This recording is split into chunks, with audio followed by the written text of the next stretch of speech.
Would our senator come up to lead us in prayer? Senator Flores, today.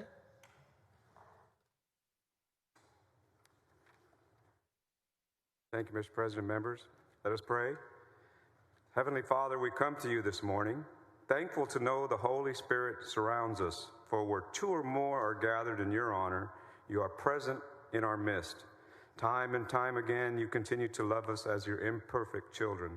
Lord, I ask you to forgive us our failures and sins, and through your Son, we are truly forgiven and washed clean in your kingdom. Lord, we thank you for you, God alone, are the way, the truth, and the life everlasting. Father, we come to you this morning with needing hearts. May we not dismiss the gravity of our actions we have here today, and may we seek your wisdom, discernment, patience, and just understanding. Father, we ask you to clear and calm our minds to be ever present here, so we may have pure intent in our decision making. Amen. Thank you, Senator. You all may be seated.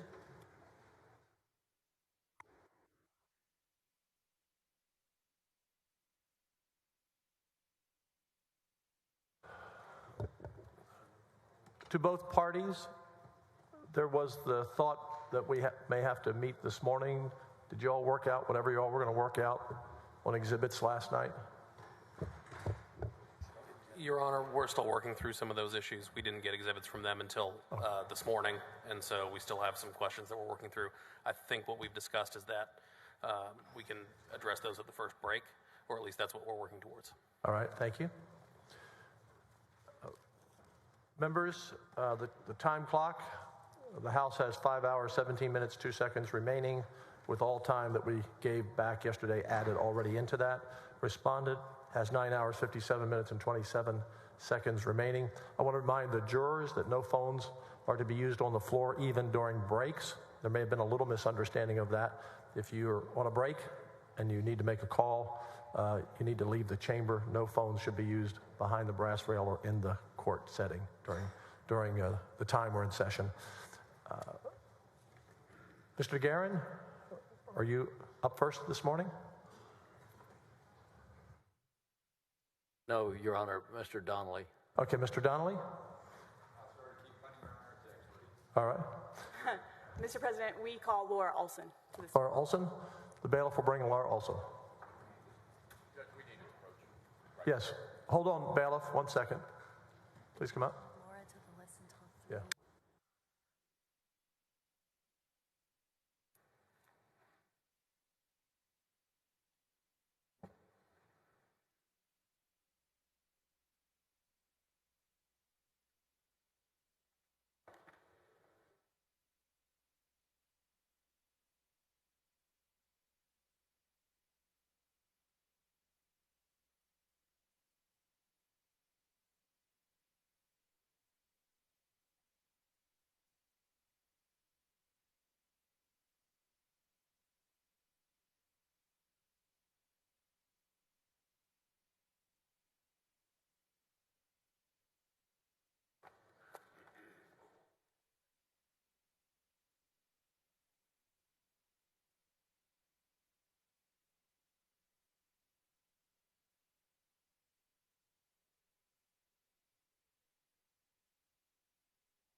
Members, so you're clear on the rules and the agreement that we made with both parties before the trial that witnesses must be given 24-hour notice.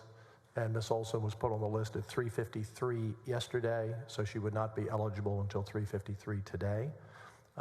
And the same thing applies.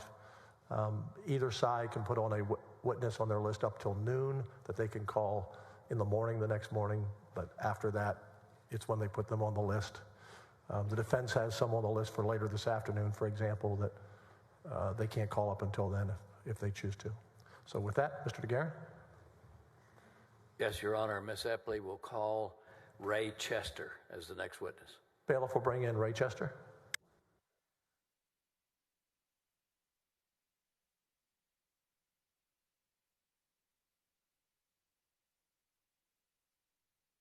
And members, the reason for that was so each side can prepare for a witness in time when they appear.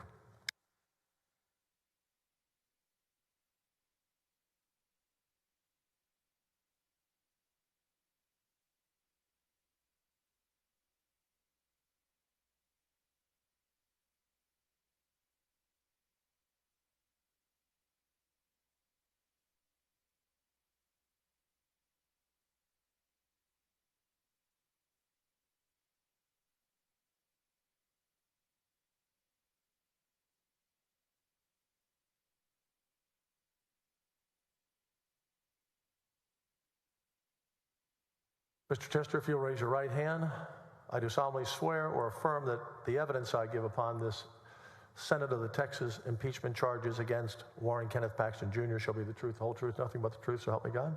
I do. Please have a seat. And as we encourage everyone, be close to the mic as you can. I'm sorry. To be as close to the microphone as you can be when you speak. Thank you.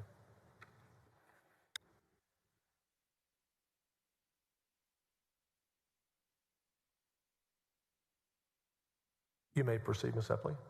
Thank you, Mr. President. Please introduce yourself to the ladies and gentlemen of the Senate. My name is Ray Chester.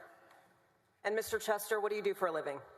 I'm an attorney in private practice. I'm a partner at the Austin law firm of McGinnis Lockridge. Are you the same Ray Chester that we might have heard connected to the Mitty Foundation and issues with the Office of the Attorney General in 2020? Yes, I've represented the Mitty Foundation since 2016. And where is the Mitty Foundation located? Currently, they're mainly located in Brownsville. Okay. What does the Mitty Foundation do?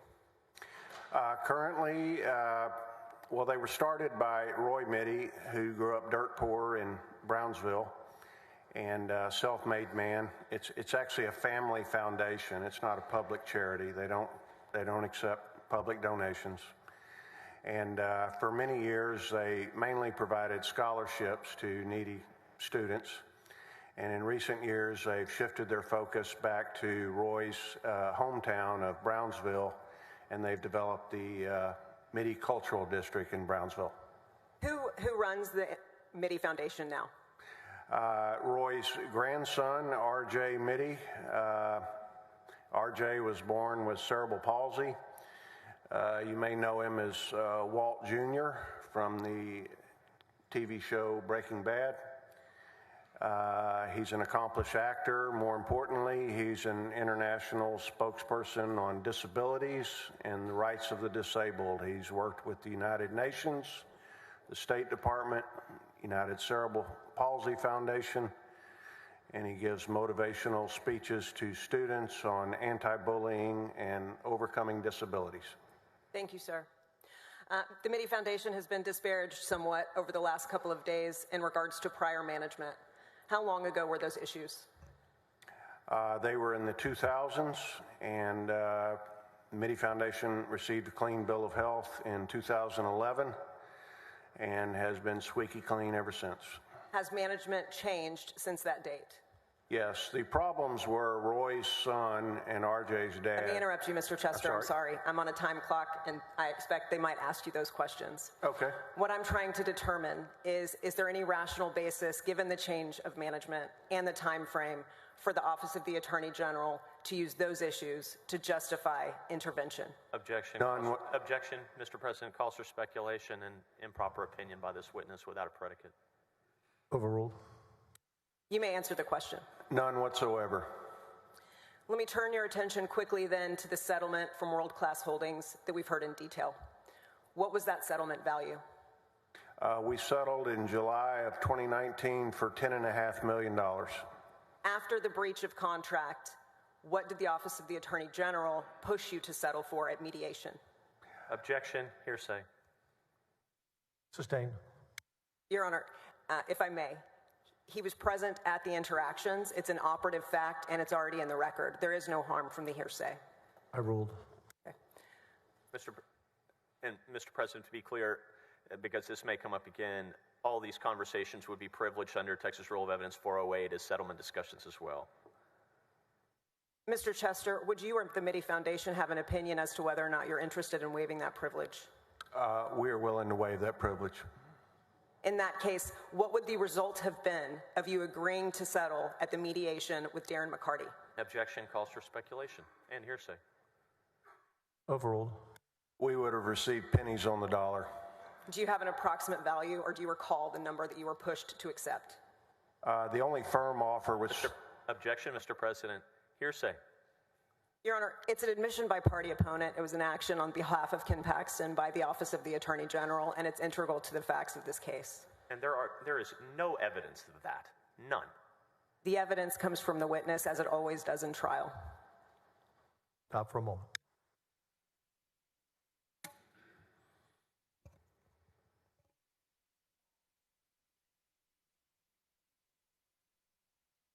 Overruled. Let me do it this way, since relevant facts are already in the record for the Senate to consider. What is the end result, considering that you were able to proceed with litigation? We are poised to wrap up the litigation. The partnership properties are under contract. Mitty stands to receive approximately $23 million. And when you say stands to receive, is that up to whether or not Nate Paul or World Class Holdings chooses to pay you? No, fortunately, we're not depending on that because that would be fruitless. We will be paid out of the sales proceeds. So the $23 million will come out of the sale of the property itself without any decision-making on the part of Nate Paul or World Class Holdings? Correct. Is that a delta of almost $18 million in loss if you had taken prior deals? Then leading. Sustained. What is the difference between those values and where you ended up? It's going to be about $17 million more than we were offered when the Attorney General was involved. Thank you. Pass the witness. Mr. Little. Mr. President.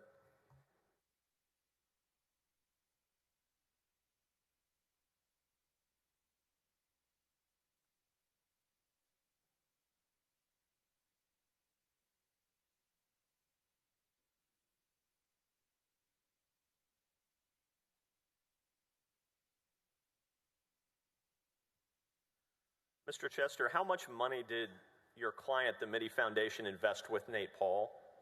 $3 million. Well, in these two projects, $3 million. There were some other projects as well. Okay, but the projects that are at issue in the litigation we are here to talk about, the Mitty Foundation invested $3 million in charitable funds with Nate Paul, correct? With family foundation funds, yes. Yes, and when we say family foundation funds, those are funds that were committed by the family to the charity, true? Yes. Okay, and of those $3 million that were invested in this program with Nate Paul, it's really a private equity real estate deal, right? It's a limited partnership.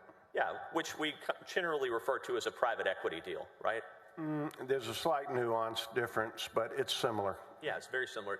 You're in business litigation, correct? Yes. You've been in business litigation a long time, right? Yes. How many years?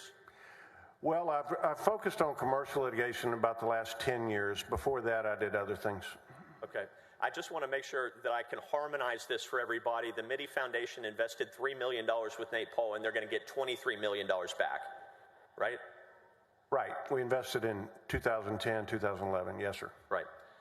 So who at the charity made the decision to invest charitable funds in a private equity real estate deal? That would have been the board at the time. And how many years did you say you've been doing business litigation? Full-time, 10, off and on my whole career. Okay. Have you ever seen a charity make a $3 million investment in a private equity real estate deal before this? Yes, sir. Yeah. Do you remember the circumstance? No, and I don't think it was exactly $3 million, but I just don't think it's an uncommon occurrence. They actually had 4 successful investments with Mr. Paul before his troubles arose. I want to make sure that the jury heard that because I don't think I heard it very clearly. What did you say? I said that they had a total of 6 investments, and the first 3 they made money on. The 4th one, he tried to swindle them. They still made money, and now there's 2 remaining. Okay. But the one that you're saying Nate Paul tried to swindle them on, that's the one they're going to make $23 million. They're going to make, I'm sorry, you're shaking your head at me. I may have misled you. The last 2 are the ones that they're going to make $23 million on. The 4th one was the one he tried to swindle them on. Okay. That has nothing to do with the litigation. Not really, no. So the Mitty Foundations have been the Mitty Foundation's been a long-time investor with Nate Paul before having anything to do with the Attorney General. Is that right? Yes. Okay.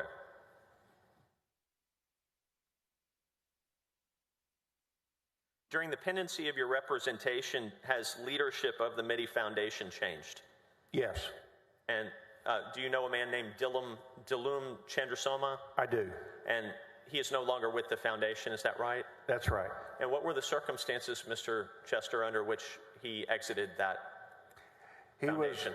He was arrested in 2019 for a domestic incident. The charges were later dropped, but we immediately asked him to resign. He was accused of beating his wife and son, I think? I don't know the details, but it was some type of domestic violence incident. Something like that? Charges were dropped, though. I see. On an affidavit of non-prosecution, I'm sure, by his family, true? I don't know, but we asked him to retire nonetheless. Now, by the time the AG's office intervened in your pending action, your client had spent almost $800,000 or so with you, true? Right. Most of that after... Objection, Your Honor. Relevance. Overruled. Right. Most of that after Mr. Paul defaulted on the settlement, yes. Okay. So just to be clear, your law firm charged, and I want to make sure that we have this in order. These are charitable funds that the foundation is paying you with, right? Yes. And you charged that client almost $800,000, right? At reduced Objection, rates, Your Honor. since it was a charity. I'm sorry. Objection, Your Honor. Relevance. If I could take him on a brief voir dire, I would be able to establish why attorney's fees are irrelevant to any conversation here. Mr. President, we don't voir dire on relevance. The clear relevance of this is how the Mitty Foundation uses its money. It's at issue on direct. It's at issue now. It is also recuperated. Overruled. Okay. So you were charging, I believe, $450 an hour to the foundation, right? At that time, yes. And that's well below your rack rate of $625 at the time, right? Might have been $715 at the time, but yes, it was well below my normal rate. And what's your rate now? My standard rate is $715. Okay. And you had already, by the point the OAG's office intervened in the dispute, you had already gone through a AAA arbitration, correct? We were just getting going in a AAA arbitration. I'm sorry, you and I are both business litigators, so this may be a little inside baseball, but AAA is American Arbitration Association, yes? Right. Yes, and so what had happened was you, on behalf of your client, filed a AAA proceeding to arbitrate a dispute with Nate Paul's businesses, right? Actually, Nate Paul filed it, but yes. But you had counterclaims, right? Yes, we did. And you prevailed, right? We won, yes. Yeah, but to be fair, you never gave the Attorney General's office notice of that proceeding as is required by law, true? I believe the law requires notice of a lawsuit, and there was a lawsuit, and I was a little late giving them notice. And you were probably close to a year late, right? Something like that? Yes. However, the lawsuit was dormant for most of that year, but yes. I'm not being accusatory. You just didn't know. I didn't know. Yeah. The judge told me, she was the former head of charitable trust, and she said, have you given the AG's office notice? I'm like, oh my God. And so I sent it the next day. Of course, of course. So the pendency of the intervention by the Attorney General's office, it lasted a total of about 3 months, right? Approximately. Okay. Between us business litigators, 3 months is nothing in the life of business litigation, is it? Well, this has been going on 5 years, so I recognize your point, but those are some crucial 3 months that cost us a lot of time and money. Well, I want to talk about what happened during that period of time. So at some point, the Office of the Attorney General intervened, and that's, well, why don't we just go ahead and pull it out so everybody has it in the record. I'm going to show you what's been previously marked as Exhibit AG 156. May I approach the witness, Your Honor?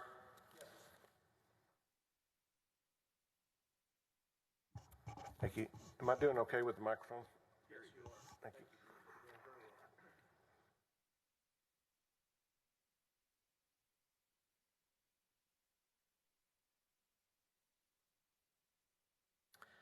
Now, if you would, Mr. Arroyo, Exhibit AG 156. Thank you. And Mr. Chester, just tell the jury, when was this filed?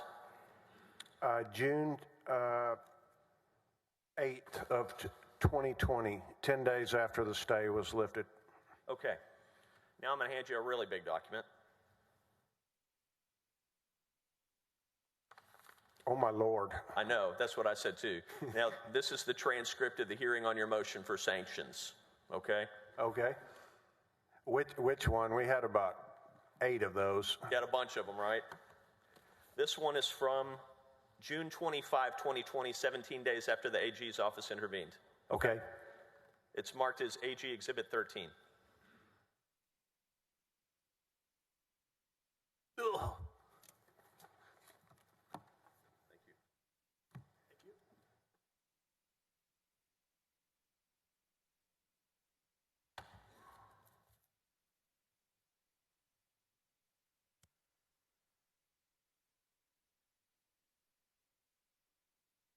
Mr. Little, are you entering this into evidence? I am, Mr. President. This is AG Exhibit 13. We move for admission. No objection. I was glad you say you didn't want to read it. We'd have been here for a while. No objection. Enter Now, 0013 into evidence. Thank you. Now, Mr. Chester, as a litigator, if the AG's office were going to intervene to help Nate Paul, your motion for sanctions and the receiver's motion for contempt and sanctions probably a pretty good time to do it, huh? I couldn't comment on that. Well, why don't you hold... I'm not sure what you mean. This is 433 pages. Why don't you just hold this booger up for the jury, if you would? Just hold it up for them so they can see it. It's the transcript's only about a first third. The rest of it's exhibits. But Yes. And this was a lengthy hearing. You argued, you introduced evidence, offered and admitted it. True? Yes, sir. I did my best. It looks like you did. It looks like you did a very good job. You won this hearing, right? I believe so, yes. Did the Office of the Attorney General fight for Nate Paul on any of it? Not in this hearing. They didn't try to keep him out of contempt. They didn't try to keep him out of discovery sanctions, did they? Not in this hearing.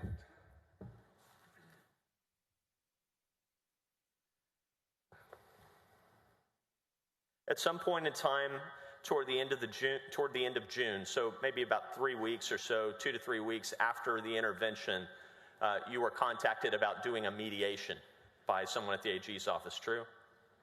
I was contacted almost daily about that from the moment the intervention was filed. And to be clear for the jury who may or may not be civil litigators, I know some of them are, mediation is just a formal settlement conference presided over by a mediator, yes? Right. This would have been our third one in this case. Yes, and so what the AG's office was proposing was to have the parties, the Mitty Foundation and the Nate Paul entities, come together with the mediator to see if they could reach a settlement, true? Yes, it would have been the third mediation and we'd already settled the case. But yes, sir, you're correct. Okay. And to be clear, you could not settle the case, correct? Explain, please. Yeah. You couldn't settle the case, and one of the reasons was your other SEC attorneys are, well, let me try to back into this a little bit differently. How many lawyers do you have at McGinnis Lockridge? 70 or so. Do you have securities enforcement attorneys? Securities enforcement attorneys. No, we do not. Okay. Do you have securities litigators at your firm? You're looking at him. I'm looking at him? Yes, sir. You're a man of many talents, aren't you? So I know a little bit about everything and not a lot about anything. That's great. Speaks very highly of you. So, Mr. Chester, at this point in time, one of the concerns that you had was back in 2019 when Nate Paul was raided, the SEC had someone involved in that raid, true? That was, yes.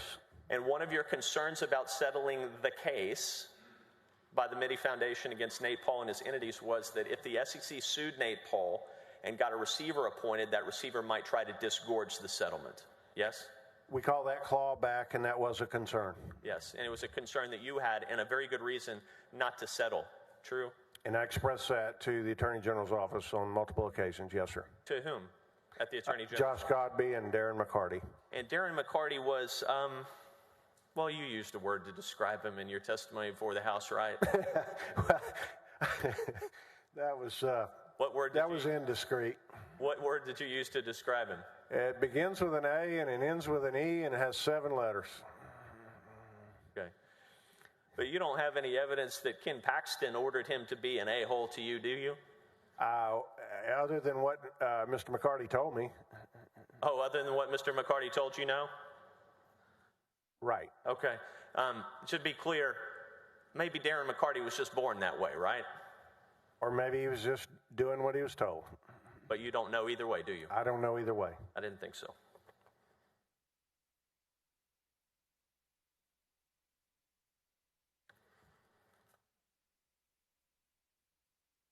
At some point in time, bankruptcy entered the discussion in this litigation, true?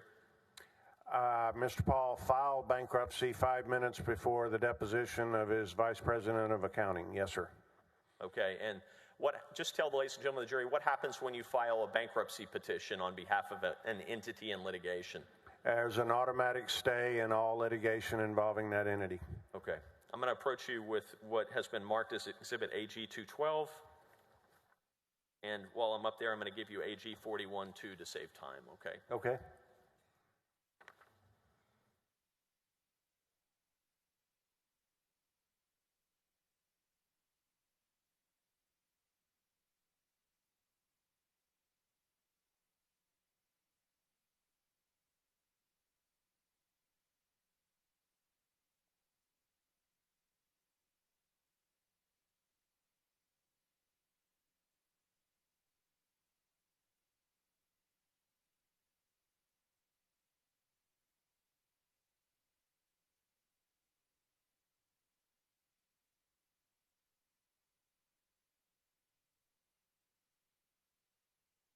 Mr. President, we move for admission of Exhibits AG 212 and 41. 41's been pre-admitted, so it's on our books. Thank you, Mr. President. 212, any objection? No, Your Honor. Like most exhibits, these match things we would produce on our own. Mr. Arroyo, if you would, Exhibit AG 212. Please admit 212 into evidence. And Exhibit 212 is a letter from you, true? Yes, sir. Okay, and you're writing to Elizabeth Dykeman. Who's Elizabeth Dykeman? She was a court administrator for one of the judges in Travis County District Court. Okay, and you're notifying her of removing a briefing deadline, I guess, as a result of a bankruptcy filing. Is that right? Yes, as we discussed, when the automatic stay kicks in, then everything stops, but the judges don't necessarily know that, so it's customary to notify them. Okay, so I just want to be clear, for one of the 3 months that the AG was intervened in this lawsuit, it was subject to the automatic stay, right? Right, although we were litigating like crazy in bankruptcy court. Yeah, but AG wasn't part of that, true? I don't believe so. They were a notice party, but they weren't part of the litigation in bankruptcy court, true? I don't believe they appeared in bankruptcy court. Okay, so to be fair, you're litigating with this guy on behalf of the Mitty Foundation all over the place. AAA, State District Court, multiple lawsuits, bankruptcy court. 8 appeals. 8 appeals. And all that's with charitable money, right? Yes, sir. Okay. Trying to get our charitable money back. Yes, sir. And I believe you. And it sounds like you're going to get over 7 times the initial capital outlay back, right? Long, hard fight, but yes, sir. Okay. And to be clear for the ladies and gentlemen of the jury, in the previous 2 months before that bankruptcy filing by Nate Paul's entity in this litigation, the AG's office was trying to foster a settlement between the parties, true? They were trying to force a settlement on us. When you say force, they can't force you to do anything, can they? They were applying pressure. They did not, they weren't successful, but they tried. They couldn't force you to do anything, could they? I'll stand by my previous answer. They were trying, but they could not force us. I appreciate your answer, but I need an answer to my question. Okay. The Office of the Attorney General could not force you to settle anything, true? No, just pressure us. No further questions. Redirect? No, Mr. President, thank you. Okay. Are both sides excusing the witness? Yes, Your Honor. We release this witness. Thank you. Thank you, Mr. Chester. Very much. It's a pleasure to be here.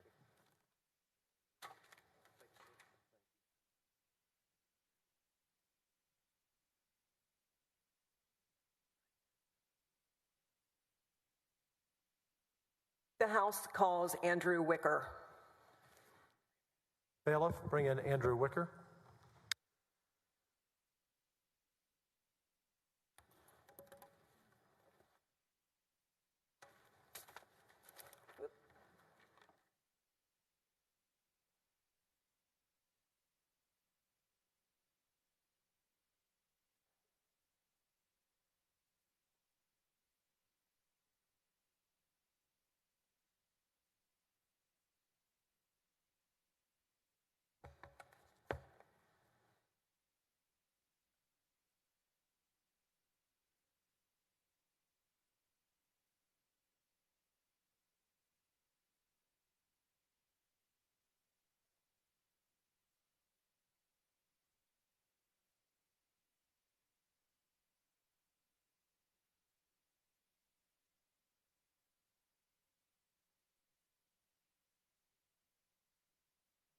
Mr. Wicker, please raise your right hand. I do solemnly swear or affirm that the evidence I give upon this hearing by the Senate of Texas of impeachment charges against Warren Kenneth Paxton Jr. shall be the truth, the whole truth, nothing but the truth, so help me God. Please be seated. May I proceed, Mr. President? You may proceed. Thank you. Please state your name for the record. Andrew James Wicker. Mr. Wicker, it's a large room. Yeah. Okay. Andrew James Wicker. Thank you. I appreciate it. Tell us a little bit about your background. Where did you grow up? Where did you go to school? I went to school at Prestonwood Christian Academy. That's where I graduated from high school. I grew up in Prosper, Texas, a little town north of Frisco, Texas, in North Dallas. Let me pause you for a moment. Okay. Can y'all hear him well enough? Okay. No? Okay. How about this? Thank you. Much All better. right. Please go ahead.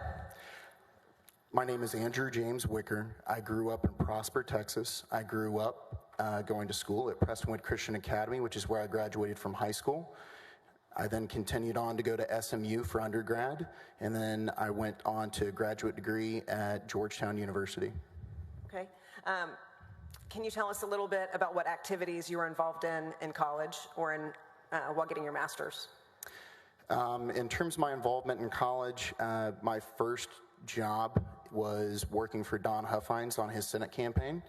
And then I continued on to later be involved with founding the Young Americans for Freedom chapter at SMU, where I served as vice president. And then I helped refound the College Republicans for SMU. I ended up working with several student organizations on a 9/11 flag memorial and pro-life memorial. We had a tiff, I would say, with the administration. And so I got involved in politics in that way, and then I continued on to Georgetown and landed in D.C. for my graduation, and then I went to work for General Paxton. Okay. Do you recall approximately what time or the date that you went to work for Ken Paxton? My employment with the OAG started September of 2019. How did you originally meet Mr. Paxton? I had met General Paxton, previously both as my state senator, but also as the Attorney General at various Lincoln Reagan Day dinners. In terms of my employment and the opportunity to start working for him, I met him through Mark Rylander, who was a previous associate in North Texas in terms of my community. And I was recommended for the position by Mark Rylander to General Paxton. And that's whenever I met him at the Marriott Marquis in D.C., and I was hired. Okay. If Jeff Mateer was the first assistant, did Mr. Rylander have a nickname as well? He was known commonly as the first friend. Okay. And through that connection, you end up working at the Office of the Attorney General. In what role? What'd you do? My title was Executive Aide to the Texas Attorney General, and then I was also on the campaign staff as well. And what does an executive aide do? My responsibilities expanded and contracted as I also had to assume scheduling responsibilities. We had 2 schedulers during my time there. Whenever we did not have a scheduler, I assumed those responsibilities, but my standard job responsibilities during whenever I was performing the functions as an executive aide was to ensure that the general was going to his schedule on time, that he was prepared for those appointments, and that he had all necessary documents and context to the discussions that he was having for that day. That sounds like a great deal of access to the Attorney General. Is that fair? Yes. Approximately how much time did you spend with each other in any given day? At least 8 hours, normally closer to probably 10. And was that just weekdays or weekends as well? That would include weekends. How often was Attorney General Ken Paxton in Austin in 2020? This was during COVID, so after probably the first 3 or 4 weeks of COVID setting in, he spent the majority of his time in Austin, starting in probably about April-May timeframe through the remainder of 2020. And where was Senator Angela Paxton? She regularly split her time both between their home in McKinney and in Austin. What was your relationship with the Paxtons, individually and as a couple? Individually, I would call General Paxton as a friend. I spent a great deal of time with him. He and I bonded over a good number of activities, such as watching football, sometimes talking politics, but just talking life. With Senator Paxton, I would say that she was nothing but loving and caring. I think she also understood that the demands of the job kept me away from my family, so in many ways, she was kind and understanding in the way that a mother would be normally. As a couple, I would say that they were incredibly welcoming and caring to me, and always inclusive. So, fair to say there's no animosity or bad blood between you and the Paxtons? Not from me, no. Are you part of some vast conspiracy to harm them? No. Are you in league with TLR or the Bushes? No. Are you here to tell the truth? Yes. I'm going to turn your attention to Nate Paul. Are you familiar with that name? Yes. How so?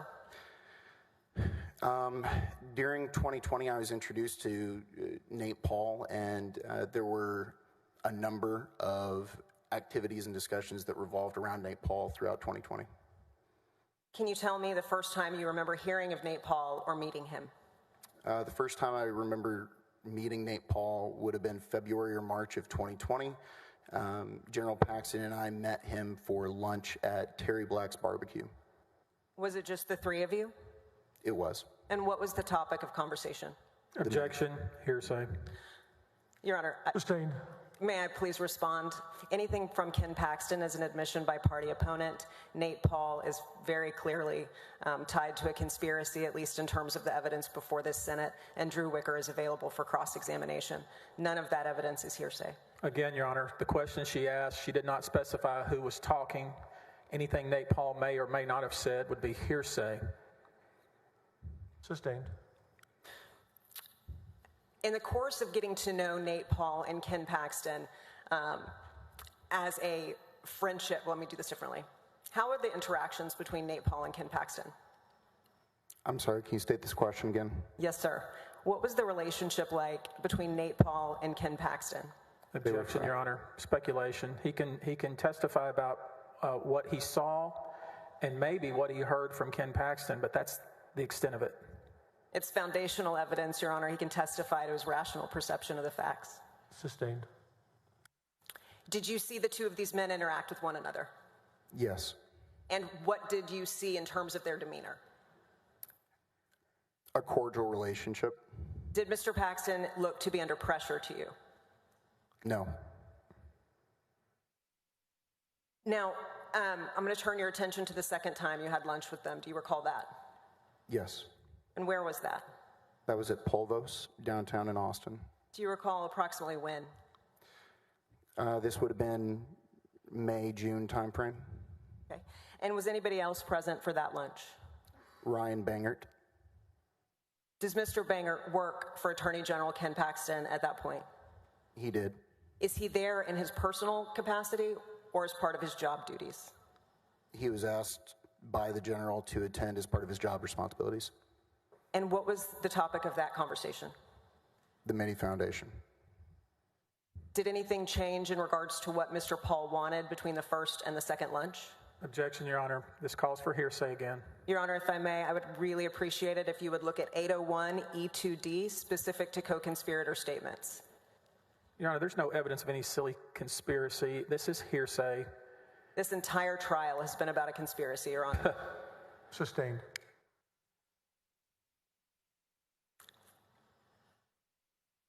Who paid for lunch? Nate Paul. How did you perceive their demeanor and interactions with one another, hostile or friendly? Between Nate Paul and Ken Paxton? Yes, sir. Friendly. What about Ryan Bangert? How was his demeanor? Inquisitive. Did he seem to agree with what it is they wanted? Objection, Your Honor. Speculation. We've already heard from Mr. Bangert. That is exactly why it's relevant, Your Honor. He attacked the credibility of Mr. Bangert. So it is not only not hearsay because he's a representative working for Attorney General Ken Paxton who would have adopted a belief in or offered contrary information to. In addition to that, it's a consistent statement used to rehabilitate Ryan Bangert because of their attacks. Your Honor, I'm sorry to belabor this, but Mr. Bangert testified. And to have this witness tell us what Mr. Bangert's attitude was about some lunch 3 or 4 years ago is just improper. Time frame has nothing to do with exceptions to hearsay, Your Honor. Overruled. Thank you. Can you please tell me what Ryan Bangert was saying in response to this conversation? Okay, Your Honor, now she changed the question. And I'm entitled to do that. Let me finish my objection, please. Now she would, instead of the witness answering the last question, now she's asked a clearly hearsay question. I went more specifically at it after the court's ruling, which I'm entitled to do. She cannot ask this witness what Ryan Bangert said. She just can't do that, and that's what she just did. Sustained. Thank you, Your Honor. I'm going to turn your attention to the third lunch involving Nate Paul and Ken Paxton. Can you tell me when that was? This would have been June, July timeframe. Of 2020? Yes, ma'am. And who was present at that lunch? General Paxton, myself, and Nate Paul. What was the topic of conversation for this lunch? The FBI raid on Nate Paul's home and office. Specifically, access to the affidavit underlying that search warrant? Objection leading. And again, Your Honor, I'm sorry to interrupt, but she's asking about what Nate Paul said at a lunch. That's improper, and that would be hearsay. Your Honor, may we approach? You may approach.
Mr. President, I am sorry to interrupt, but I would like to ask for some time back and to stop the clock, please. The clock stopped when you came up. Thank you.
We will sustain the objection.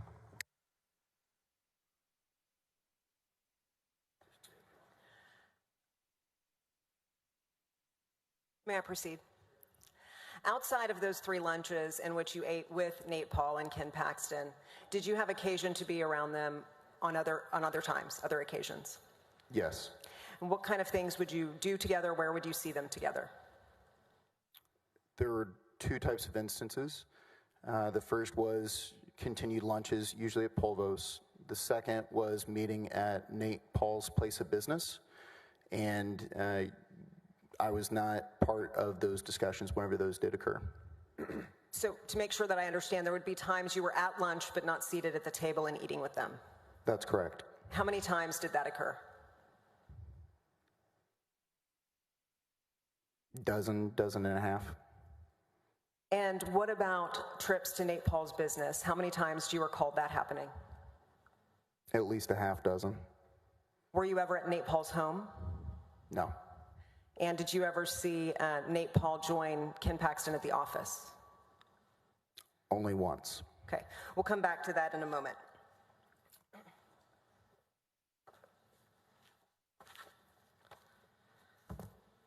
Your Honor, at this time, the House offers House Exhibit 704, which is a public record. It is already on file, and there's a business records affidavit attached that has been on file with the court and defense for over 14 days. Any objection once you read that?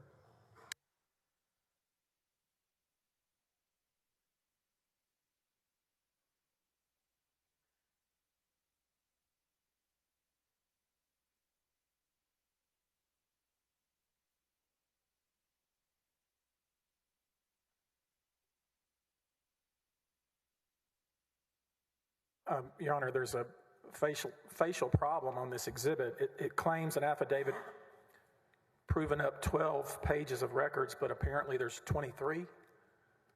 I don't know if there's anything in here that matters, but the affidavit is improper and obviously inaccurate, unless somebody wants to correct me. Your Honor, it's a record of the Texas Department of Public Safety, and pursuant to the rules related to public records, it would be incumbent upon Mr. Busby to establish why he thinks the records would be inaccurate. Also, the page count is likely attributable to the fact that photographs were enlarged and attached. Again, Your Honor, she's the proponent of this document. It says it's 12 pages. It's not 12 pages. I mean, that right there gives us some element of maybe it's not trustworthy, and she's the proponent. She needs to show us why the affidavit doesn't match the documents attached. That's her job. Your Honor, I'm confident in my response as it exists, but let me speak to my co-counsel out of a moment of respect.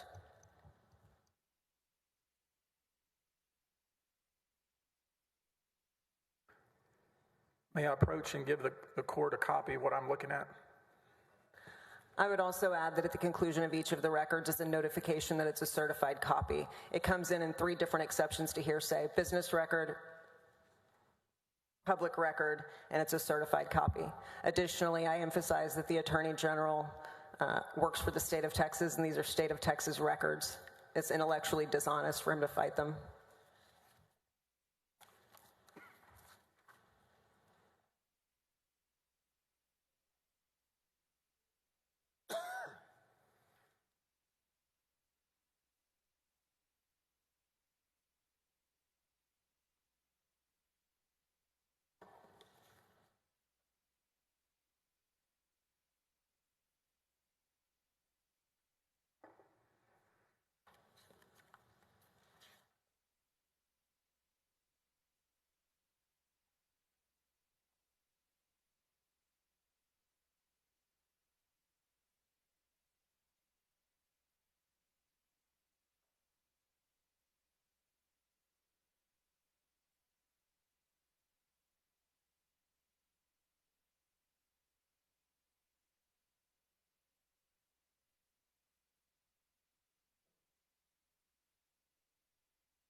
Mr. President, while you're considering, can I also ask that the clock be stopped and we returned about 10 minutes between the last 2 sections of this? It's an excellent defense strategy, but it's slowing us down since we agreed to all of their exhibits and they would not for hours. Your Honor, I'm sorry. This is important.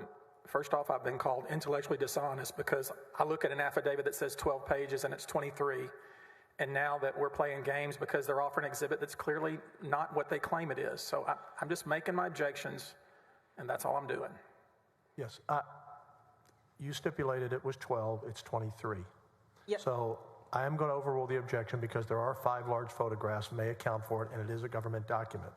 But I'm not giving you back the time because if you had explained this up front, we wouldn't be having this issue. That seems fair, Mr. President. I'll go faster. Overruled. Here's your document back.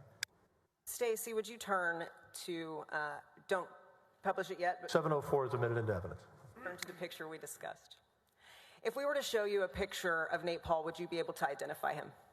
Yes. And are you going to feel like I've led you, or if I show you the wrong picture, will you correct it? Yes. Yes, you'll correct me? Yes, I will. Thank you, sir. Permission to publish. Yes. Who do you see on the screen before you? That is Nate Paul. And is this the same person that was having lunch with Ken Paxton on those occasions and whose office that you visited? It was. And is this the same person who is currently facing charges in the federal courts? Objection, hearsay, and relevance. Sustained. Is this the same person who was discussing the Mitty Foundation in front of you? Objection, hearsay. We've already discussed this. This is hearsay. He was having the conversation with Ken Paxton, who's a party opponent, Your Honor. And again, I would direct you to 801. Overruled. Thank you. Is this the same person who was discussing Mitty with you and Ken Paxton? Yes. The same person who discussed that in front of Ryan Bangert? Yes. And was he making requests or pressure upon the office? Objection, hearsay. Overruled. What kind of things was he asking the office to do? Objection, Your Honor. That's hearsay. Let me go back and do it exactly the same way that he just overruled. Is this the same person who was talking to Nate Paul and Ken Paxton about Mitty? Yes. And what kind of things was he asking the office to do? Objection, assumes facts not in evidence. No one's established he was asking for anything. Hearsay. What was he asking of the office? Again, Your Honor, she just asked the exact same question. Hearsay and assumes facts not in evidence. I understand why he doesn't want this in, Your Honor, but can we stop the clock again? No, we're not going to stop the clock each moment. We haven't throughout the trial. If there's a long delay, I will stop the clock and give you time back.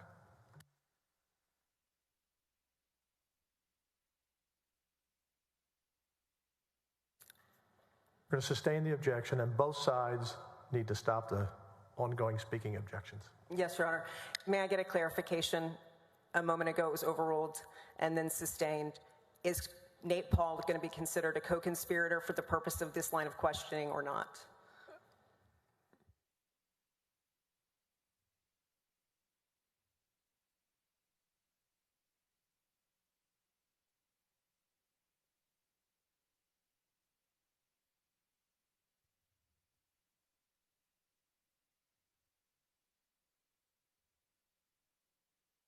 Your Honor, before you, if I could, a conspiracy requires an agreement. Can I take the witness on voir dire to establish there's never an agreement? A conspiracy at its heart requires an agreement between two parties and then acts in furtherance of the conspiracy. There's been no evidence whatsoever in this trial. There can be no evidence in this trial of any agreement between Nate Paul and Attorney General Paxton. This witness will confirm that. I would like to take him on voir dire to establish that, and we'll put an end to all this. If I may clarify, it is not incumbent on the sponsoring witness to establish conspiracy. That is an obligation of the court or the presiding officer. This entire case has been about Nate Paul and Ken Paxton, and I understand why they don't want it in, but that goes to weight, not admissibility, and he can be crossed on these issues. This entire trial has been about Nate Paul and Ken Paxton. Two questions, Your Honor, to establish with this young man that there was never an agreement. He never heard an agreement, no conspiracy, and we can quit talking about that. They can use this word all day long like they've been, but they cannot establish an agreement between Nate Paul and Ken Paxton.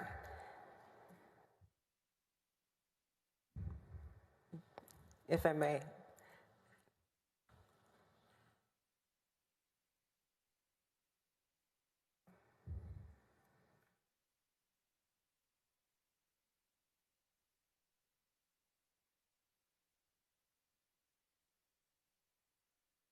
We'll stop the clock for a moment.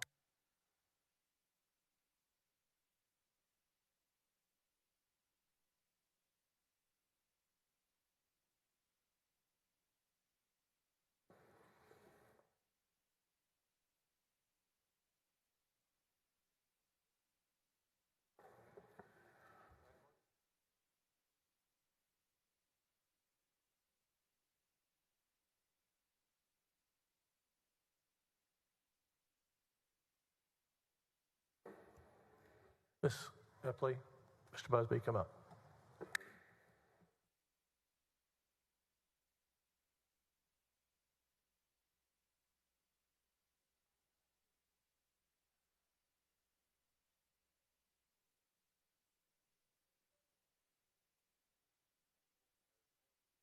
Blood circulating.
Ms. Epley, we've already ruled on that issue. You may move forward.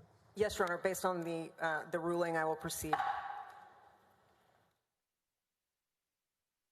I'm going to turn your attention to specific silos in the office. Are you comfortable with that term? Do you know what I mean?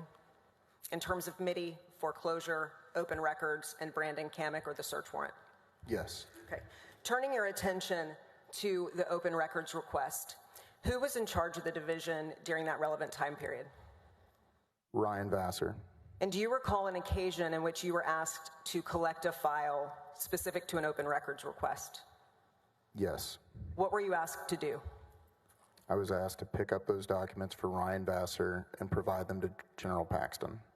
Did you do that? Yes. What, if anything, do you recall about that package? I recall that it was in a sealed manila envelope and it had a CD with it. And when you say CD, I know common parlance, but can you explain specifically what you mean? A compact disc to go into a computer to maintain digital files. So something with structure to it that would hold additional data. Yes. Why do you remember it being there? Because it was on the outside. Where did you take that file? General Paxton. How long did it stay with General Paxton, or did you collect it at some point? I did collect it at some point. How long was it gone? How long was it with? A week and a half. After you collected the file, where did you return it to? Ryan Vassar. Do you recall during this time frame whether or not you had done any pickups or deliveries involving Nate Paul and Ken Paxton? The deliveries that I made to Nate Paul took place in May and June. Okay, and can you tell us about that? There were 3 occurrences in which I met Nate Paul to pick up or deliver items. The first was to deliver a manila envelope. The second was to pick up the general's phone that he had left at Nate Paul's office. And the third was to pick up documents related to the Mitty Foundation to deliver to Ryan Bangert. Now, you mentioned the delivery of a manila envelope. Do you recall whether that was substantially similar to the one that you had picked up from Ryan Vassar and delivered to Ken Paxton? I do not. Do you recall how heavy or thick the package was? I do not. Could you use your fingers to demonstrate for the senators, similar to the way you explained it to us the first time? What is the smallest and largest it could have been? The smallest that it could have been would have been about this. I'm sorry, Drew. You want to object? He already said he doesn't remember. Now he's just speculating. Overruled. Please go ahead. The way I explained it to the House impeachment managers was this size to this size. And do you recall whether or not that package had any CDs attached to it? I do not. Do you know if it contained any? No. So would you be able to tell these senators that it was in any way substantially different than from what you received from Ryan Vassar and delivered to Ken Paxton? No. Okay. When we first spoke, do you recall approximately when that was? May. May? May of this year. And did you want to speak with us? No. What did you understand at the time, whether you were correct or incorrect? What did you understand we were doing?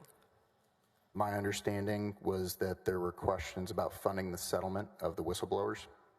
And when you arrived, was it subsequent to a subpoena? It was. Was that necessary in order to have you attend? It was. Did you arrive alone? No. Who were you with? My attorney. Who is your attorney? John Evans. Is he present here today? He is. And why did you retain Mr. Evans? I retained Mr. Evans 3 years ago after the events that occurred in the fall of 2020. I retained Mr. Evans after being reached out to by the FBI and after being offered counsel by the Office of the Attorney General. I chose to retain my own counsel that would look out for my own interests. I want to make sure that I understand. At some point, the Office of the Attorney General offered to provide you an attorney? Yes. Are you under the impression you had done anything wrong? No. Did the Office of the Attorney General indicate whether or not they wanted you to speak to FBI? They indicated that they would not like me to speak to the FBI. And you said to protect your interests. What concerns did you have about using their attorney as opposed to your own? I would assume that an attorney employed by the Office of the Attorney General would look out for the interest of that institution, but not for me. And did you feel then that your motives or your interests were not aligned? I didn't know that they were not aligned, but I wanted to make sure that they were aligned to my interests. Okay. When we had you come in and speak to us in May of 2023, what was your demeanor, in your opinion, when you first came in? Were you forthcoming and happy to talk? No. Were you honest to the best of your ability? Yes. And was that statement consistent with the testimony you're giving today? Yes. And was it consistent with the testimony, or at least the statements you had provided 3 years before that date? Yes, they were. I saw you hesitate. Did you correct yourself on your own at some point during the conversation with us? I did. What was that about? The correction was a question by the House team asking me whether or not I had delivered documents to Nate Paul. Over the course of that discussion, I was asked about it again, and I recalled that I had in fact done so, and I have since verified with my attorney and with other law enforcement officials that that is consistent with my testimony from 3 years ago. Thank you, sir. There was some implication that we had threatened, or I think it was Mr. Busby talking about squeezing you. Did you feel squeezed? No. Did we threaten you at all? No. Did we lead you or give you the answers? No. So when you made that correction, why did you do it? I did so because I remembered something, and I had misrepresented my testimony whenever I provided an incorrect answer earlier, and so I sought to correct that. Thank you, sir. I'm going to turn your attention then to the foreclosure, and specifically whether or not you overheard any conversations involving Ken Paxton related to the foreclosure. Okay. Do you recall any conversations? I recall one conversation. And what was that? It was a conversation where I was in Ryan Bangert's office and overheard he and Ryan Bangert discussing... Sorry, Drew. He who? General Paxton and Ryan Bangert were discussing the opinion, and General Paxton asked Mr. Bangert if he had been able to reach out and contact an individual. Mr. Bangert responded that this individual had not been helpful in the matter that he had reached out about. Let me pause you. Not helpful in what way? They just declined to assist? I'm not completely aware, no. Okay, go ahead.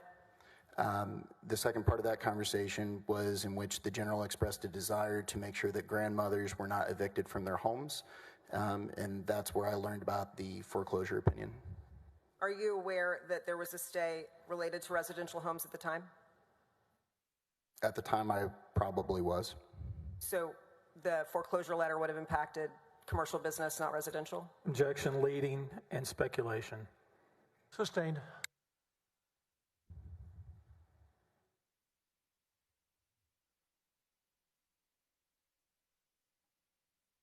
I'm going to turn your attention to the Omni Hotel in the summer of 2020. Were you familiar with that hotel at that time? I was. And why is that? During the course of General Paxton's renovations at his home, that's where he was staying in the interim. Okay, I'm going to come back to the renovations at his home, but help me understand, do you have any personal knowledge of Mr. Paxton being at the Omni in the summer of 2020? I do. How's that? General Paxton called off his protective detail for the time that he was staying at the Omni Hotel, and as part of my job responsibilities, I picked him up and dropped him off each day to the Omni Hotel.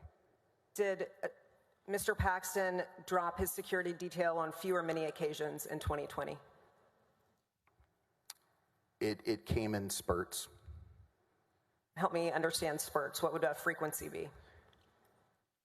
There were times at which it was highly frequent and I was his primary means of transportation, and there were other times at which we utilized the protective detail. And while we're on the topic, so that I can move a little faster, what about items being on a schedule? Was everything he did through OAG or personally reflected on a schedule? No. Is the schedule supposed to contain the comings and goings of the Attorney General? More generally, yes. Why is that? For the assistance of DPS specifically, I would provide a 2-week outlook on the schedule so that they could understand where appointments were, what time, who their POC was at that place and time, so that they could coordinate security efforts. And were there occasions in which Mr. Paxton's plans were not contained on his schedule? Yes. Specifically related to Nate Paul? Yes. How do you know that? Because I managed the schedule. Did you have concerns about that at the time? No. At some point, did it become concerning enough to you for you to speak to a supervisor? Yes. Who was your supervisor? Blake Brickman. And why would you go to Blake Brickman about such a concern? I was receiving some new requests in terms of both transportation as well as documentation and scheduling, and I was trying to understand the best way to handle that with my boss, who is General Paxton. I'm going to return you back to the Omni. On one occasion, were you there with your family? Yes. Can you quickly tell the Senate why you were there and for how long? My family had come down for a weekend. I don't recall if there was any sort of special significance for that occasion. They were down there to stay there for the weekend. General Paxton was also there at that time due to the renovations being conducted on his home, and they were staying down there, and I chose to stay with them for the time that they were at that hotel as well. Did you have occasion to see Ken Paxton while you were there? I did run into him, yes. Can you please tell us about that? My mom and sister had gone up to the hotel room. My father and I had run back to my apartment downtown. Upon returning to the Omni Hotel and entering the lobby, we turned right to go into the elevators. We had pushed the button and were waiting on the elevators, and on the other side of the door, my father and I heard a lively discussion. Just to be clear, not adversarial, just lively. And whenever the doors opened, two individuals exited. One was General Paxton. He was in workout attire, and he told us that he was going to the gym. The other individual was in a dress and high heels, and exited rather quickly. General Paxton walked out, shook my hand as well as my father's. We spoke for a moment, and then he told us he was going to work out. Was there anyone else on the elevator for which that lively conversation could have included? No. And what, if anything, did you notice about the dynamic between the two, if anything at all? I couldn't overhear the conversation, but whenever they exited, she quickly exited the elevator, and that was the only time I really saw them interact in person. Did that cause any concern for you or questions? It did spur some questions. And who would you have directed those questions to? I reached out to Mark Rylander about that. And why did you reach out to Mark Rylander? Prior to coming to the office of the Attorney General, I had been informed that there had been... Objection, hearsay. Sustained. Did you have reason to think, whether true or not true on the part of Mr. Rylander, this might be something of interest to him? Objection. Yes. Again, Your Honor, she's just trying to ask a different way. This is based on hearsay. Overruled. Did you have any reason to think this might be of interest to him? Yes. And was it? Yes. Did he seem to understand who it was you had seen? Yes. Did you receive a photograph to confirm? Yes. Now, I'm not going to show you the same photograph, but I am going to show you a person. Would you be able to tell me if this was the person that you saw in the elevator? Yes. May I approach? So used to government work, I forget we have technology. Can I turn everyone's attention to 704? And Stacy, would you pull up the photograph, please?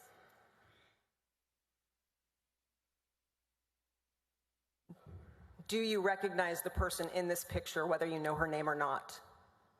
I do. For purposes of the record, the person being depicted in the photograph is Laura Olson, as established by her Texas driver's license.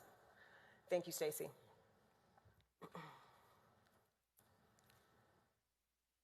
May I have 699? Next, Your Honor, the House offers Exhibit 699. It is a business record as established by the affidavit on the face. I'm confident that the page count will match this time, as there's no substantial photographs, and it has been on record for over 14 days. And it is being admitted by agreement, as I understand it. Any objection? No objection, Your Honor. Admit Exhibit 699 into evidence. Now, Mr. Wicker, I'm not going to have you do this, but inside of an apartment complex application, would it explain where you have lived before and where you're going to live now? I know that didn't make sense. Are you aware of the fact that application leases will establish your prior address as well as your current one? Yes. And is the name on that record the same as the driver's license, Laura Olson? It is. Is that the woman that you saw step off the elevator with Ken Paxton? It is. You mentioned home renovations. Do you remember why those renovations were occurring? There were storms late spring that caused water damage to General Paxton's Austin home. Okay. I don't want you to give the address, but could you give us the street name so that we're all familiar with the fact that we're speaking about the same thing? Margarinita Crescent. So you said spring. Do you recall what month the damage occurred in? This probably would have occurred March, April timeframe. Okay. And do you know where the damage was? To the best of my recollection, it was confined to the master bedroom. Why would you know that? I met with the insurance adjuster multiple times at the request of General Paxton while he was out of town or in other meetings. So there were occasions where you were authorized on his behalf to conduct personal business, for example, the adjustment of the insurance? I was authorized to greet the insurance adjuster and show them the home. Does that mean you would sometimes also receive records related to the home renovation? I can only think of one occurrence in which that happened. And what was that? I received an invoice that I had been included on from the STEAM team. And are you aware, as the adjuster, that there are some renovations that were done pursuant to the water damage itself and covered by insurance? I would assume so, yes. Okay. I'm going to turn everyone's attention to House Exhibit 703. Again, it's a business record. It's Cupertino Builders. There's a business records affidavit, and it's been on file for over 14 days.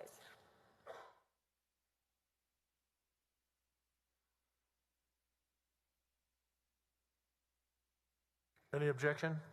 No, sir. Admit 703 into evidence.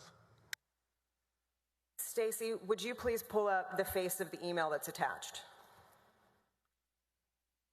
Mr. Wicker, do you recognize the name of the individual who sent the email? Kevin Wood. And who is Kevin Wood? Kevin Wood was the lead contractor at the Paxton's home renovation. Is he someone that you met personally? He is. How many times did you see or speak with Kevin Wood? At least a half dozen. And do you see that on the to line is the name Raj Kumar? I see yes, I do. And moving down further, do you see that Nate Paul or N Paul at worldclass.com was the person who emailed Kevin Wood? I do. Where is that? What are we looking at? Is the body of that email related to home items or repairs, things that need to be done? It would appear so, yes. I'm going to have Stacy then turn to the first couple of pictures in the file.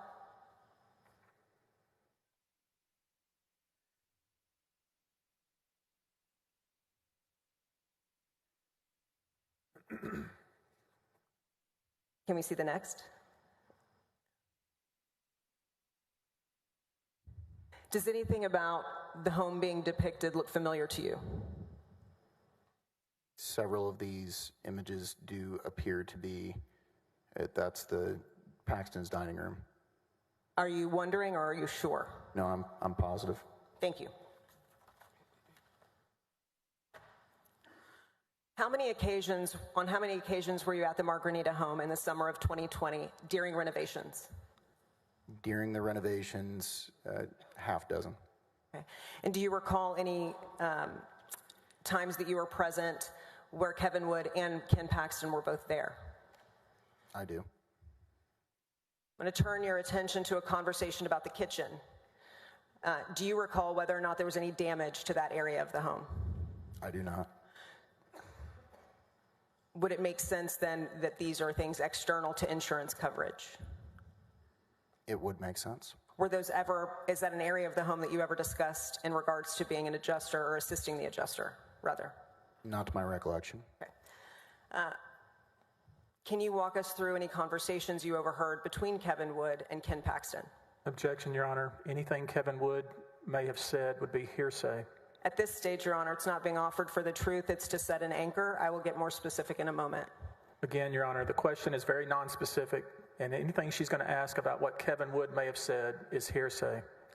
Your Honor, it is clear from the course of the conversation that Kevin Wood was acting as a service provider. At that point, the truth doesn't matter. At the point in which it does, it goes to his motive, intent, and plan. Again, Your Honor, you've already, she just said what Kevin Wood said wouldn't matter. I agree. Hearsay and irrelevant. I didn't say it ultimately wouldn't matter, Your Honor. It will matter very much.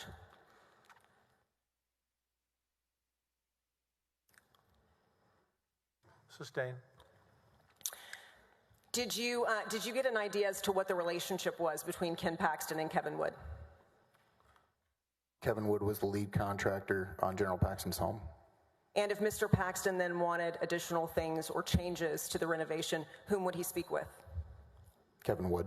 Is there any other way Mr. Paxton would find out the timing of renovations or the duration of renovations or the cost of renovations other than Kevin Wood? Objection, compound, and speculation. She is asking what Ken Paxton would do and what he would know. That's pure speculation. It's an operative fact, Your Honor. There's no other way for him to know it. Again, she just asked what Ken Paxton might know. That's speculation. I'm going to overrule. You can answer if you know. Not to my knowledge. I don't even remember the question at this point, frankly. I might have to read it back. At any point, were there conversations about changes to the property? Yes. Isn't that the entire point of a contractor? Yes. And at any point, were there discussions about particular items in the home? Yes. Would what matters to you be whether a counter is granted or not, or whether the renovations are occurring at this stage? Objection, vague, and relevance. Did you care what his countertops were made of? Again, Your Honor, what does it matter whether young Drew Wicker cares about the countertops? It's irrelevant. Overrule. Did you care what the countertops were made of? No. Did anything about a conversation related to countertops concern you? Objection, hearsay. It is not being offered for the truth of the matter asserted. There's no statement. It asks if he overheard something he was concerned about. She just asked for hearsay right there, Your Honor. That's hearsay. No, Your Honor, it goes to state of mind. Overruled. Thank you. At some point, did you hear something that concerned you? Yes. What was that? Objection, hearsay. Your Honor, there's three places. One, nucleus of operative facts, because it goes to the center of this. Specific to hearsay, it goes to state of mind. There's no other way for General Paxton to know how long something is going to take or what it will cost other than speaking to his contractor.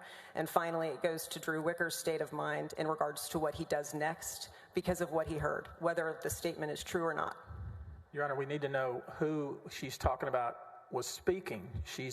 I think she's trying to elicit testimony about what this man heard a contractor say who has been subpoenaed and who could come here and testify. This is not the right witness for that.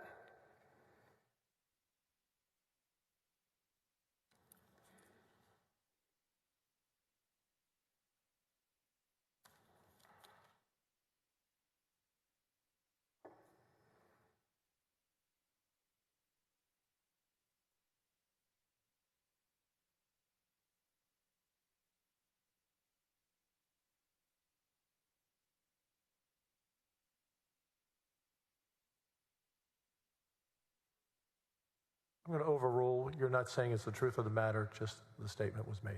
That's at this point, Your Honor. Mr. President, thank you. What did you hear that concerned you? Kevin Wood stated that he would check with Nate on several of the items. Now, was that about how long something would take or when something would be delivered? No, sir. No, ma'am. It was with regards to cost. Now, if Kevin Wood's a contractor who's trying to make money on his own, why would he need to check with anyone? Objection, speculation. Sustained. So let's back up a little bit. What would he have to check with Nate on specifically? Please tell us in detail what you recall. He was stating that he would need to check with Nate on the cost of countertops and renovations to the cabinetry in the kitchen. I'm going to be very specific. Did he have to check on the cost, or did he have to check on... Did Mr. Wood seem to already understand what the cost would be? Yes. And what was the cost? He mentioned the total of $20,000. For what? For the cabinetry and the countertops. And what was Ken Paxton's response? That he wanted to do it or did not want to do it? He stated that he would like to move forward. And then what was said by Kevin Wood? He said, I would check with Nate. Did you relay that conversation to anyone? I related to 2 individuals. Were either of them people who worked above you at the Office of the Attorney General? Yes. Were you relaying the information to be salacious or for another reason? I was seeking advice. And who did you speak to? I spoke to Mark Rylander and Blake Brickman. What did Mark Rylander or Blake Brickman advise you to do? Objection, hearsay. Your Honor, Sustained. Okay. What did you do after speaking to Mark Rylander and Blake Brickman? I spoke to General Paxton. What did you say to Mr. General Paxton? I asked him about the conversation that I'd overheard, and I stated that I walked away with a certain impression. Let me pause you. With what impression? I walked away with the impression that Nate Paul was involved in the renovations of General Paxton's home. What concerns did you have about that? Given the fact that we were working on several items related to Mr. Paul, it felt as though there might be an inappropriate relationship there. Were you that clear with the general? Yes. And what happened? He stated that he appreciated me bringing his concern to him, and that he then assured me that that was in fact not the case. Did his explanation absolve all concerns? No. How did you feel at the conclusion of that conversation? Still uneasy, but I never discussed it after that with him. Okay. Are you aware of the fact that we've issued subpoenas for Kevin Wood for him to address these issues and that he does not intend to testify before this court? Objection, speculation. She's just testifying now. Sustained. Did you spend much time at the Paxton home after that? Not much, no. Why not? It was a mix of ongoing renovations, increased travel, and just lack of requests to be there. Okay. Did you feel comfortable about the home or being present at the home? Not always, no. Why is that? There were still some lingering concerns over the questions that I had asked the general, but I had not followed up on those concerns. In the summer of 2020, prior to the whistleblowing allegations, did you have an opinion as to the veracity or the truthfulness of Mark Penley? Yes. And what was it? He seemed to be an individual of the utmost integrity. And did you have an opinion as to the credibility or truthfulness of Jeff Mateer? Yes. I'm sorry, it's not proper for one witness to talk about whether another witness is truthful. That's just not how it works. It absolutely is, Your Honor. So please let me finish and quit interrupting, please. Your Honor, it's not proper for one witness to sit up on the stand and say, this person's truthful, that's not how it works. It's improper. I object. He's absolutely right in a vacuum. I would have no authority to talk about the character of truthfulness as a primary rule, and I wouldn't infringe it. But once he attacks their credibility, Rule 405A1 allows me to establish by reputation or opinion a relevant character trait. In this case, truthfulness. That's not how it works, Your Honor. Yes, it is. Anyway, this is not how it works, Your Honor. You don't get to get up here and bring one witness and talk about the veracity of all the other witnesses. Now, if she feels like Mr. Penley's veracity was challenged on some particular statement, then she brings a different statement to try to rehabilitate him. But she don't do it with this witness. You could do it with any witness, Your Honor.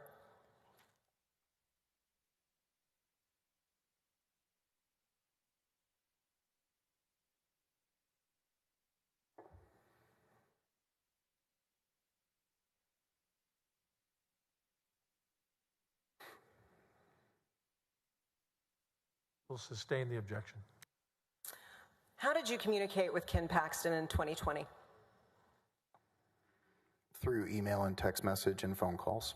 How many cell phones did Ken Paxton have? He had 2 primary, and he later obtained 2 more cell phones. I learned through the course of opening that I used the term burner phone incorrectly. Apparently, they have to be cheap and from 7-Eleven. What would you call extra phones that most people don't know about? Extra phones. Okay. So two primary phones, 2 extra phones. Yes, ma'am. Do you have the phone number of his personal phone?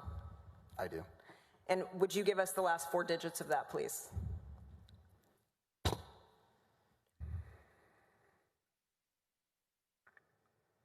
the cell phone is 8128. And what about his work phone? 0220. Can you describe for us physically what the other two phones look like? The other two phones being the extra phones? That's correct. Okay. The other two phones, one was a Samsung Galaxy Fold, the other was a red iPhone. You mentioned that you also communicated with him by email. Outside of work email, did he have another? He did. What kind of account was that? It was a Proton mail. And do you know how the Proton account was set up? It was set up through the OAG's office. Why was that? We went to China. So it was safer to discuss business on that phone than it would be for a Chinese hacker to get into a personal cell or a work cell, correct? Yes. But do you also know that their headquarters are out of the United States? I believe they're in Switzerland. And so they wouldn't be subsequent to a search warrant and are not provided as part of a public records request to the OAG. Objection, speculation, Your Honor. Sustained. And are you familiar with something called Signal? I am. What is that? It is an encrypted messaging app. Encrypted, also making it safer, correct? Yes. Are you aware that they too are housed out of the country, not subsequent to, or not under the pressures of a subpoena, and not provided by the OAG? Again, Your Honor, this is just her testifying what she thinks Signal is. This witness doesn't know this. It's speculation and improper. Sustained. At any point, did General Paxton ask to use technology that you provided? Yes. What was that? He used my personal cell phone. How many times did the general use your personal cell phone? At least 3 to 4. Were you able to hear those conversations or who they were with? I was not. Were you able to determine after you got your property back why he needed your phone? No. Why not? Whenever I received my cellular device back, the call log had been wiped. And did he use anything of yours other than your cell phone? No. Do you recall after the whistleblowers, Mr. Paxton asking to use your laptop? Yes. What was that about? That was a request. He was working on a letter to the Inspector General of the United States. Can you anchor that in time for us? What had just occurred? This was late October, and this would have been after the whistleblower complaint. And do you know, what were you asked to do? I was asked, General Paxton handed me a hard copy of a document and asked me to transcribe the events outlined in the document in the form of a letter to the Inspector General. And by hard copy, you mean like what I have here? Yes. So not handwriting, but typed written? Yes.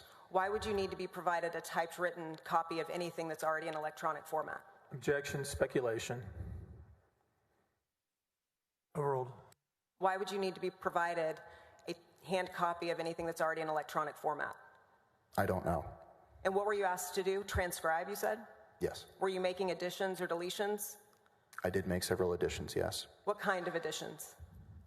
Since it was asked to be in the format of a letter to Inspector General Horowitz, it was addressed to Inspector General Horowitz.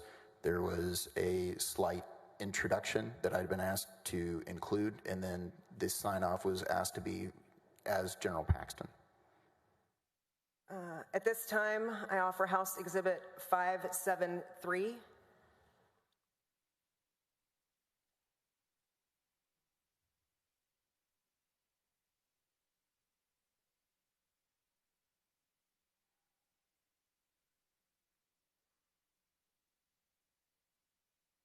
This is part of the Office of the Attorney General records. There is a business record affidavit. It has been on file for greater than 14 days. Any objection? Do we know about this? No objection, Your Honor. Please admit Exhibit 573 into evidence. Mr. Wicker, will you take a moment and look at the body of that letter and let me know if you recognize it? This is the letter that I was asked to write for Inspector General Horowitz. So if I turn you to the top where you add Dear Mr. Horowitz, you typed that in? Yes. Do you know who that is? He was or is the Inspector General of the United States. We've heard about the Office of the Inspector General throughout this trial. Do you know whether or not that's the appropriate person to go to if you want to make complaints about federal prosecutors or federal agents? That is my understanding, yes. At any point prior to the whistleblow situation, had Ken Paxton talked to you about, or in your presence, about the Office of the Attorney General? About the Office of the Attorney General, yes. Had he ever suggested going there, or that they were the correct place to bring this complaint? He had not mentioned that to me, no. In fact, do you know that he didn't want to take it to OIG prior to that? Objection, speculation. Overruled. Do you know whether or not he wanted to take Nate Paul's complaint to the OIG prior to the whistleblowers coming forward? I do not. And then once you look at this letter, I'm going to turn you down to the bottom in regards to the allegations made by Nate Paul, and I'm going to go quickly. Did these amount to things like not getting to use the restroom? It did. And when you drafted it, did you realize part of Nate Paul's big federal complaint is that he couldn't call his attorney except from using an agent's cell phone? Yes. And that he was not allowed to call for counsel, and that's why they provided him a cell phone? Yes. Are you aware that the only allegations he makes, well, let me do this differently. Where were you when you were helping type this up for the General? This letter was written in the Office of the Attorney General. On what laptop? My state laptop. And what did you do with the laptop after typing up the letter? I followed up with General Paxton about having completed the transcribed letter. And then what? And I asked him what he'd like to do with it. And what was the response? He said that he had several insertions that he would like to make, and that he would let me know about when he needed it. Did he have you email him or put it into a USB drive? Not to my recollection, no. What did he do? He asked me to bring my state laptop to his Austin home so that he could work on the letter. And did he make changes to your knowledge? To my knowledge, no. Okay. Okay. After drafting the letter for the Attorney General, do you know whether or not the letter was ever sent to OIG? I do not.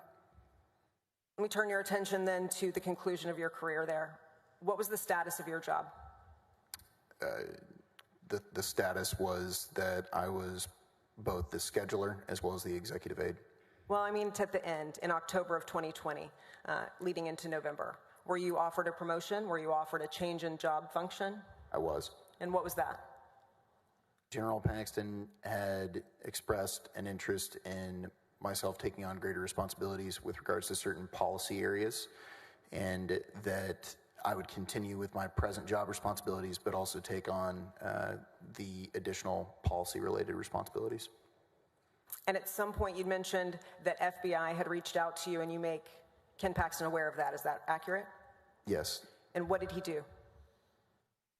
General Paxton's question that he asked me was, why? Did you have a response for him? No, I did not. What, if anything, did he direct you to do? He did not direct me to do anything at that time. Did he take you anywhere? Not at that time, no. Okay. Ultimately, you say not at that time, so what happens next in regards to that? The next discussion I had with a member of the AG staff regarding the FBI was Brent Webster requested to meet with me. And what, if anything, did Brent Webster have to say on behalf of the Office of the Attorney General? Objection, hearsay, Your Honor. Sustained. Was he working in his official capacity as a representative or employee of the Office of the Attorney General? That is my understanding, yes. Same question, Your Honor, subsequent to 801ED, which is specific to representatives or employees. Brent Webster is making the comment to Mr. Wicker in his capacity as an employee of Ken Paxton. It's the same objection, Your Honor. We've established in this trial, that's not how it works. You cannot just come up here and ask him what somebody else said other than General Paxton himself. You can when he's being directed as part of his employment. He's not an employee of Ken Paxton.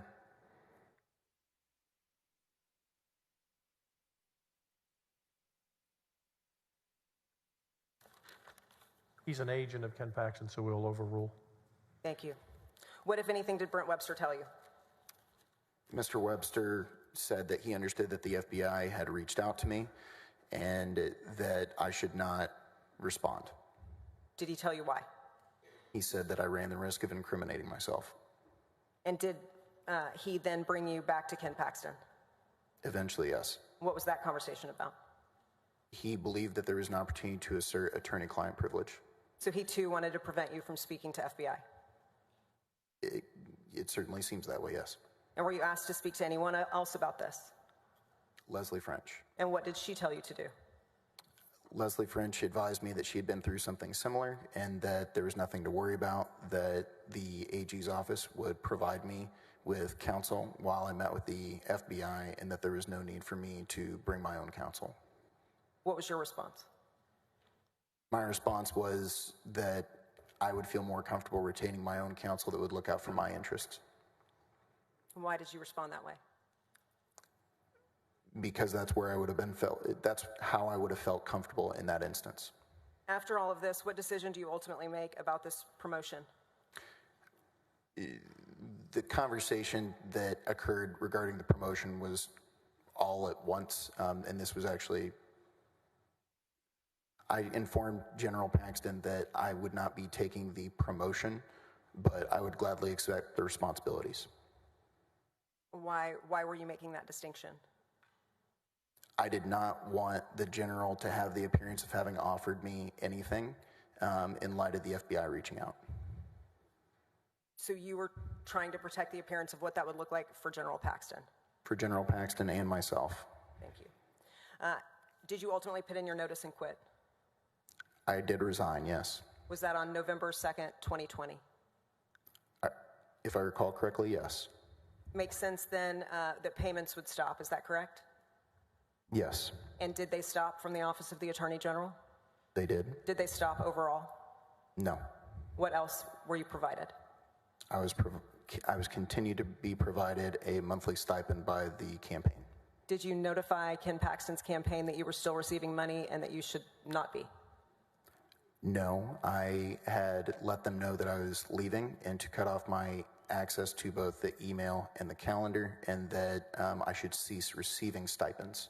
When did you cease receiving stipends? Not until the following year. And what, if anything, did you do with that extra money that you had been provided? Michelle Smith had sent me a W-2 with that amount. I contacted her, not understanding that I continued to be paid. I asked her what I should do with the money and if General Paxton would like it back. She reached out to General Paxton, who informed her to tell me to keep it. And I stated no problem, and I went ahead and donated the money back. They told you to keep it and you donated it back? Yes. Why did you do that? I didn't do the work.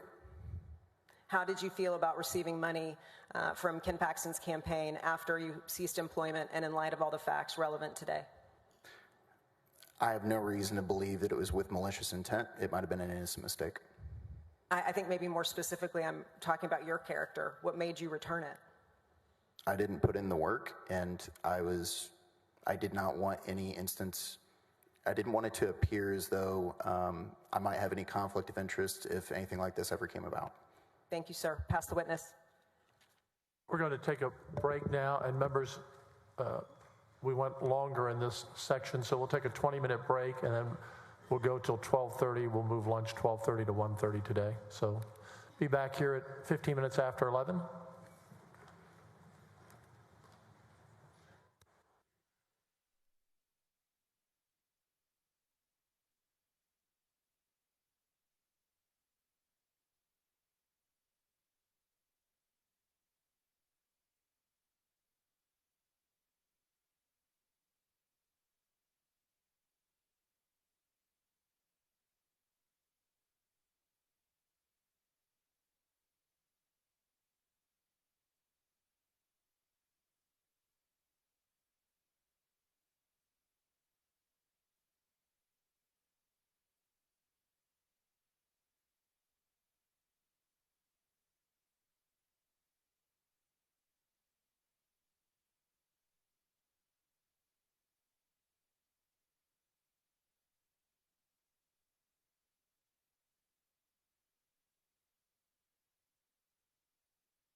Mr. DeGuerin, could you come forward?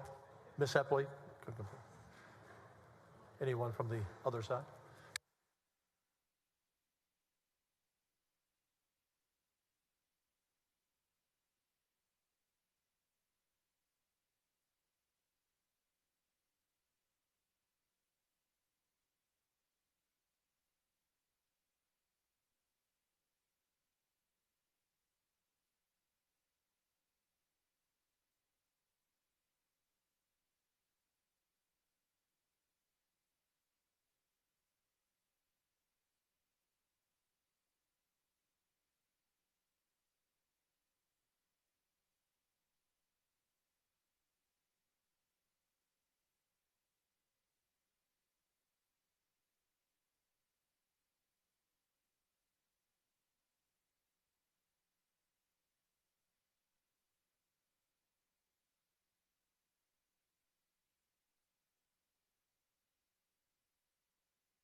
Give us a minute, jurors. We're resolving some issues here.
We have a motion to be brought in court by the House managers, I understand.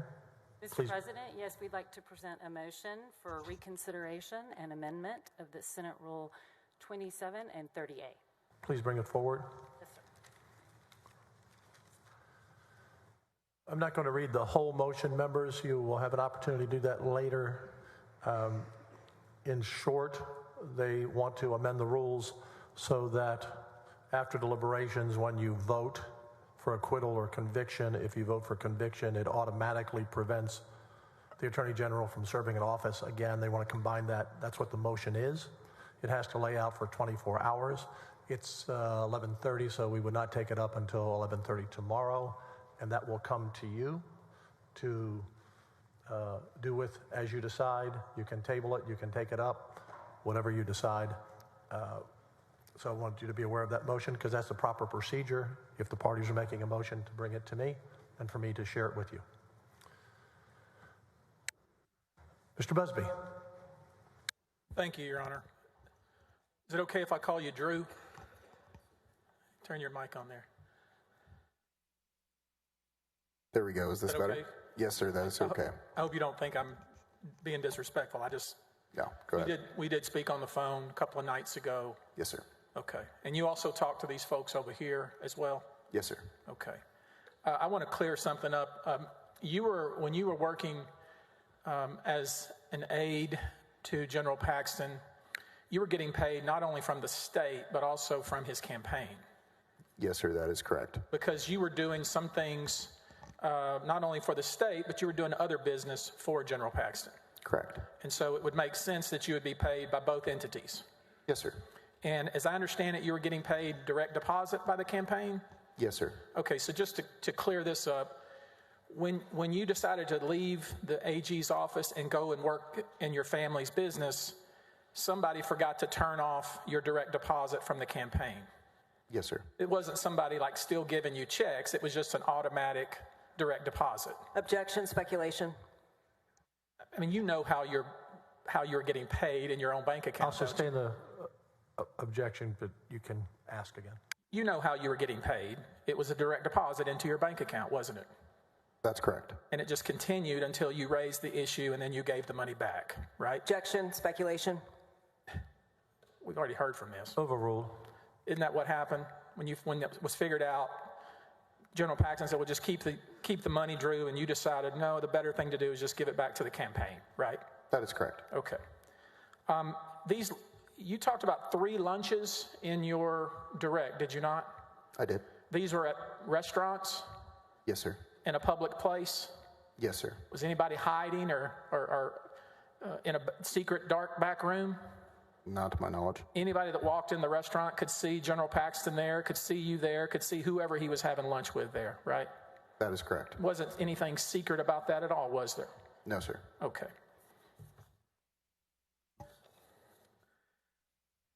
I want to make sure the members understand, Drew, because this is some things that you not only told the House when you were interviewed, but you also told me the other night on the phone.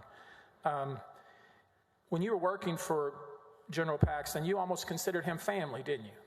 That is correct. You have no animosity towards the Paxtons, do you? I do not. And you told me you love the general, right? That is correct. And you also said you appreciate everything that General Paxton did for you. Correct. The Paxtons used to joke that you were a second son, didn't they? They did. You told me that you and General Paxton were very close. That's correct.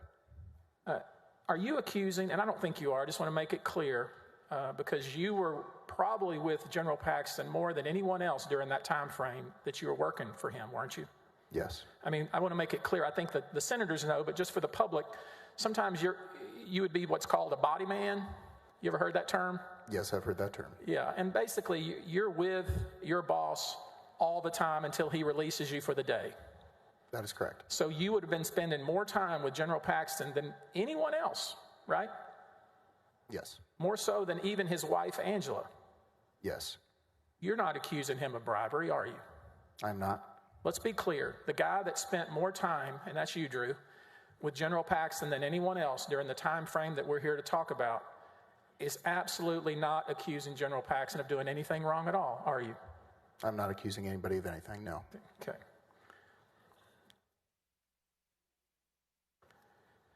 You also were with General Paxton when he traveled, right? That's correct. And just so, and I know you've read some of these press reports, haven't you? I've done my best to stay away from any sort of media. I've had some people say some things to me, but I've tried to shut that down as soon as it's come up. And I know it's hard to ignore some of this stuff in the newspaper, but you know that there's been an allegation that General Paxton had a secret email address? I believe you mentioned that to me on the call the other day, yes. And you and I know that the reason he had that Proton address, that email address, was because he was traveling to China. That is correct. And the reason and that was something set up for him by the IT department at the Office of Attorney General. That is correct. And that email address was to prevent the Chinese from hacking into his into his email, right? Correct. Okay. And other people in the office had that same type of email address, didn't they? I don't know how many others, but yes. Okay.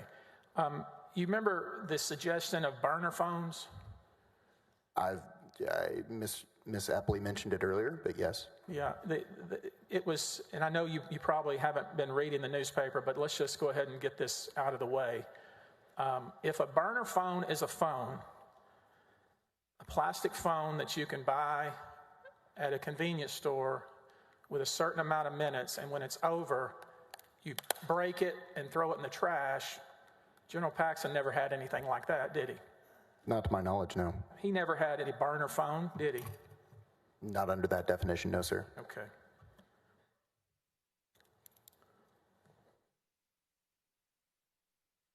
You told the House you could not speculate as to what relationship Nate Paul had with General Paxton. Isn't that right? I stated that I believe that they were friends, yes.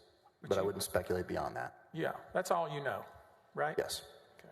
One thing you do know, that you never were in the presence of General Paxton when he and Nate Paul made any kind of agreement. Isn't that right?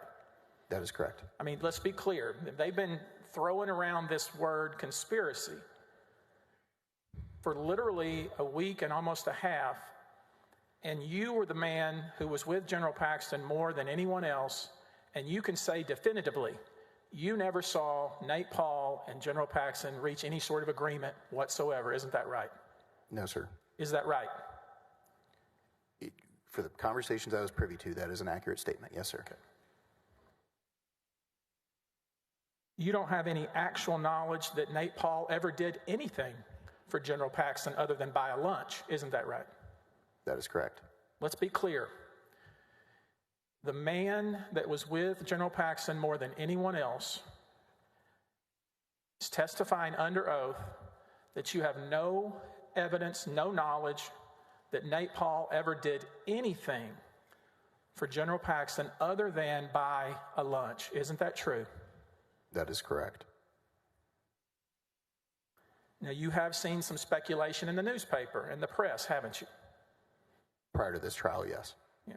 And I want to, and I'm not picking on you, Drew, because I think you can tell that I'm fond of you and I like you. But I want you to know that this whole idea of the house renovations everybody says it came from you. Do you know anything about who paid for General Paxton's home renovations? Not directly, no. All you have is one stray comment, right? Across multiple instances, yes. And you were concerned about it, and you went and raised it with your boss, right? That is correct. And he was very clear with you. That is not what's going on here. Isn't that right? That is what he stated to me, yes. Okay. When you interviewed with the house managers, did they ever bother to show you the receipts, bills, payments related to General Paxton's house renovations? No, sir. They are in evidence. Did you ever go with General Paxton and Senator Paxton when they went to Home Depot? No, sir. When they went to Lowe's? No, sir. When they went to a different Lowe's? No, sir. Were you ever with them when they were pricing sinks and countertops?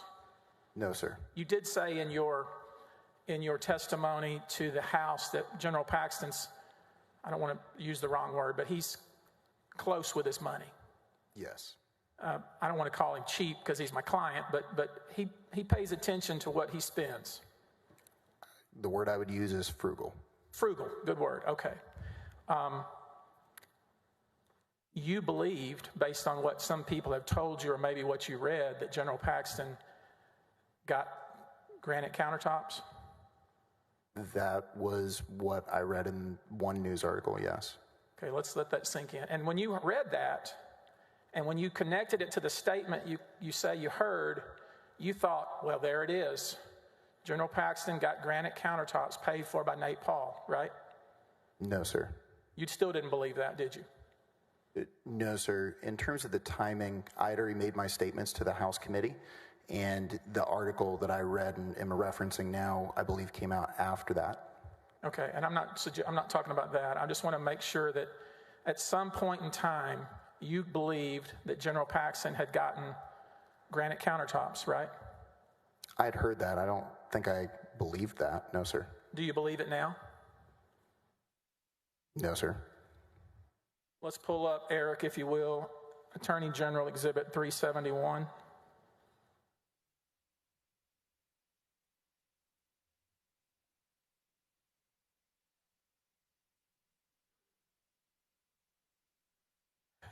You told us you had been in the kitchen of the Paxton's home in Austin. I was. And that's in Terrytown here in Austin? That is my understanding what the neighborhood's called, yes. Okay. Can we pull that up, Eric, please? Objection, Your Honor. Is this already in evidence? And he hasn't established the relevant time period, whether it was before or after. I've already said this is in evidence, Your Honor. It's AG 371. Overruled. Now, this picture, sir, was taken a few days before this trial started. Do you see the countertops? Objection assumes facts not in evidence. It's already been proved up, Your Honor. We'll do it again. It has not been proven up. It is a photograph, and it depicts exactly what it purports to until or unless he lays a predicate for someone who can say when it was taken. If I could keep going, Your Honor, we'll do all that. Same. Sir, do you see the kitchen, the Paxton kitchen there? I do. Do you see the countertops? I do. Are those the same countertops that you saw when you were in the Paxton kitchen? Prior to the renovation, yes. Okay. Do you realize that that's the same countertops as they exist today? Objection, facts not in evidence. He doesn't have a predicate for that, and he's testifying to the Senate. Your Honor, this has already come into evidence of the current picture of General Paxton's kitchen. It's already in evidence. Mischaracterization of the evidence, Your Honor. The photograph is in evidence, but what it depicts has not been established, and Tony Busby does not get to, no matter how hard he tries, establish the time frame in which it was taken. Again, Sustained. is this how the kitchen looked when you were in it? Prior to the renovations, yes. Okay. Do you see the countertops? I do. Do you see the stove? I do. Do you see the cabinetry? I do. Okay. Do you know how often the Paxtons went and priced new stoves, new countertops, painting the cabinetry? Do you know? Objection assumes facts not in evidence. We don't know that they did that at all. I'm asking him, Your Honor. How can I establish if I don't ask him that? Overruled. Do you know how many times they did that? I do not. wouldn't it be unfair to the Paxtons to suggest that this picture here Objection to relevance is the way it's phrased, Your Honor. Let It's him finish his inappropriate. question. Do you know whether the countertops that we see in this picture, do you know whether they've ever changed? I do not know if they've changed now. Okay.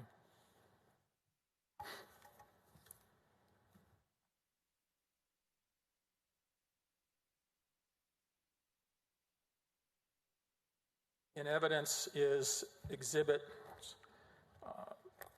346 to 353. You mentioned Steam Clean as one of the contractors, right?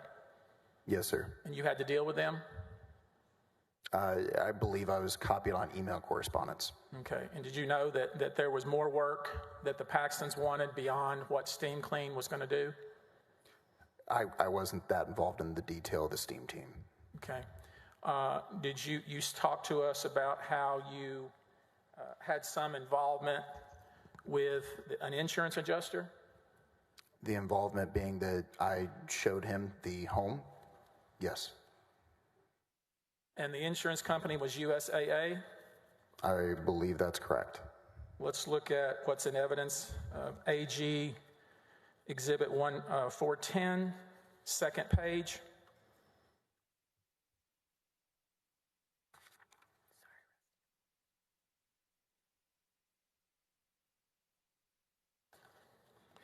Just catch the first page first, Eric.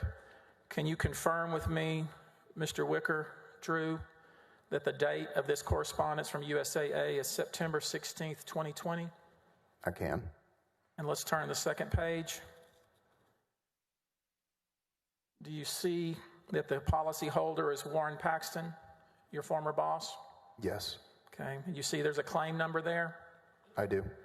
And do you see this explanation for the benefits and the payments and the additional payments that are laid out there? That's what it appears to be, yes. And how often did you hear General Paxton complain about how slow the insurance company was on his claim? Objection, Your Honor. What's good for the goose is good for the gander. That's hearsay. Exactly. We've been hearing from General Paxton all trial. He's our party opponent, Your Honor, not his own. He cannot proffer statements for Ken Paxton on his behalf from the stand. We get to use them against him. He doesn't get to offer them for you. Sustained. Do you see here it says $32,000 total cash out to you for all other covered repairs? Do you see that? I do. Did you ever have any involvement in trying to convince the mortgage company to release that check to the Paxtons? I don't recall that now. Okay. Did you understand that there were more repairs being made that Ken Paxton was claiming were covered from a different contractor? Objection assumes facts not in evidence and counselors testifying. Did you know? Sustained. Did you know that there was a different contractor doing some of the work in the Paxton's home? Objection, Mr. Busby. That's twice the judge has sustained the objection to facts not in evidence. He just testified to it in direct that he dealt with Kevin Wood. Yeah. That's in evidence. That's because it was a direct relationship based on his rational perception of the facts. Did you deal with Mr. Wood? Did you see Mr. Wood at the home? I did deal with Mr. Wood, yes. Did you know that he was doing repairs and renovations to the home? Yes. Did you know that he was, in fact, the second contractor that's being referred to in the USAA docs? No, I've never seen these documents. Objection assumes facts not in evidence. He's introduced a second contractor when all we know is the first and Cupertino. I'm trying to figure out how it would be that Nate Paul's paying for repairs when, in fact, USAA is paying for some of them. You have any idea about that? General Paxton expressed to me that he was paying things out of his own pocket as well as insurance. Exactly. You knew that, for instance, the sink that they put into the home, you know that sink was replaced, right? Objection assumes facts not in evidence. I'm asking him, Your Honor, how can we put it in evidence if I don't ask the witness? Overruled. Silly objections. You know that they were trying to replace their sink, right? No, sir, I do not know that. Do you know what the sink looks like now? No, sir. Do you know who paid for the sink? No, sir.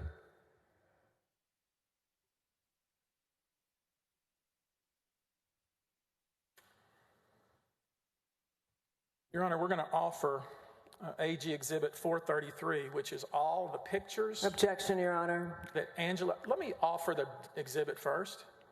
All of the pictures that Angela Paxton had from her phone, all of these, where they were at Lowe's and Home Depot, pricing repairs to their home that they paid for out of their own pocket. Objection, Your Honor. Assumes facts, not in evidence. Excuse me, Counselor. Let him finish. Okay. You have Proven plenty up of time to object. with an affidavit from Senator Paxton herself, establishing that these are records that they keep, that they kept, and she confirms that they are what she say they are, and they're non-hearsay. They're mostly just pictures. Your Honor, Mr. President, if I may respond. Exhibit 433, all the pictures from Angela Paxton's phone. I'm not calling Senator Paxton's credibility on this issue. Excuse me 1 second. Let me ask you, do you object? I do. What basis? I am not calling the affidavit itself into question. What I am saying is there is inadequate information in that packet to establish it as relevant. For example, there are about 300 pages of what looks like scrolling online shopping or photographs from catalogs from Home Depot and Lowe's. They have no point of relevance. You don't know when the pictures were taken or by whom. So while she can establish they are her records, we do not know what they imply. There's nothing to show us what they fairly and accurately depict or when it was taken. That's what the affidavit Mr. does. Busby. The affidavit specifically does what she claims it doesn't do. She does not claim the time frame or when the pictures were taken. Right here, Your Honor. Can I see the affidavit? You may.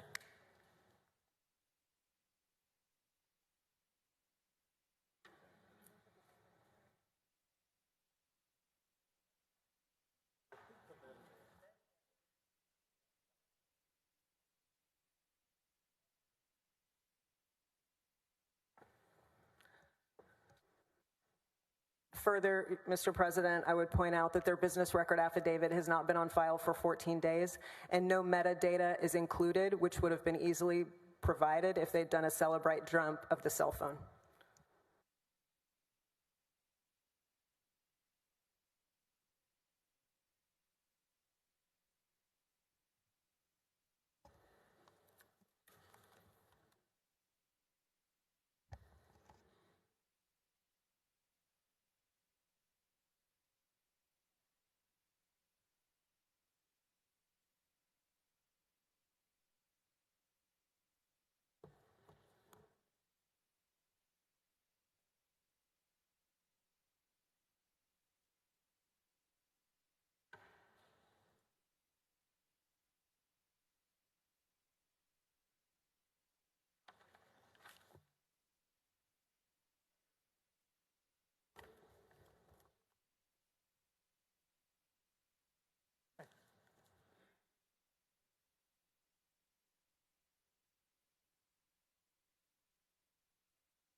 One other point of order, Mr. President. The defense has not followed the rules established by this body in order to have a senator testify, which is de facto what is happening by affidavit. I want to encourage everyone to realize I'm not questioning that she signed what she believes to be a valid affidavit. It's that it is not in compliance with the rules, and it does not tell us what it purports to depict. Your Honor, our mission here, this is Article 10, our mission here is to find the truth. And they have alleged that Ken Paxton and Angela Paxton, a member of this body, were bribed, that someone else paid for their house repairs. The documents you have in your hand directly contradict that and in fact prove the opposite. Those are proved up by affidavit. The pictures fairly and accurately represent pictures they were taking when they were pricing at Lowe's and Home Depot. They also have pictures of the house itself as it was undergoing renovations, and I'll compare those pictures with the pictures of the home now to demonstrate that all the things Angela Paxton wanted, like a new sink, she got. Objection, Your Honor. Counsel continues to testify on behalf of his client. It is inappropriate. I ask that we approach and that the testimony be stricken and the senator's asked to disregard. I am not attacking a senator here, but he has to follow the rules of evidence because this is a court and we follow the rules. Come on up. Come on up.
Members, we'll take a lunch break now.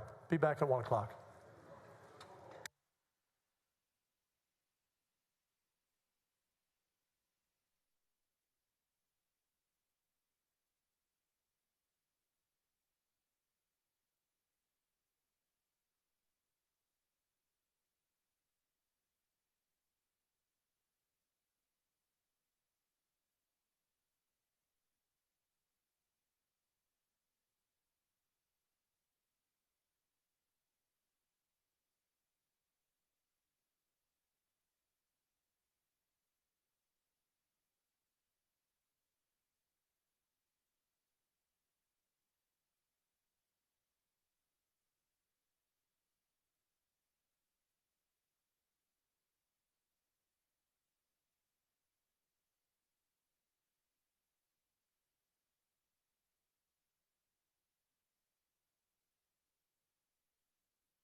All rise. The Court of Impeachment of the Texas Senate is now in session.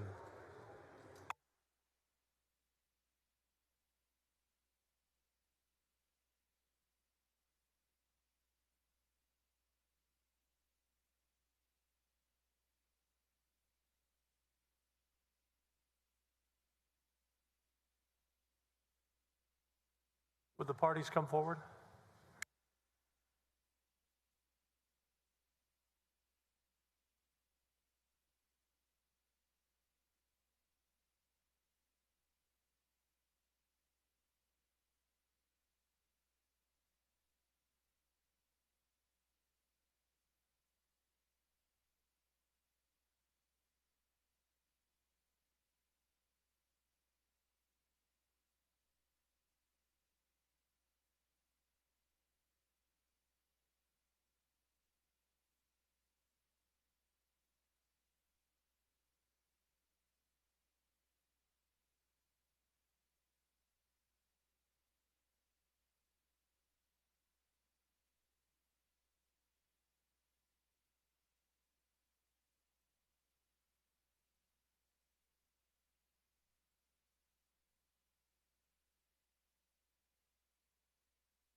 Members of the jury, we have some resolution between the parties on the issue when we left that they're going to work on and bring that issue back up tomorrow. So I think both parties have come to an agreement. Recall the witness.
You're still under oath. Please be seated. You did an excellent job of speaking loudly in the mic, so continue. Mr. Busby? Yes, sir. I want to make sure we're all on the same page about what we're attempting to do here. Eric, would you mind putting in front of our senators Article 10, please?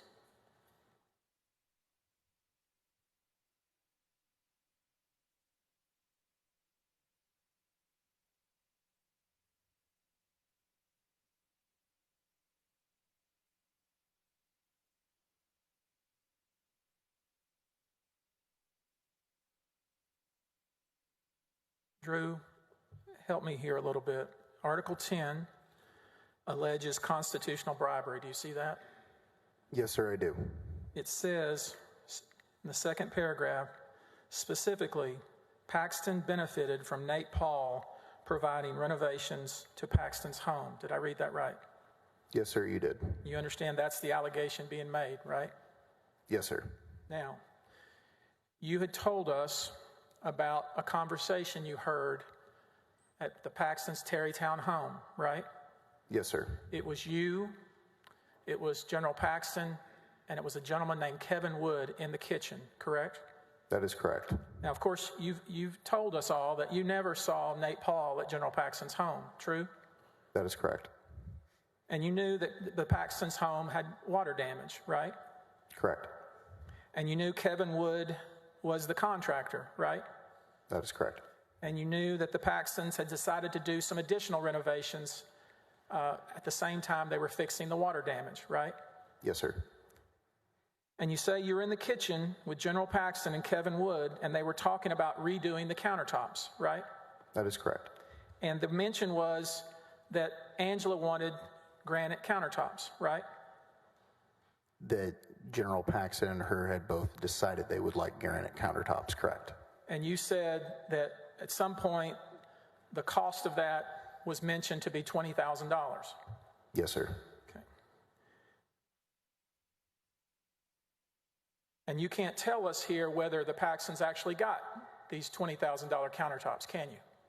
No, sir. Now, one way we could figure that out is for all of us to go to the Paxtons' home right now, couldn't we? Yes, sir. I mean, Your Honor, we could right now, if the court would allow it, get on a bus and drive over to Terrytown and look at the Paxton's countertops. Could we do that, Your Honor? Objection relevance, Your Honor. He can bring in photographs if he chooses to that were taken at a current time period. I'm going to overrule. You simply ask a question of something I could do. Yes, sir. And we may make a motion in that regard, but maybe we can fix it in this way, Your Honor.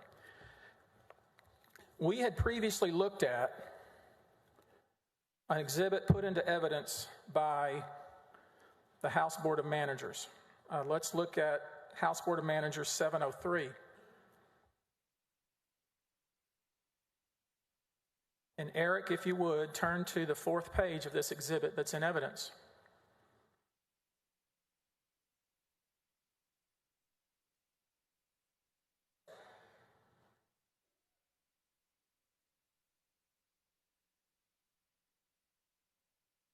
We can see here, can we not, that Kevin Wood has a email that's sent on July 4th, 2020. Do you see that? Yes, sir. And he attaches some pictures of the home at that point in time, right? I can't see that, but I do see that there are attachments. Okay, now let's turn over, Eric, if we could, to the page bait stamped 29672 within that exhibit. And pull that up so everybody can see.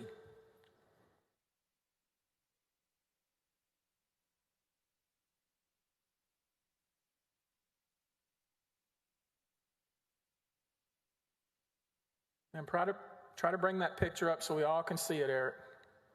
All right, now we can see what that kitchen looked like as of July of 2020, can't we?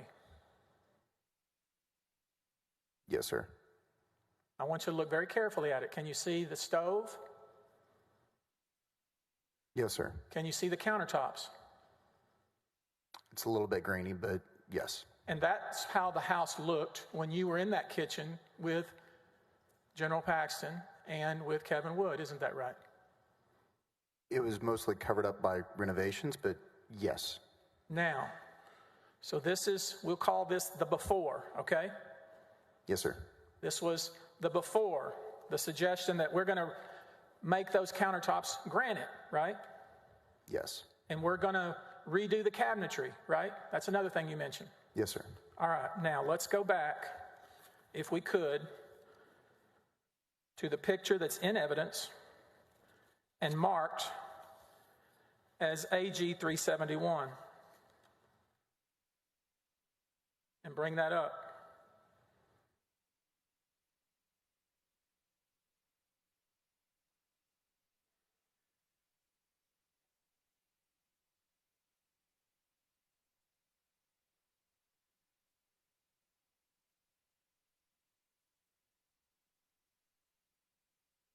Eric has the most stressful job in this trial. No pressure, Eric. Okay. Here we have a picture of that same kitchen. Is that true? It would appear so, yes. And you see the same countertops that you saw in the previous picture, don't you? It would appear so, yes. And you see the same cabinets as in the previous picture, right? Again, it would appear so. So the question is, I'm going to object, Your Honor, to relevance. I don't believe this is in the packet that we're referencing. Mr. Busby could cite me if I'm incorrect. I've already said this is in evidence at AG 371. Overruled. The question is, when was AG 371 taken, right? Yes, sir. Because if this picture was taken on August 22nd of 2023, then anybody with any common sense would know that nothing was done to the cabinets or the countertops, right? That would be correct. May I approach the witness, Your Honor? Yes, you may.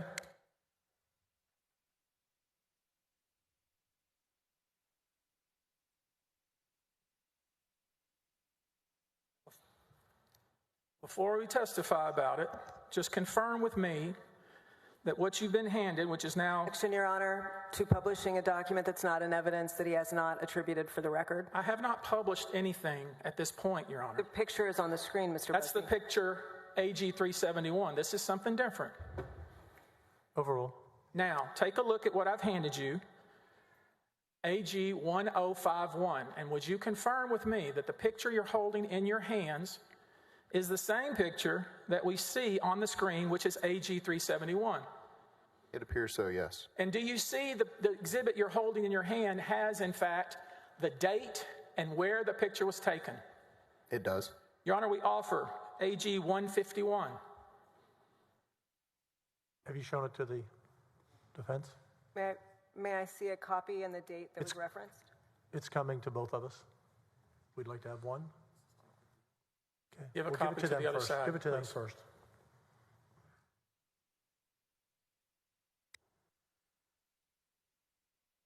And you can give us a copy. Sir, you can give us a copy. Oh, that's the only one you have. You have another copy? Mr. President, I don't want to stave off his direct, but cross, but I think that I can clear something up if I could take Mr. Wicker on a brief for Dyer. I think he's been misled as to the date and time of the photograph he had originally identified.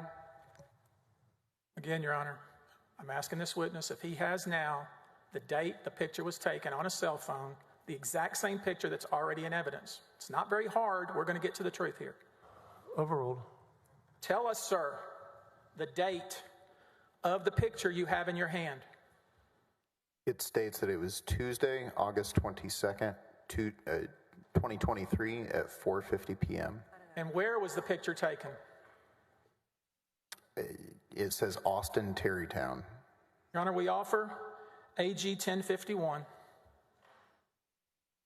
Do you object? I do, Your Honor. Objection hearsay. He hasn't established a proper predicate to make it relevant to this trial. It doesn't have an address, and Mr. Wicker cannot say that he fairly and accurately depicts something that he's actually seen.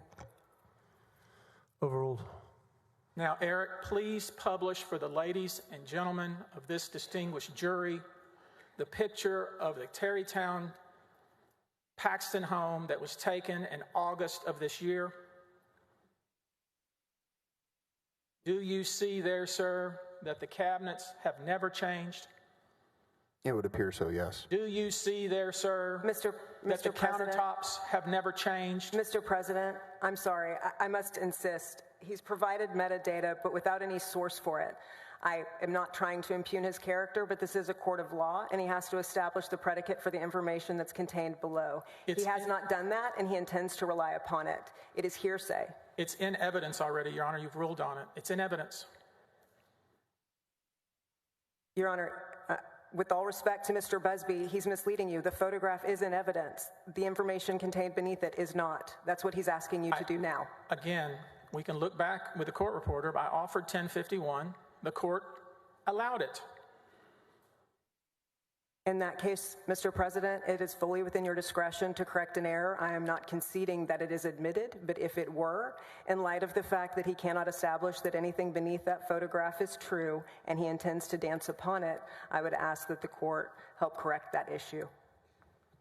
That picture, Your Honor, as you can tell, is the same picture that's in evidence. The only addition to it is now we know exactly when the picture was taken and where it was taken. Which establishes the exact issue, Your Honor. There is no one here who can establish whether or not this picture was in fact taken August 22nd, 2023, and any 12-year-old can create that graphic on a computer. Your Honor, this lawyer is suggesting that me, an officer of this court, has somehow doctored a picture when I've offered to go over to the home right now and look at the kitchen and it'll look exactly like that. Why would somebody who has an obligation as a prosecutor to find the truth try to prevent the truth from coming out? This is in evidence. The picture's in evidence already. The court's allowed now the picture in evidence that shows when it was taken. I am not trying to impugn anyone's character. I am acting as a prosecutor and a rule follower, and I expect to do that here so no misimpressions are left with the court. This is allowed in evidence. Thank you, Your Honor. Overruled. Now, you care about the truth, don't you, Drew? Yes, sir. You want the truth to come out, don't you? I believe it has to. Yes. It's important, isn't it? Yes, sir. And now we see that the picture of the Paxton home, we can see that there were no work done on the countertops, can't we? Yes, we can. We can see that there was no work done in the cabinetry, can't we? Yes, sir. Pretty clear, isn't it? From those images, yes.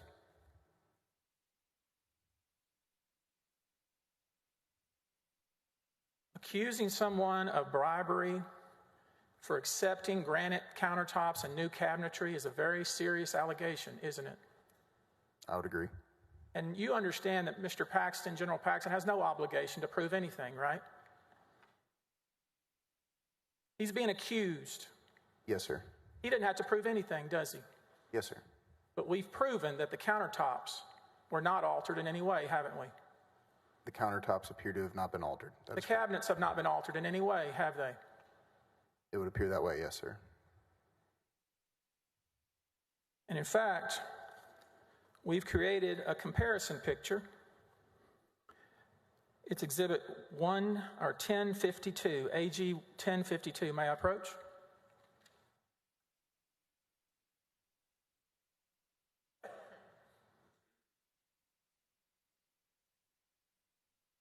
Can we agree, Drew, that 1052 that you're holding in your hands is a picture, the one on the left is the one we just looked at, right? Yes, sir. And the one on the right is the one we looked at from Kevin Wood, right?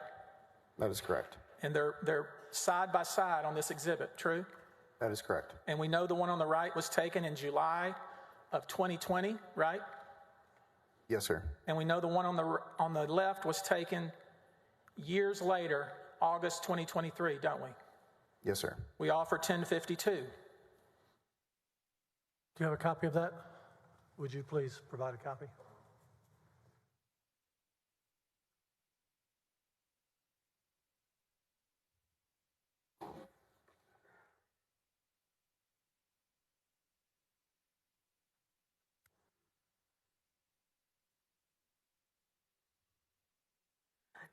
To clarify, I see AG 371 and I see House Board of Managers 73 on 1052. Which one of these two photos is supposed to be 1051? I'm not answering her questions, Your Honor. I've offered this exhibit. Then I object to relevance. This is a comparison, as I've laid out with the witness. He's established the relevance of this picture. It compares the one taken years back in 2020 with the one taken last month. We'd offer it.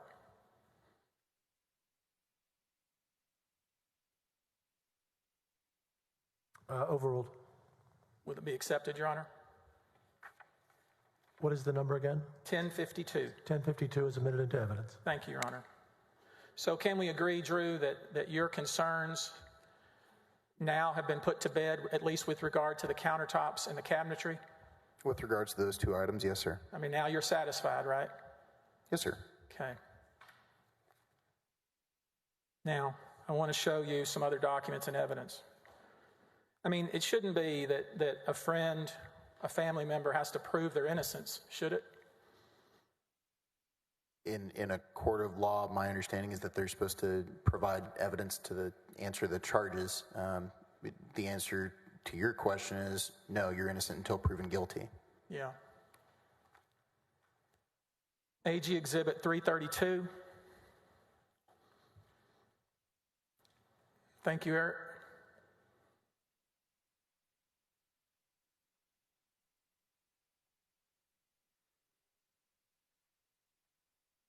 This is an invoice. Can you tell us all the date of the invoice?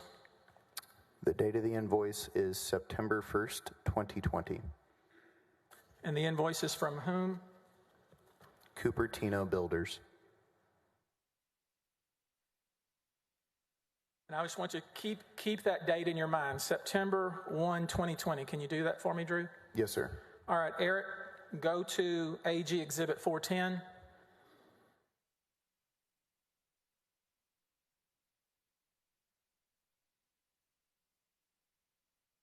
Can you see the date there on this USAA claims correspondence? September 16th of 2020. So here we are 15 days after that invoice that we saw previously. Yes, sir. And turn the page, Eric. And we can see as of that time, the claim being made with regard or with USAA is being administered. Yes. Okay. AG 428.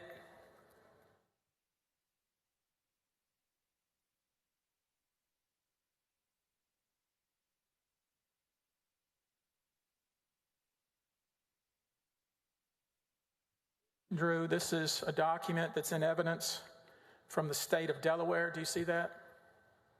I do. And do you see it's a document related to Cupertino Builders? I do. And can we agree that that's the same entity that we saw in the September 1, 2020 invoice? Yes, sir. And would you look at the very bottom line that gives us the date that that company was incorporated in the state of Delaware? It appears that the filing was April 16th of 2020. So what we know is in April of 2020, Cupertino Builders was incorporated in the state of Delaware. Yes, sir. And we know that months later, it issued an invoice to the Paxtons for work on their home. That's correct. Go back to the invoice, please, Eric.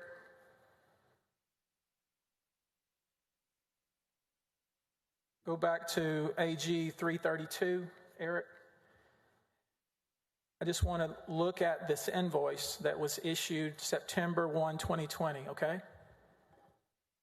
Turn to the second page, Eric. Do you see the total amount invoiced to the Paxtons for the renovations of their home?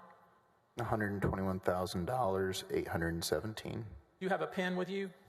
No, sir, I do not.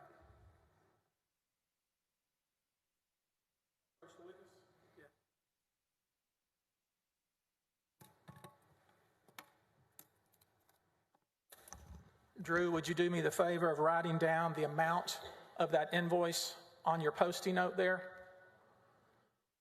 $121,617. Yes, sir. And we know, of course, that Cupertino Builders was a Delaware corporation as of the time this invoice was issued. That is what it says. Let's look now at AG Exhibit 48. And turn, Eric, if you would, to the bait stamp EBT 184. These are some text messages between General Paxton and a guy we may hear from in this case named Chip Loper, all right? And could you pull that text up, Eric? We saw that invoice was due on September 30th, 2020, right? That is correct. And now we have a text from General Paxton to his blind trust, or his trustee of his trust, instructing him to make a payment, don't we? That is what the text message says, yes. And confirm with me, if you would, that the amount that Chip Loper, the trustee, is being instructed to pay is exactly the amount that's on your Post-it note that you just wrote. I can confirm. Say it again. I confirm that. Exact, right? Yes, sir.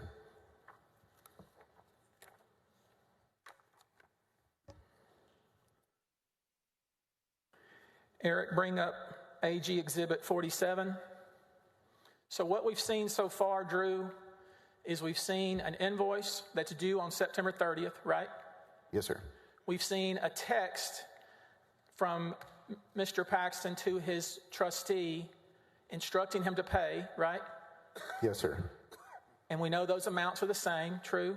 Yes. And now what we have in front of us is a bank statement from Prosperity Bank, right? That is what it says. And would you please confirm with me, go to page, we're looking at AG 47, go to page 116, EBT 116. And would you confirm that the day after Mr. Paxton, General Paxton, sent the text to his trustee that a wire was made from Mr. Paxton's account of $121,617? I can. And is that the same number that you wrote on your Post-it note? Yes.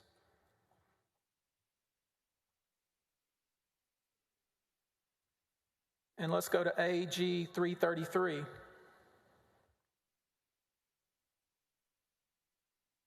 Do you see here that this is another record from a bank, BBVA? I do not see BBVA. Oh, yes, I do. Okay. At the very top. Business Choice Checking account? Yes, sir. And can you confirm that that account received a wire in the exact same amount as you wrote on your Post-it note? Yes. And it matches to the letter, to the penny, the amount of the invoice? Yes. And the amount of the wire out of the Paxton's account? I don't see where this says that this is the Paxton's account. We saw the previous Paxton's account. What we've seen is the invoice, the wire out, and the wire in, haven't we? Yes. Okay.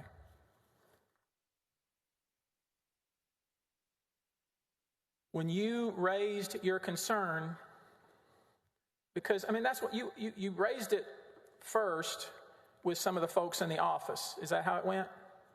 I sought advice from a trusted individual who brought me into the office first, yes. Is that Brickman? No, sir, that was Mark Rylander. Okay, so you went to Rylander and said, look, I heard something, it sounds a little weird, what do I do? Yes. Because you didn't know what to do about it. No, sir. And what he told you to do, hey, just raise it with General Paxton, right? His advice was that if I was comfortable raising it with General Paxton, then I do so, and then I also informed Blake Brickman as my direct report. Okay. And he told you that your understanding was just wrong, didn't he?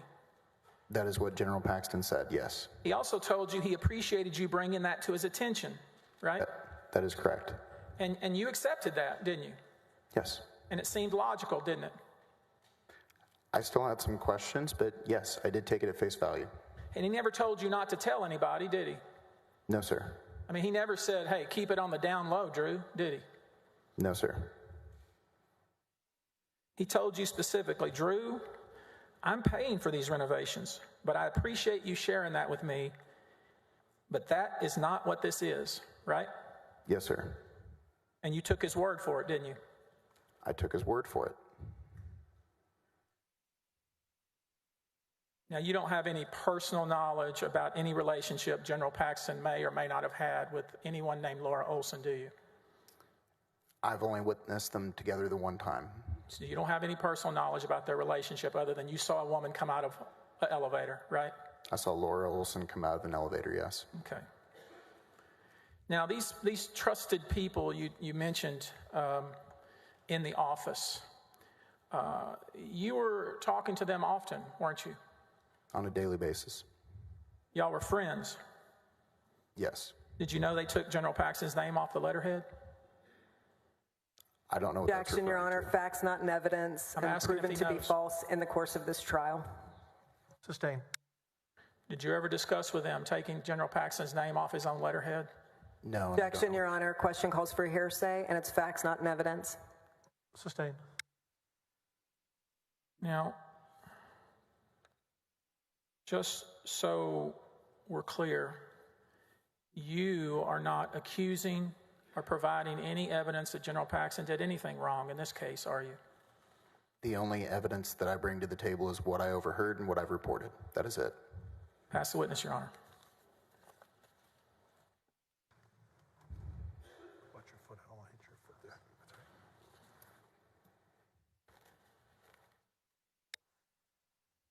right. Your witness. Thank you. Mr. Wicker, you sometimes ran personal errands for General Paxton, is that right? That is correct. When you did that, were you advised which service you were using, the campaign fund money or work money? Did you have to attribute where money was spent or your time was spent? I wasn't compensated for most of those services, so no, I was not. Okay, thank you. The second, because Mr. Busby asked you extensive questions, you told us that the damage was in the bedroom, correct? Yes. And did you see actual renovations anywhere in the home outside of the bedroom? Yes. Is it fair to say if you knew people were looking into your countertops and your cabinets, you might choose at that point not to get them upgraded? Objection, speculation, Your Honor. Sustained. Okay. Do you know, in the course of working with the adjuster and looking at Steam Clean and those groups that work for the insurance side, or let me do this differently. Do you know that payments were made by insurance? I do not know that firsthand, no. But we've all taken as a given, I think, through the course of talking to Mr. Busby, that more further renovations were done, correct? Yes, and that's what the document said. Okay. I want to clarify something else, and I'm sorry to put you on the spot. When Mr. Busby was showing you pictures of the kitchen, do you have an independent memory now in regards to what those what the countertops looked like, or are you taking his word for it? To the best of my recollection, those were the countertops. I do not want to lead, so I'm going to ask you a question only because of a prior conversation. The answer doesn't really matter, but I want to clarify.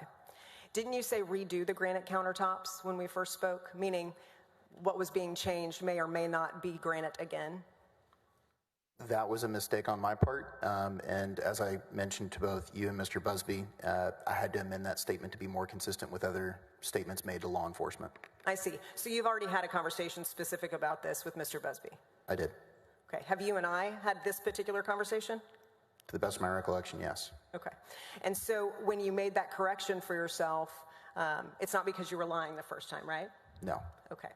What is the most relevant part of that conversation with Kevin Wood? The renovations, which we know took place, which people only know about because of you, or the state of the cabinets and countertops? Objection, Your Honor. Leading, number one, and number two, I don't think it's appropriate to ask the witness what's most relevant. That's the court's job.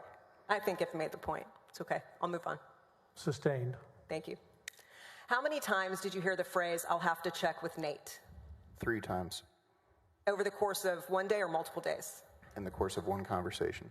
Thank you, sir. Do you have any question then that on 3 different occasions, the response to a question directed at Kevin Wood about financial impact of renovations was, "I'll have to check with Nate"? That is correct. Since you've already spoken to Mr. Busby, let me ask you a few questions about that. How did your conversation go? Did you call him or did he call you? Whenever we were in preparing for this trial, every effort was made whenever the House team reached out to offer the same thing for the defense. And it was in response to that, in preparation for this testimony here today, that my counsel and I both reached out to Mr. Busby's team to have a conversation prior to me taking the stand. It's an honorable and fair thing to do. Had you made prior efforts to speak to Mr. Busby or Paxton's team? My legal counsel had, yes. On your behalf? Yes. And at any point until the last week, did they take you up on that? They did not. He asked you a lot of questions about whether or not you overheard an agreement between Nate Paul and Ken Paxton. Do you recall that? Yes. Do most people who are working together stand on top of a mountain, hands on their hips, and say, "I'll do this for you if you'll give me X"? Objection, Your Honor. It's an improper question. Leading and Sustained. I mean, come on. Do you understand that law enforcement and this investigative body can use circumstantial evidence to determine whether or not there's a conspiracy? I'm sorry to interrupt. Objection, improper question. Speculation. Sustained. Yes, Your Honor. Let me do this differently then. Do you have any memory of when the Paxtons moved back into their home? This would have been probably August, September timeframe, if I had to guess. Okay. May I approach the witness, Your Honor?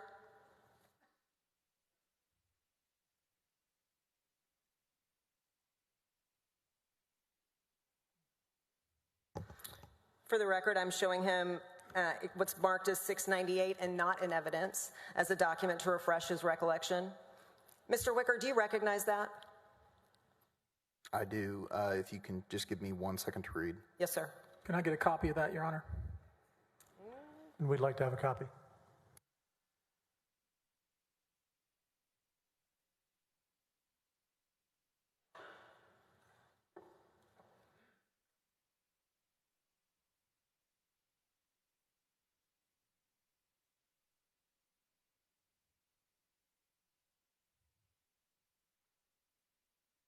I mean, in candor, there are multiple copies over there, but I don't have them. May I take his and pass it around? Yes. Give it to the defense first.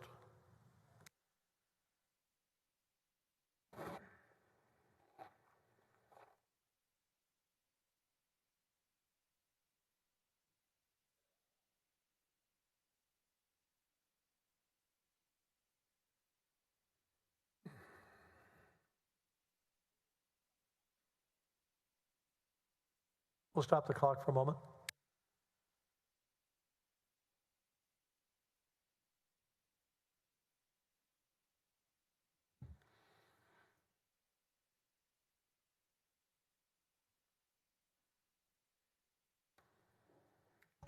Are you ready? I am. You can resume the clock. Since we do have a copy for everyone, I'm going to change course, actually. This is a text message that's included in 698, which is a set of documents provided with a business records affidavit, which have been provided to defense, and they've had notice of it for over 14 days, at which point I would move to admit 698. I have no objection to this, Your Honor. The court will admit Exhibit 698 into evidence. And would you publish? Thank you, Stacy. Who is this a conversation between? This states to be a conversation between myself, Mark Rylander, and Jeff Mateer. What is the date? It appears to be July 19th of 2020. Okay. And do you see any reference to when the Paxtons might be moving back into their home? It appears that it was around that time frame. So judging by the context here, he had been storing clothes at the AG's office, and we moved those back around that time frame. Okay. So fair to say then the Paxton's home was at least renovated enough for them to return to it in the middle of July? Yes. And would it surprise you to know that nowhere in those Cupertino records is there an invoice or estimate at any time during June or July? I did not see that. Leading, Your Honor. I'm going to have to object to leading. Sustained. Next, let me ask you. Let's turn to item 683, which is already in evidence. And Mr. Wicker, I'm sorry to take advantage of you since you're on the stand, but I need to recap a couple of things Busby went through. Tell me, if you would, the date on this document. September 30th of 2020. This document has been admitted as what we refer to as the cease and desist letter, so notice to Brandon Kamek to stop working. Are you aware of that time frame in the office? I am. And do you know that Brandon Kamek reaches out to Ken Paxton to let him know their problems? I learned this later, yes. Okay. But does this email corroborate what you heard? Objection, I'm sorry. He just said he heard it later. That's hearsay. Now she wants him to corroborate hearsay with something else. Improper. Sustained. Okay, let's look at the document itself. September 30th, cease and desist letter to Brandon Kamek. Let's look at item 130.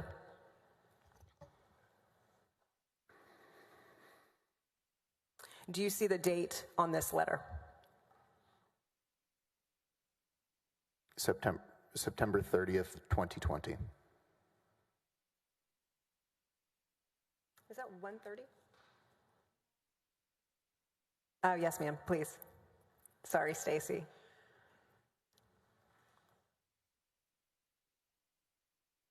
Thank you. Do you see September 30th referenced on this document as well? I do. And in the records provided by Esther Blind Trust, this is the first conversation about payment to Cupertino. Would that surprise you? I was not aware of Esther Blind Trust, so I'll take your word for it.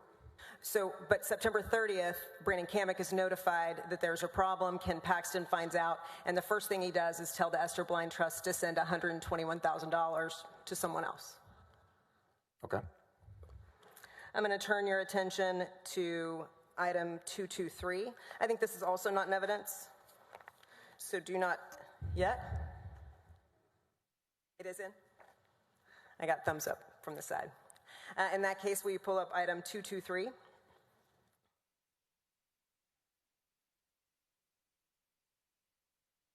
going to have you scroll down, Stacy, to the return.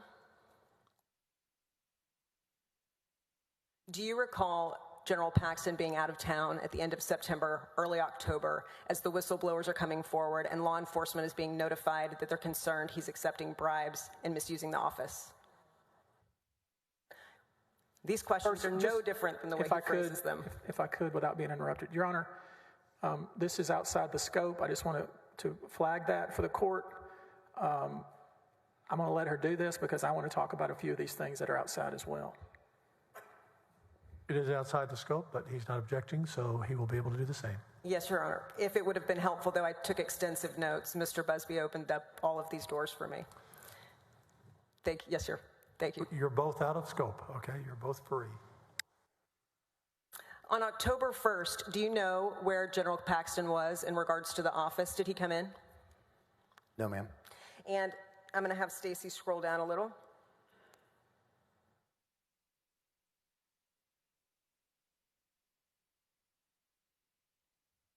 Are these texts between you and Jeff Mateer? Can you scroll up? Yes. Yes. And what is it that you understood on October 1st was happening with the general? I really didn't have an understanding at that time. Did you think anything about the fact that he wasn't there or didn't want you to let people know what he was doing? Objection, Your Honor. Leading, and he's already said he doesn't know. Sustained. I'm going to read from a document because it is in evidence. Says he has a lot to do out of the office and that I'm to tell anyone that asks that I don't know where he is. Is he telling you to lie? I don't know that he's asking me to lie, just to state that I don't know where he is. Stacy, if you would, please turn to Exhibit 131. Pause for a moment. In the upper left-hand corner, do you see that this account is affiliated with the Esther Blind Trust? I do. The same organization that was being told to make payment the day before by text, at least according to the documents and evidence before you. Yes.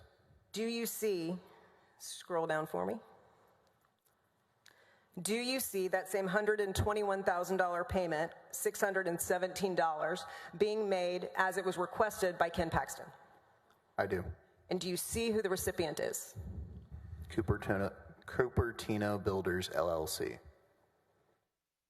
Miss Stacy, if you'll pull up 703 for me, please. I'd like to see page 21.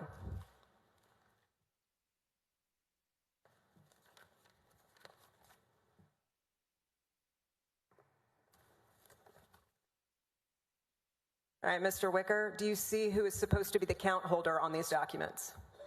It's under business choice checking, specifically choice. Cupertino Builders, LLC. And do you see the first line in the transaction sheet? It shows an incoming wire in the amount of $121,000, 617. Consistent with Cupertino being paid for remodeling or doing work at Ken Paxton's house, if that's what he has alleged, correct? Yes, ma'am. Let's turn to page 3.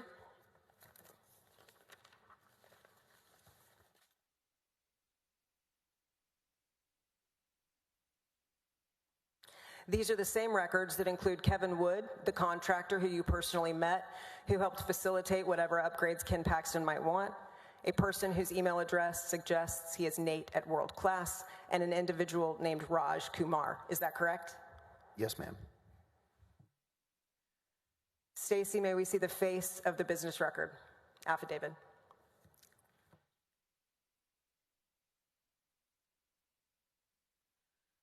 Do you see before you that the business records we've been referencing and that are already admitted belong to Cupertino Builders?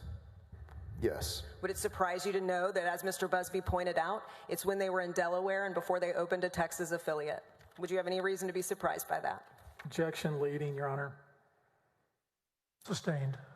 Do you also see that the individual otherwise referred to as Raj Kumar is in here named, I'm gonna butcher it, frankly, on the second page? Narsima Raju Sigaraju. I do see that. It was a valiant effort. I saw your smile.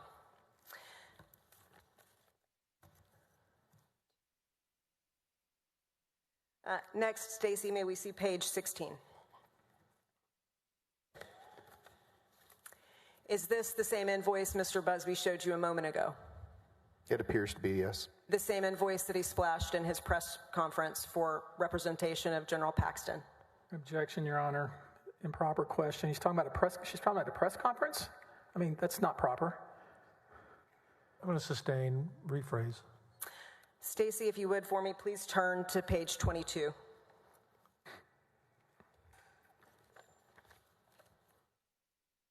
Now, Mr. Wicker, in all of the records before you, if there had been payments or estimates or supplies or timelines or communication in regard to payment in any way, in regards to Ken Paxton and Cupertino, don't you think Mr. Busby would have pointed it out? Objection, Your Honor. Leading. Sustained. Then the very last thing I would like to ask you is this. In regards to the document, the invoice we had just looked at, this document is the metadata that was provided by Cupertino. It is already admitted into evidence. Please tell me what date that invoice was created. October 1st, 2020 at 7:50 p.m. Central Standard Time. After the whistleblowers, after he knows that you're aware of the renovations, after a cease and desist, after directing payment, only after all of those things does he get the first piece of documentation that would in any way credit that it was valid. Objection, leading. Sustained. I guess I'll end where the defense began. There are no coincidences in Austin. But the next piece, I think... Objection to the sidebar. We've had a lot of sidebars in this a little bit of sidebar. trial. I'll give you a sidebar. They've had a few. One sidebar. Overruled. You're even now on sidebars, okay? The very last piece, I wish I could have ended there, but I need to get in the Uber records we discussed yesterday. The court had already said that they could be admitted after extensive arguments between both sides. I just failed to offer on the record for their admission. Go ahead. House moves to admit item. Sorry. 700. 700 will be... Take care of this. We've already settled that, right? 700 yesterday. Okay, 700 will be admitted into evidence. Your Honor, can we be heard on that? I think we have. I didn't know this would not be the right witness for this, but can we be heard on those records? We spoke extensively and the court ruled yesterday. Your Honor, we saw, apologize. I'm going to object to using the time, and may we approach?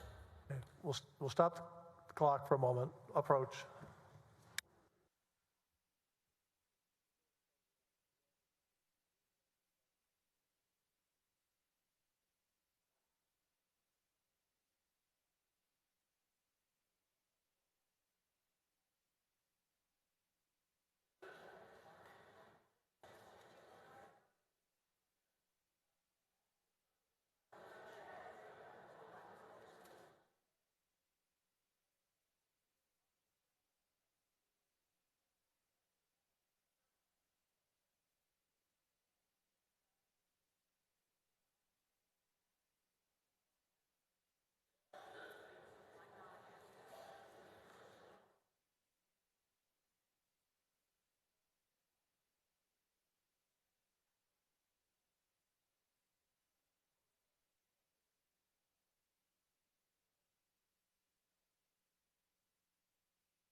Court will come back to order.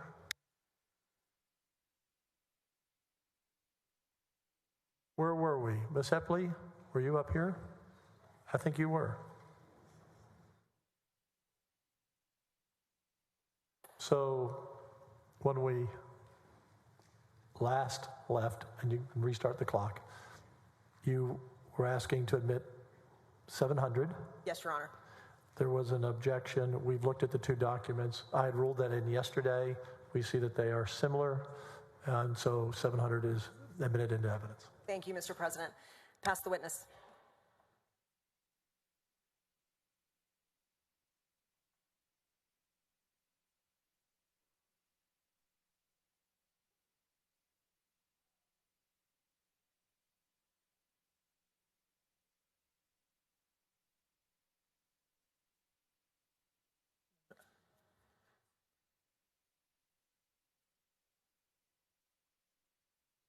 Eric, would you do me the service of putting on the screen what's in evidence, House Exhibit 571?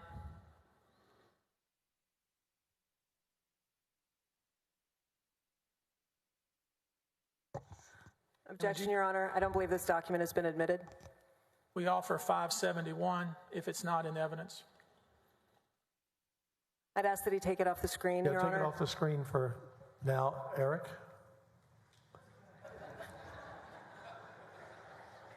We all know Eric. We love Eric. And everyone knows Stacy. It's actually in evidence, I'm told. We're checking. You don't have it? We'll check.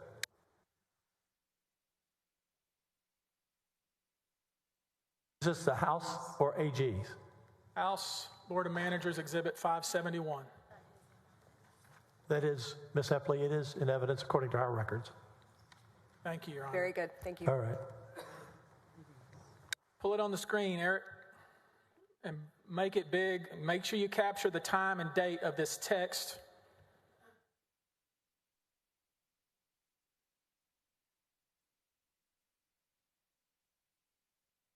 Get the date too, Eric.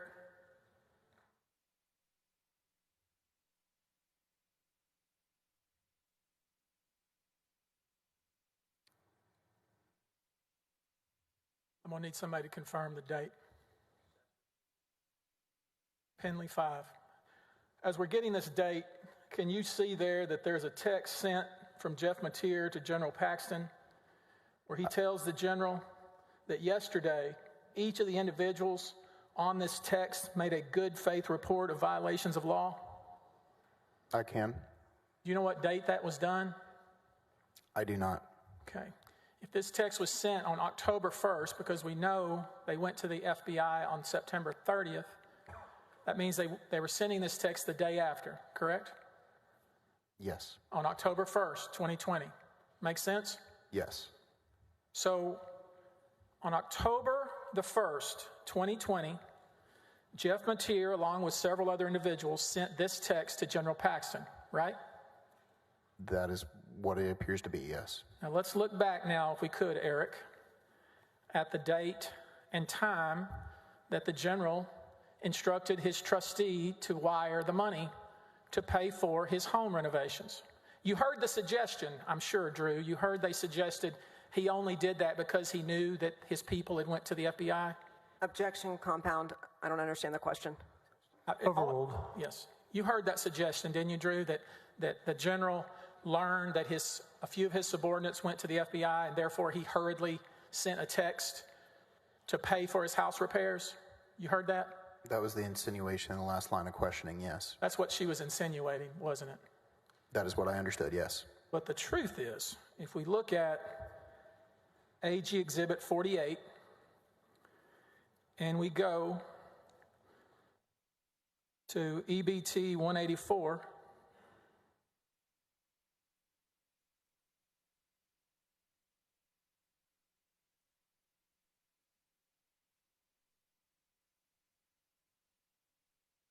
could you just tell us all, so we'll be clear about how the timing actually was? What was the time and date of when the general instructed his trustee to pay for his home renovations? September 30th. And that's also the same date that the invoice was due, right? That is what the invoice said was due, yes. Okay, and can we agree that September 30th, 2020 is before October 1, 2020? Yes, sir. Now, when we talked previously, I failed to ask you something that's real important. First, did these folks, how many times did you interview with these folks over there to the right? I've spoken with them 3 times in preparation for this. Okay, and the only reason you spoke to me is because you felt it would be fair to let me have a chance to talk to you as well after you had talked to them. Anytime they reached out, I reciprocated and extended the same offer. Okay. Did they ever show you any of the documents I showed you today? Not to my recollection, no. They didn't show you the bank wire showing that General Paxton and Angela Paxton paid for their renovations? Not to my recollection. They didn't show you the text message to the trustee instructing the payment? Not to my recollection. They didn't show you the document showing that the wire was actually received by the contractor? Not to my recollection. You ever wonder why they didn't do that? Objection, Your Honor. Question calls for speculation. Sustained. There was a suggestion that you delivered some kind of document to Nate Paul. Do you remember that suggestion? Yes. You said it was a manila envelope? Yes. You had told us that you picked up an envelope from Vassar that had a CD taped to it? I don't recall that it was taped. It was inside of it? No, sir. It was on the exterior. On the exterior of the envelope? Yes. You know for sure you didn't deliver that envelope to Nate Paul, don't you? Not that envelope, no. Okay, let's be clear. Whatever Vassar gave you that was checked out, you didn't check anything out, did you? No, sir. There were signatures on the document, but I don't recall checking anything out. Right. Vassar gave you something that you gave to the general, right? That is correct. And that particular document had a CD on the outside of the envelope. That is correct. And that certainly was not the envelope delivered to Nate Paul, was it? Objection. Question calls for speculation and lack of foundation based on Drew Wicker's previous testimony. Sustained. Did the document or the envelope that you delivered to Nate Paul, did it have a CD on the exterior? It did not have a CD on the exterior. Okay. And just so we're clear, you never met Nate Paul in the dark of night in an alleyway and delivered anything, did you? No, sir. It was in the afternoon. In the light of day? Yes. It wasn't a secret at all, was it? No, sir.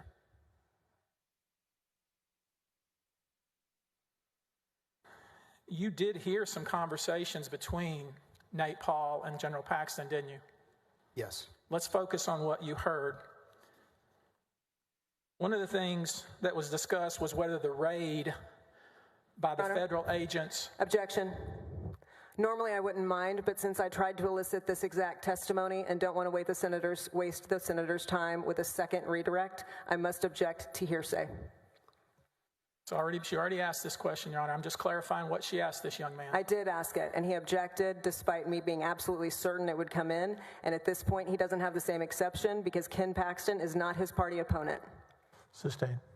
Sir, you know that the focus of the conversation was whether the raid was just. Isn't that true? Objection. Question calls for hearsay. Sustained.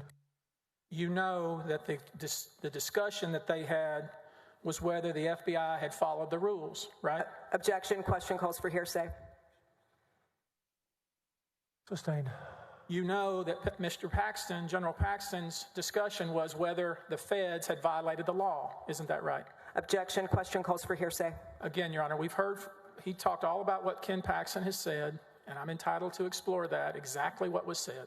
He successfully shut down this entire line of questioning, whether he should have or shouldn't have, and he shouldn't be given the latitude now because he does not have an exception to hearsay.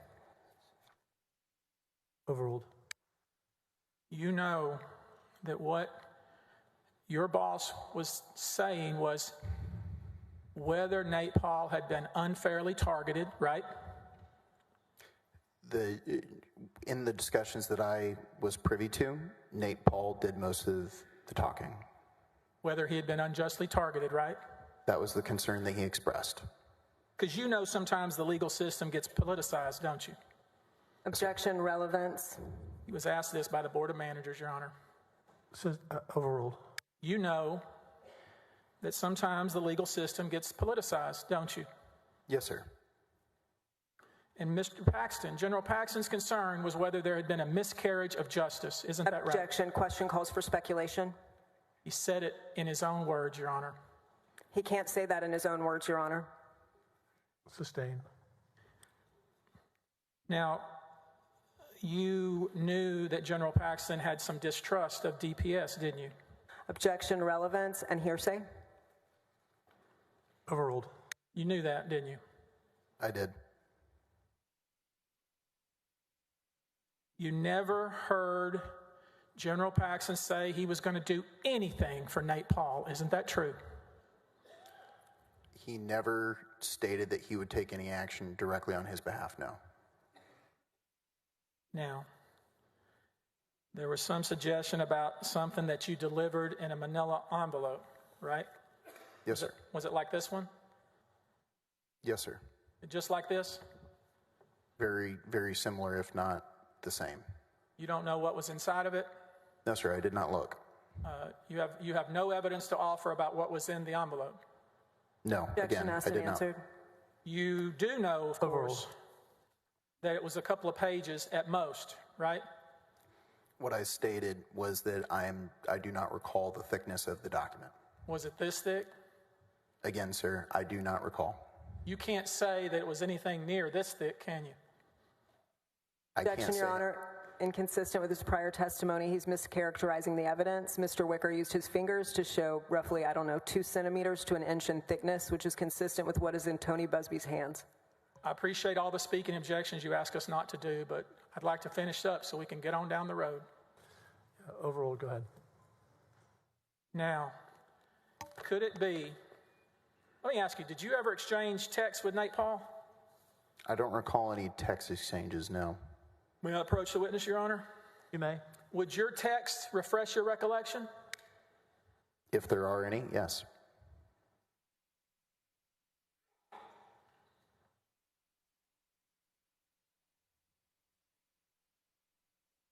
Now, you've got a chance to look at the document without testifying what's in the document. Does that refresh your recollection? Yes. Okay. You had told us that that packet, not a packet, the manila envelope you delivered was sometime in the summer, maybe even the fall, right? No, sir. The testimony that I provided was summer. Summer, June, perhaps, right? Yes, sir. Earlier in the day, I stated that it was likely May or June. And that text you had that you were exchanging with Nate Paul was in June of 2020. Isn't that true? Yes. And you exchanged texts with Nate Paul before you delivered an envelope just like this one, didn't you? Objection, Your Honor. I'm asking the man a question. I'm entitled to an answer. Overruled. You exchanged texts with him before you delivered an envelope just like this one. Isn't that true? Objection, Your Honor. It assumes facts, not evidence. Drew Wicker has been very clear about the timeline, and Mr. Busby. Overruled. Didn't you? I don't recall whether or not this text message occurred before delivery or after. Can we agree that you were texting Nate Paul about Dick Weekly? That is what the text messages show, yes. Can we agree that you delivered to Nate Paul information about an event Dick Weekly was holding because Dick Weekly was trying to get Nate Paul to donate money to Texans for lawsuit reform? No, sir. You don't remember that? No, sir, I do not. Can we agree that that text that you're holding in your hand confirms that you were texting information about Dick Weekly to Nate Paul? It does. Your Honor, with that, I pass the witness. The briefest of redirects, please, Mr. President. Get one. You're back up.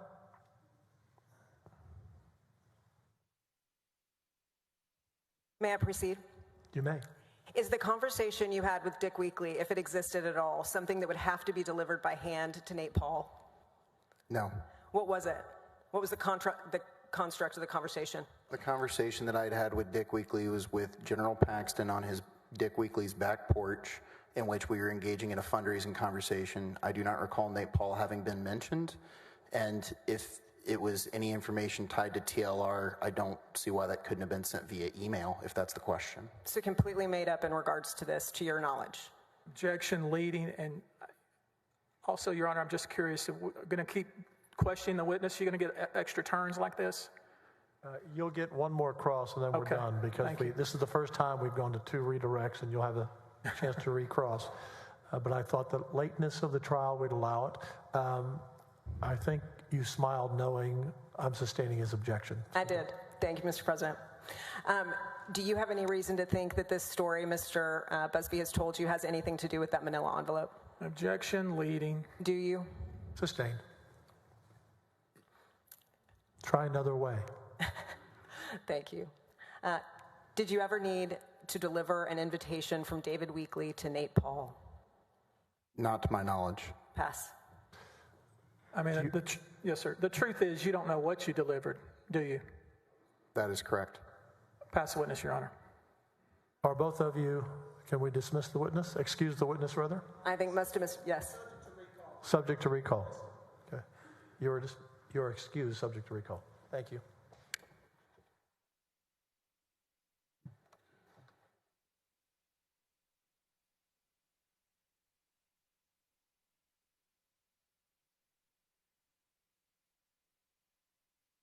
Mr. Harden, who should we have the bailiff bring in? I'm sorry? Which witness are you calling? Mr. Blake Brickman, please, Your Honor. Bailiff will bring in Mr. Blake Brickman. Mr. Busby, are these your documents up here? Is any of this yours? Mr. Harden, as we move forward, we're going to break around 3:30 for a short break, just for planning purposes.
Raise your right hand.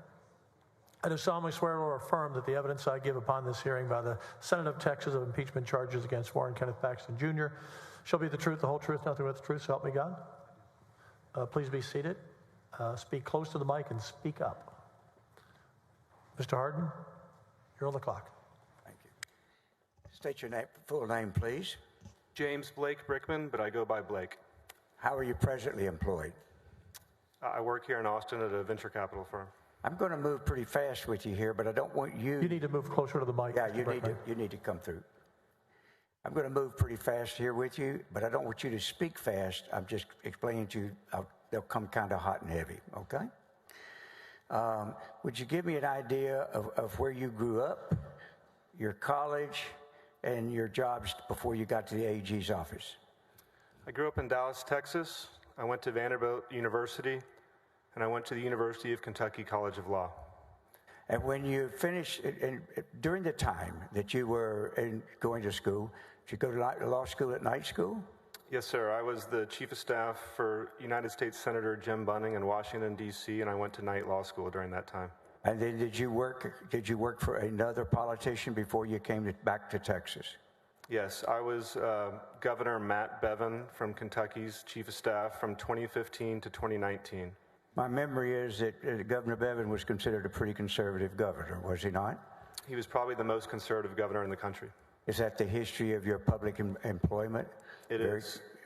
All right. Senator Jim Bunning was also known as the most conservative senator at the time. Rand Paul took his seat when he retired. All right.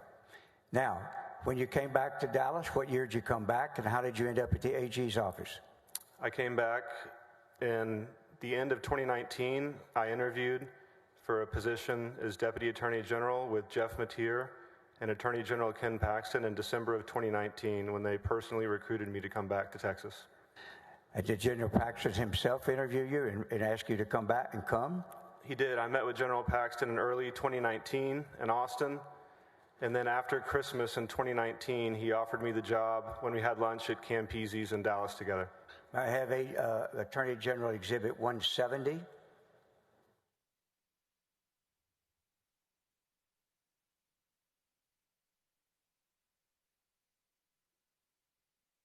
I move this closer? I think it should be either right after or right before that, Stacy. I didn't have the page number.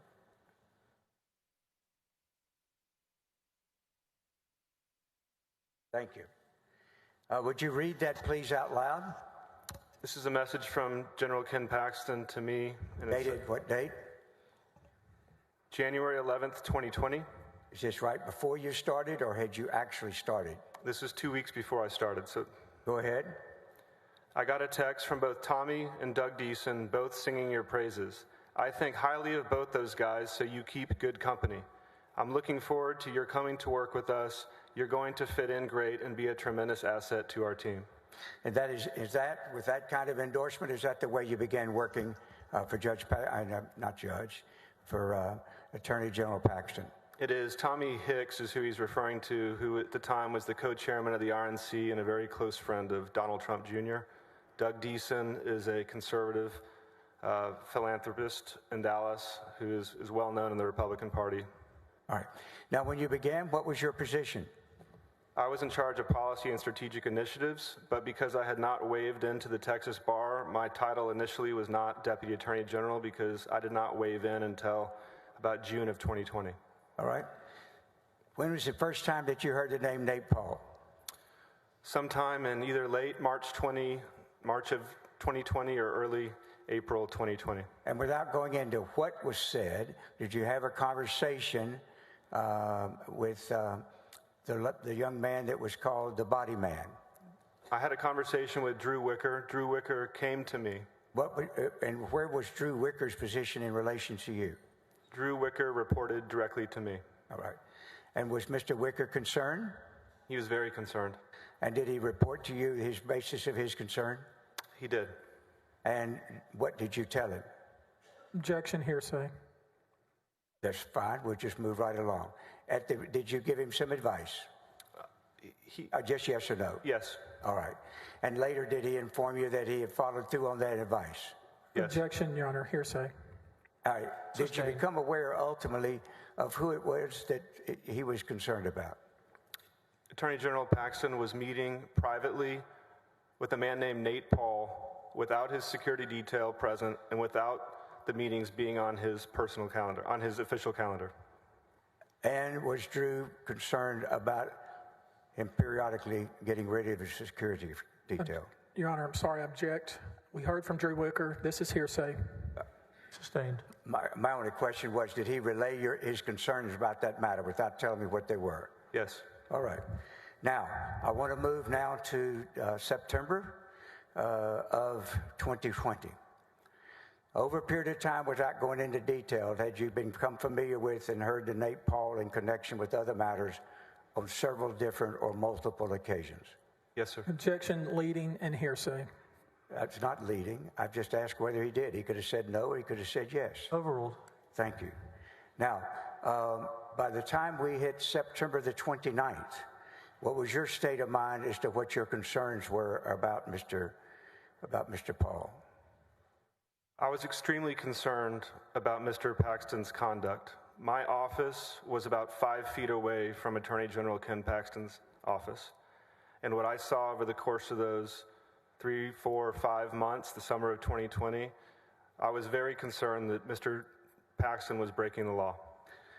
I want to go, if I may step away to get an exhibit, but first I want to ask you about your relationship up until the summer when you started having concerns with the Attorney General.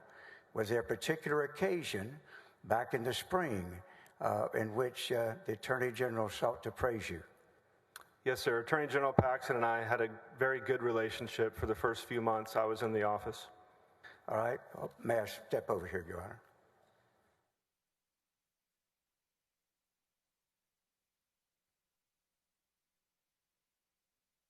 May I approach a bit, witness, Your Honor?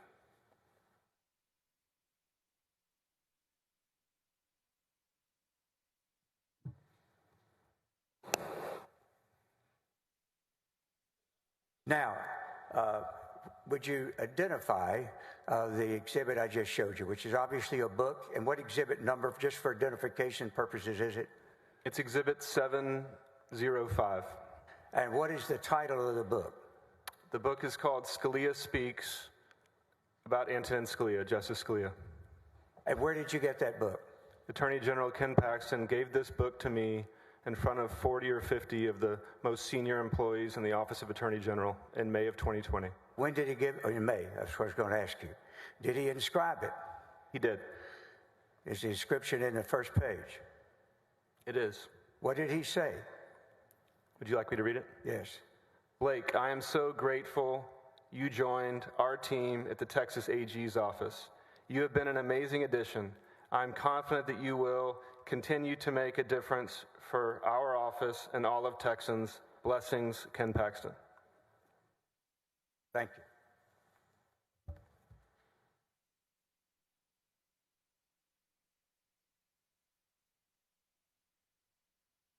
How would you characterize whether that is an accurate description of the way he talks to and about you up through the month of May of 2020?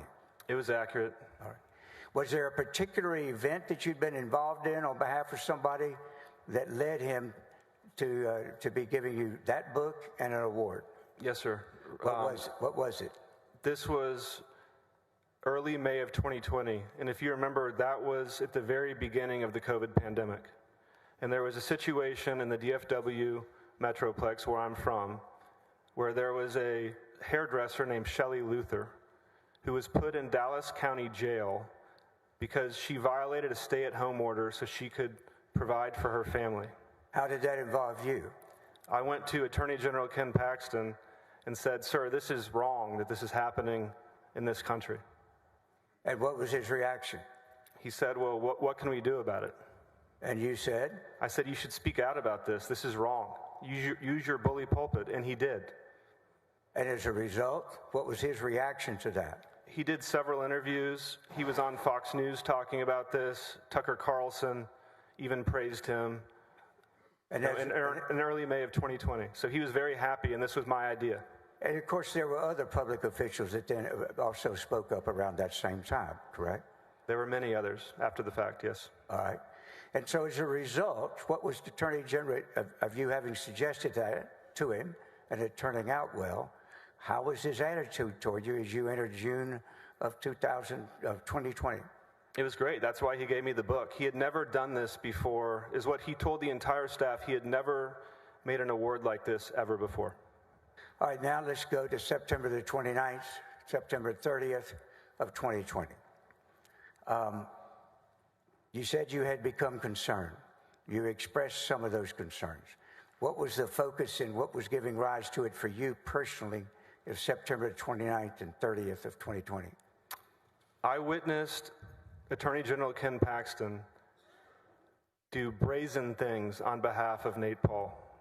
He abused the entire office of the Attorney General of Texas to benefit Nate Paul. And it got worse and worse and worse as the year progressed. Were you one of those who went to the FBI on September the 30th? Yes, sir. And are you also one of those that has been colloquially called a whistleblower? Yes, sir. Well, when you went to the FBI, did you go with other persons? There were 7 of the most senior staffers at the Office of Attorney General. We went together. Now, there seems to be some confusion in some parts of the world as to what evidence is. Did y'all take evidence with you? We did. And what did you take in the form of evidence to talk to the FBI? Again, this was the 7 most senior people in the agency. We took firsthand personal knowledge of Ken Paxton's illegal, immoral, and unethical conduct to federal law enforcement officers. You took yourselves? Yes. And would you describe the meeting as to what y'all did? Sure. The meeting lasted several hours. I don't remember exactly how much, but we all went around the table and shared our concerns with Ken Paxton's conduct. Is that evidence? It is.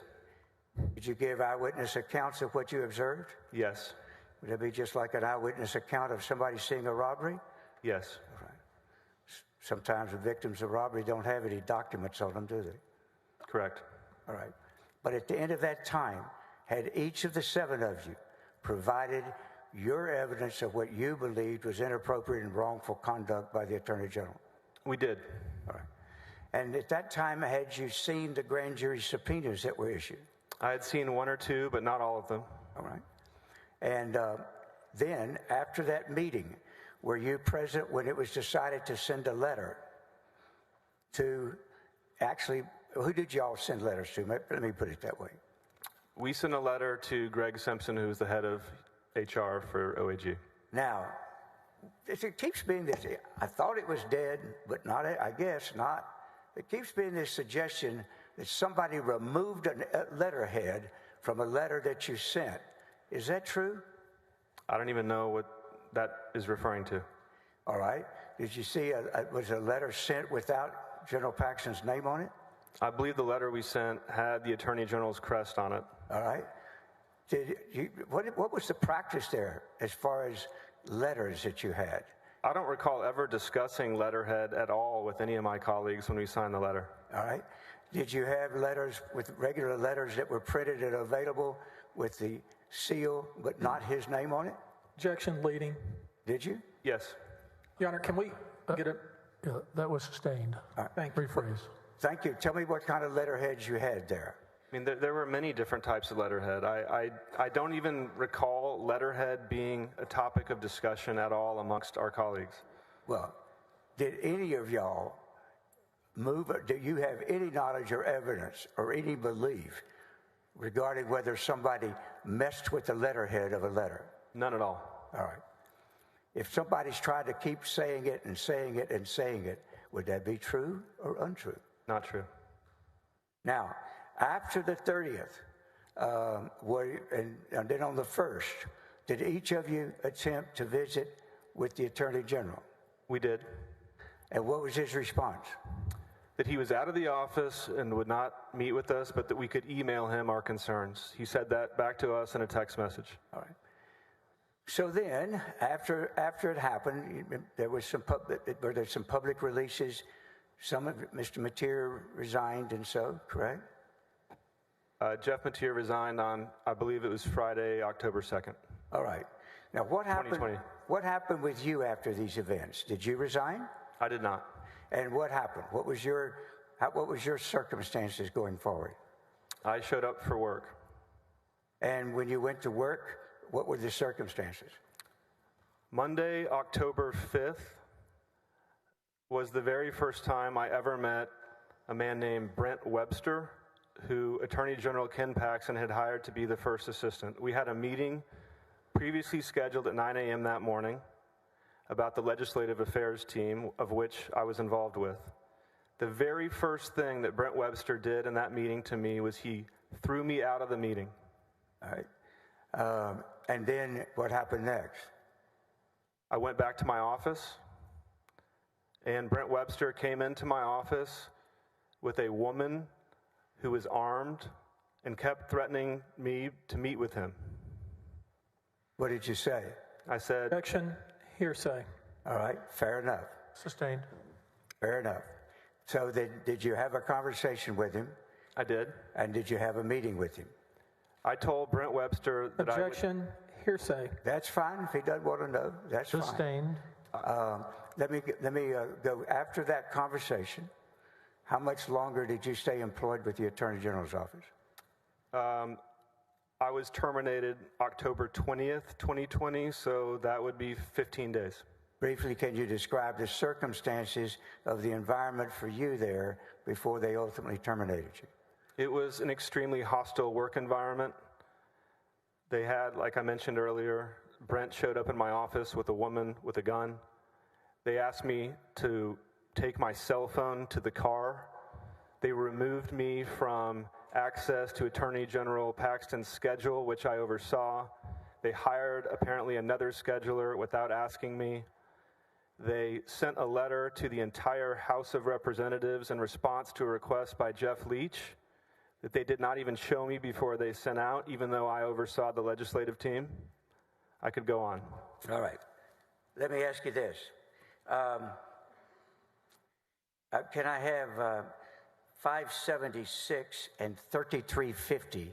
I believe they're in evidence, but I want to check before you put them up.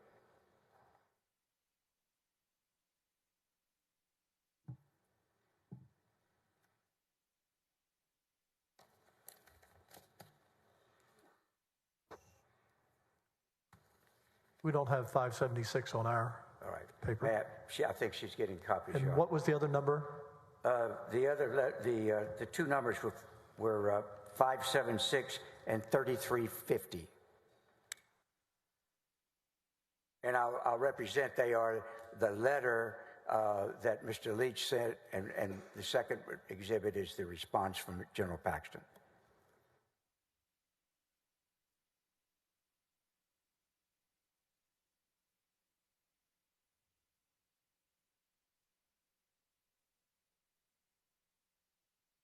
Let me give them a short moment to look at them. Any objection? Just take a look, Your Honor, just a second, Sure, please. take your time. Care about these. I guess no objection, Your Honor. Admit Exhibit 350 and 576 into evidence. All right, can we have 576, please? Hold on, Mr. Harden, you offered 3350. Did you mean 350? Because what we received was 350. Well, it was 350, I think. Well, let me look and see. Can I look? Make sure. Sure. Go ahead. Hard copy.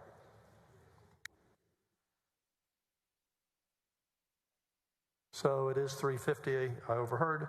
So admit 350 and 576 into evidence. You may continue. You,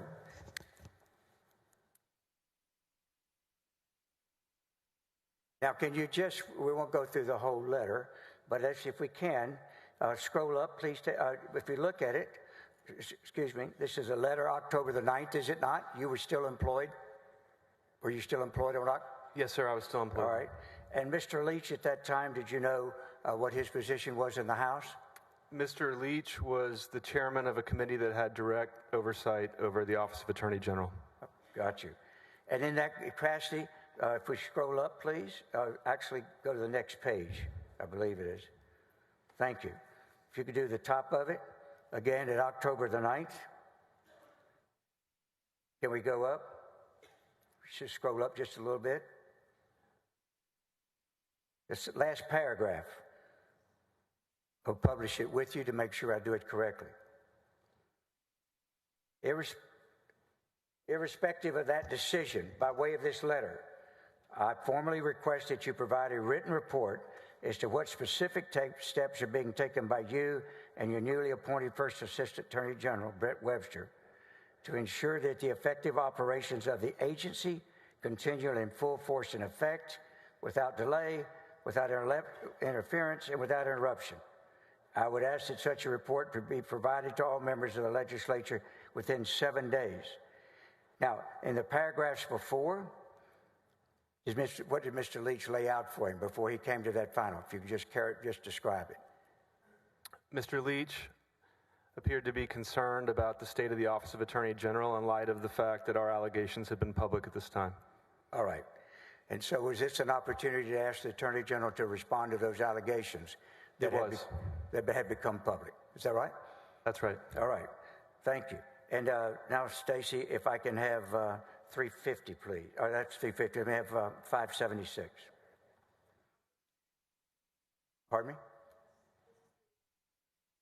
All right. Now, if you would, look at this letter. You recall this letter? I do. And in this answer that he gives, how many pages? Scroll through it, please.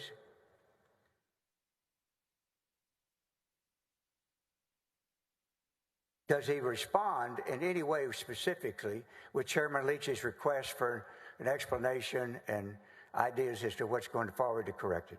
No, but he does lie to Representative Leach and the other members of the House.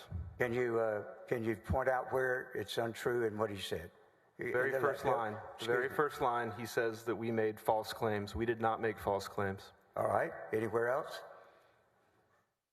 Do you take issue with anything else?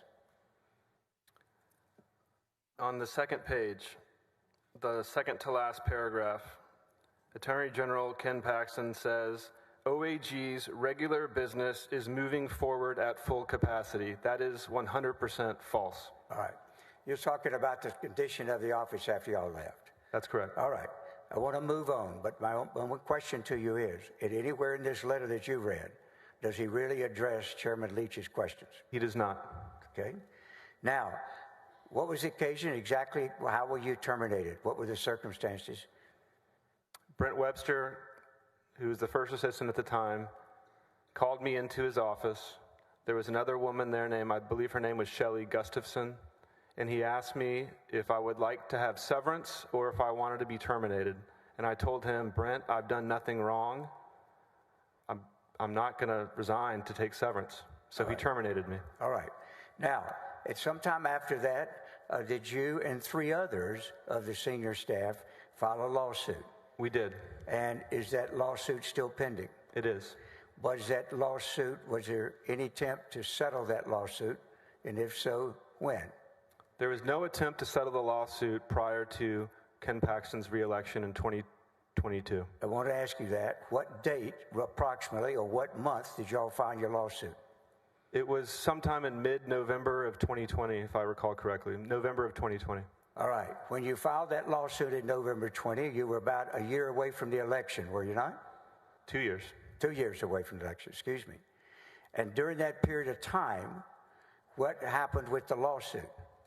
Attorney General Ken Paxton tied up our case for 2 years, making the absurd legal argument that the whistleblower law does not apply to him. He filed what's called a plea to the jurisdiction, which effectively stopped discovery in our case for over 2 years. So, as of the election of November 22nd, had there been any discovery or ability to legally lay out the evidence or allegations in your lawsuit? No. Now, once the election in November of 2020 was over, or 22, excuse me, how was it that settlement conversation started? How did that get started?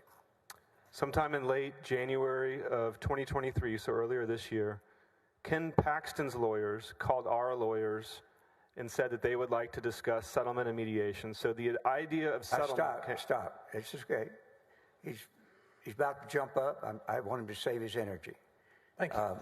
So he, at the time that they initiated settlement discussions, had there ever been any settlement discussions prior to that? No.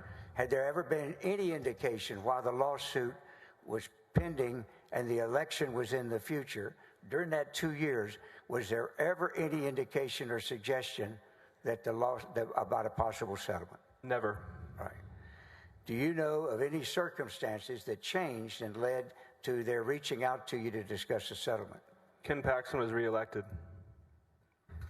Was he reelected without knowing anything, without the public being told any of the real facts and so in the discovery with depositions or so? I would say it's even worse than that. I think Ken Paxton lied to the public for 2 years about our case. So not only did we not have discovery, he did the opposite and lied to the public about our allegations. Let me ask you, if you can, then what I want to do is to go to Exhibit 460. I want to move to introduce 469 and 470, but I first want to ask a couple of questions about it. With the original settlement that everybody's heard a good deal about, was there a proposal that you actually personally, individually held up from reaching a settlement? I did not go to the mediation. I All right, never hold appeared. on. We're going to try to do this in a question-answer way. So, was there a suggestion of a mediation sometime in February? Yes. All right. And who all went to that mediation? My other three co-plaintiffs went: Mark Penley, David Maxwell, and Ryan Vassar. And out of that mediation, did the three of them reach a settlement? They did. And what was this amount that they settled for? $3.3 million. Why did you not go to the mediation? Because I did not want to settle the case. Why did you not want to settle the case? Because I wanted to be vindicated for what happened to me and my colleagues, and I did not want to settle the case. What happened to us should never, ever happen to any other public servant in Objection, Texas. non-responsive at this point. All right, let me Sustained. move on. Moving on. Now, when you did you have conditions for money? Is there, how much money you wanted or anything? No, sir. Did you even give them a figure? I never gave him a figure. What happened after the mediation when three had settled and the Attorney General had settled? Did you see pressure or response or any attempts to pay you more money to get you to settle? Yes, what happened is the parties came to me and said, okay, Mr. Brickman, what would it take? Your Honor, I'm sorry to object. These are Rule All right. That's 408 settlement discussions, number 1 and number 2. Your Honor, I Hearsay. move to introduce Exhibits 469 and 470. Was there any objection? I don't believe there was. Or I have need we- to see those. or we need to see those? If these are Rule 408 settlement discussions, that would be my objection.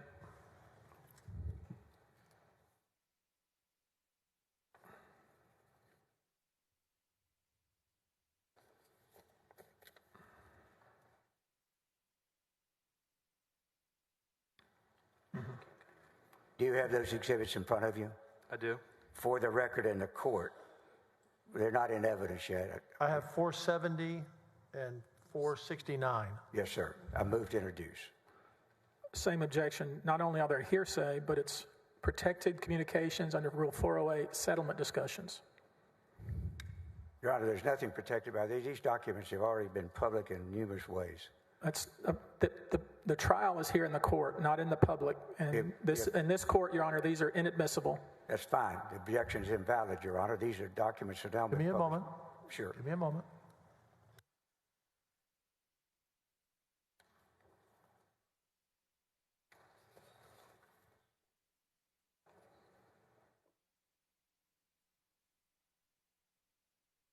I know.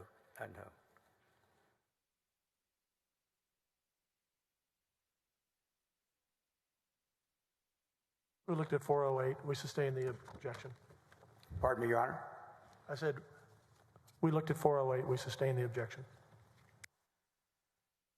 I believe that was your objection. That was my objection. Rule 408. Yes, sir. These were not, though, for the liability of the claim. I believe that's what we're speaking about as far as 408. These statements show what he himself, they offered him. If you look at Your Honor, I'm going to object just to relating what the documents say and renew the objection that's already been ruled upon. I sustained it. Move forward. Well, did you have conditions for not agreeing? Objection, same objection. He has a right to tell what his objections were to settling. Hold on. Just here's my problem. You're talking over each other. I can't hear, and that means they can't hear. So what was your response to his objection? I asked him for what was his response to their offer. This is an outward offer. This is not a mediation offer. None of this has to do with mediation now. They settled in mediation, and now the lawsuit's still pending. He rejected it. They came to him with the proposal. Your Honor, again, he's Excuse me. relating Hold on, Let me finish. hold on, Mr. Busby, hold on. This is the problem with the eating up the time, Your Honor. This is a really spurious objection. I'll give him 2 minutes back here, okay? So your objection is, Mr. Busby. Rule 408, textbook, this is improper, not admissible. We just used up a minute and a half on an objection that has no validity.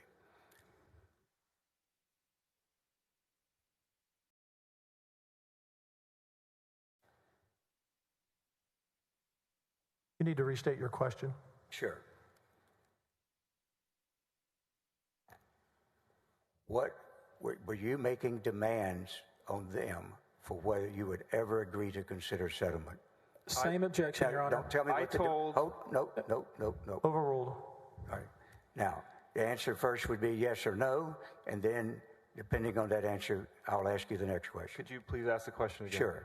Did you make demands on them that would have to be fulfilled before you would ever settle? I did. Same objection, Your Honor. That's Rule 408. Your Honor, this is what he said, what his conditions were. I can even ask it, what were your conditions that you demanded before you ever settled? Your Honor, Rule 408. Mr. Busby, we agreed with you on the first two objections on 408, not on this one. Overruled. Go ahead. Thank you. Is the question, what were my conditions to settle? Yes. What were your conditions before you would agree to settle? I told Ken Paxton in the Office of Attorney General that I would settle for 3 things. Hold on, everybody. Let him speak, please. Sustained He's in charge. on that one. Go ahead, rephrase. I sustained that objection. Rephrase it. I wanted to know what your conditions were, not what you told them. Okay? Hold on. That's the basis of the objection. What were your conditions before you would ever agree to consider settling? I had 3. What were they? Ken Paxton apologize for calling us rogue employees and admit that we did what we thought was right, was the first one. That's number one. The second one was the Third Court of Appeals had ruled in our favor that the whistleblower law applies, and I wanted him to agree not to move to dismiss that. In other words, you had a winning opinion on intermediate court level, and you wanted an agreement that they wouldn't challenge that agreement, that ruling? I did, because I wanted future Texas public servants to know that the whistleblower law applies in this state. All right. And what was your third demand? That Attorney General Ken Paxton remove a disparaging statement where he called us rogue employees that was on the OAG website. In response to that, instead of those conditions, where you offered more money if you wanted that instead. Objection, Rule 408, Your Honor. I'll sustain that objection. Were you offered more money? Objection, Your Honor. Well, I was offered... Wait a minute. He's got an objection on the table. Objection. Sustained. Well, were you willing to consider yourself, your own state of mind? Were you willing to consider more money instead of those 3 objections? Those 3 objectives that you had? I was not. All right. And was that communicated to the other side? It was.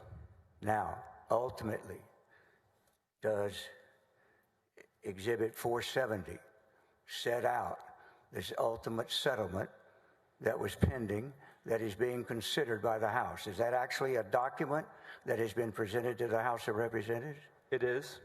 So is it the settlement that is actually under consideration that the House, instead of paying right away, launched an investigation of? It is. So is that a public document? It is.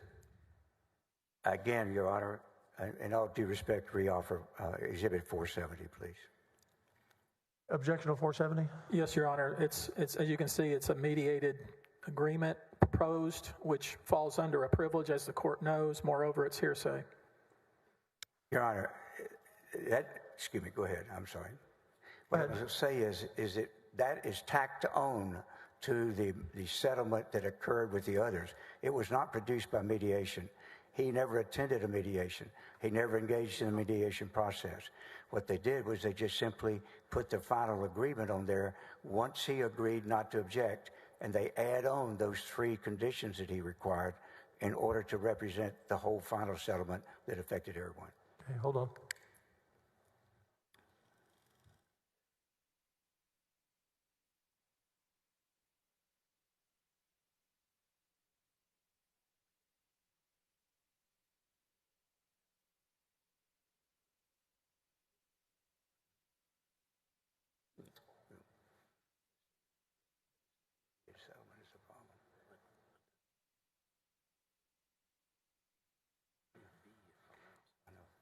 Mr. Hardin, is this a public document?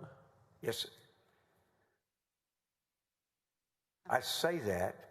Make sure I'm not overstating that. Yeah, make sure you're not overstating that. I'm getting, yes, it's being pulled off the internet, is it not? It's on the internet. And I would point out, too, I think 482B points out that the court can admit one either way on your own if you think it affects some type of issue in the case. I can assure you that Mr. Busby will be talking about having sued and being settled on cross. That would be something that would come under that. Thank you, Dick. Overrule the objection. All right. Now, The exhibits 470 and thank you, Your Honor. 469 are admitted evidence. All right. Now,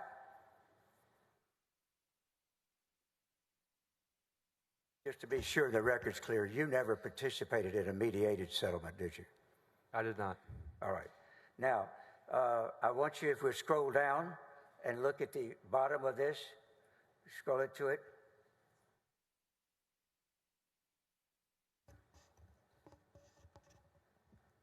Number 2 says what? OAG will permanently remove this press release from its website. And that press release was what? Is that the one in which you, what was that press release? This was the press release where Attorney General Ken Paxton called me and my colleagues rogue employees. Number 3? Would you like me to read it? Read it. A recital in the settlement agreement will state, whereas Attorney General Ken Paxton accepts that plaintiffs acted in a matter that they thought was right and apologizes for referring to them as, quote, rogue employees, end quote. And then number 4, would you read that?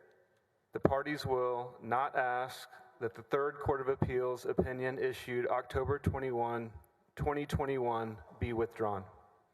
And is that the settlement that is now still pending before the House for approval? It is. You can take that down. Now, I want to, if Mr. Hardin, about how long do you expect to go? Mr. Hardin, about how much longer do you expect to go? They've been on the jurors have been sitting for 2 hours. I'm hoping to do about another 14 or 15 minutes. Members, I think you can make it for another 14 minutes. Okay, I see nods from the jurors. Continue. Thank you, Your Honor. If I can now, I want to move. There was an Attorney General report issued, was it not? That sometime in 21, setting out the Attorney General's side of what happened here? In August of 2021, the Attorney General put out a report.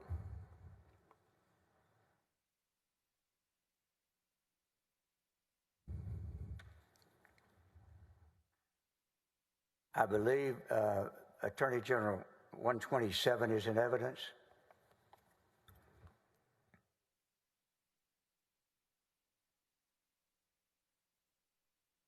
I'm sure it is. But I just want to be certain. It is. I put it in evidence. All right. Now, would you identify the front page? If you read this report, can you just describe it for you in gentle descriptive language, please? Would you? This is the report that the Office of Attorney General put out, clearing itself of wrongdoing. All right. This was represented as some type of independent report, right? Yes. And then you discovered, based on public statements, it was actually prepared by Mr. Webster, the first assistant. That's correct. Okay. In this report, have I asked you just to take 3 or 4 examples of things that you disagree with? Have I asked you to do that? Yes. All right. What I wanted to ask you is, in this report, how would you describe your reaction to it as accuracy in terms of what happened in these matters involving Nate Paul? I would call this report a whitewash full of lies. All right. And omissions. Now, if I may, let's just go over to page 5 and do this real quickly. If I ask you to pick 4 or 5 samples, can you just do that for me? And would you look on page 5 and see as to the first claim?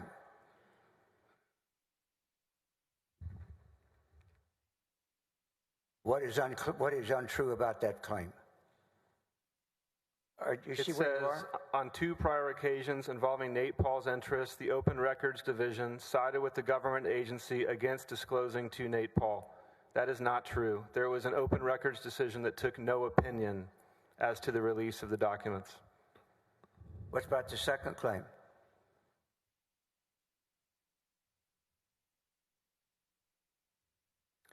If you start with the sentence, most relevant here. Your Honor, I'm sorry to interrupt this witness. This witness was not involved in the open records decision. He was not involved in the MIDI intervention, at least certainly not directly involved. And for him to go through and, without taking away counsel's time, and go line by line a report about things that he wasn't involved in, that would not be proper. So maybe with respect to the second claim, maybe he has some personal knowledge, but everything else he has none. That may be one of the more imaginative objections I've heard throughout this entire trial. What I would point out is, if I want to go through, he did have contact with the MIDI. Well, I just went by it because they've heard a million things about the MIDI decay. But all he's being asked is, are they true or untrue? He's got that wonderful art of screaming cross-examination. He can use every bit of it he wants, okay? But this issue here is simply, does he believe that is an untrue statement? He can challenge him as to what his basis is on cross. Overruled. Thank you. On this number 2 here, where it says A.G. Paxton's involvement is consistent with his predecessors and in line with his required duties and legal obligations as Attorney General of Texas. Most relevant here, the position taken by the AG in this litigation was adverse to Nate Paul and in support of a higher settlement amount to be paid by Nate Paul to the MIDI Foundation, as opposed to the prospect of continued and costly litigation that would disproportionately benefit the charity's court-appointed receiver and his lawyer. Is that a truthful statement? It is not a truthful statement. And you actually had an occasion to be asked the Attorney General to review the MIDI file at one time. All right. The third claim. This informal guidance letter regarding foreclosure sales written by Bangert was made in response to requests for disaster counsel advice from Texas Senator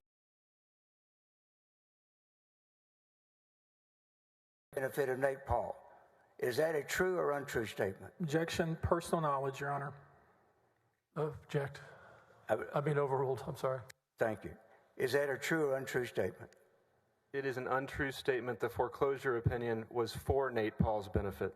And in fact, the foreclosure opinion that said that foreclosures could not be conducted at that time because of the limit on people in the COVID situation, was that actually even totally inconsistent with what the Attorney General had just done recently? It was this opinion was entirely inconsistent from prior opinions that our office put out. This was a time. Sorry. Are you familiar with a particular event some weeks right before the opinion of August 1st or 2nd concerning foreclosures? 1 month before this opinion came out, Attorney General Ken Paxton held a fundraiser in Dallas outdoors, and a month later issued an opinion saying that foreclosure sales could not continue outdoors. Can we go to page 6, please?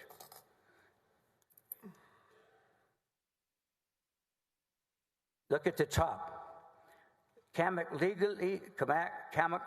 legally and properly exercised authority delegated to him by both A.G. Paxton and the TCDAO.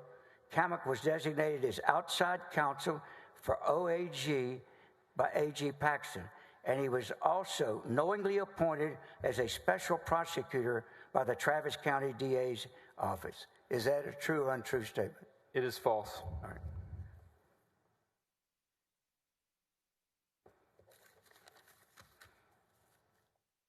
Would you tell the jury whether these that you've labeled untrue statements that we've just gone through for just a couple of minutes, whether they are typical of this report or unique to this report?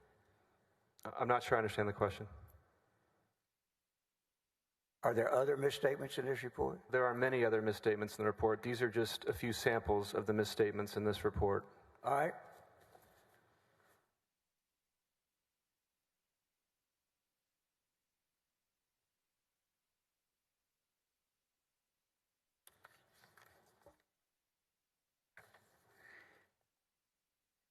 Your Honor, I've got to get a couple of things together. Can I renege and we take our break now?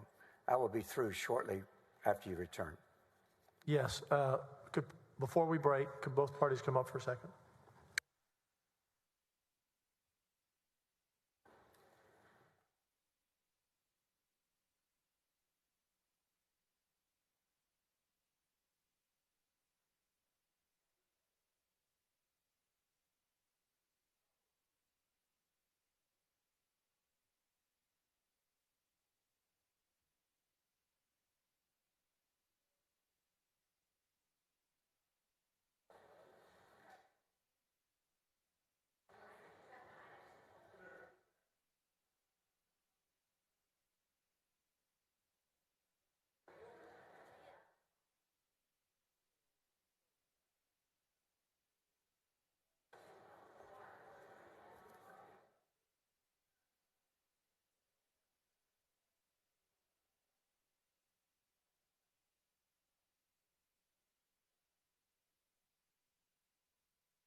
Members of the jury, I have to conduct a hearing outside the presence of the jury.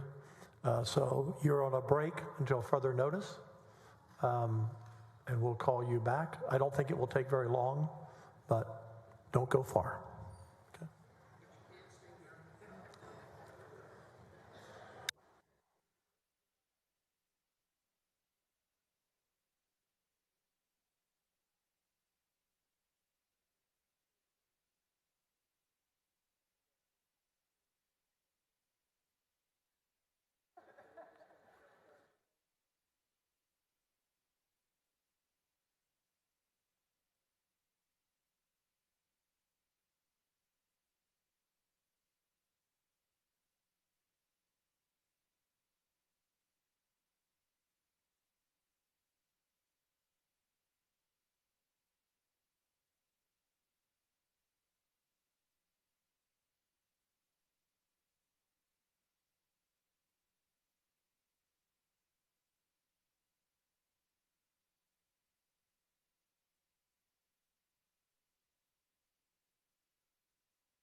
Bailiff can bring the witness back in.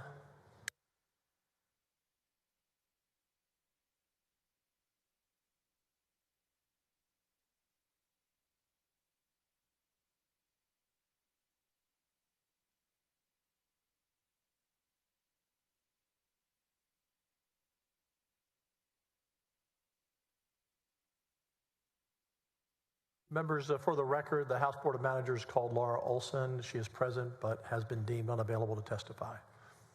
As soon as we get the witness in, we can continue.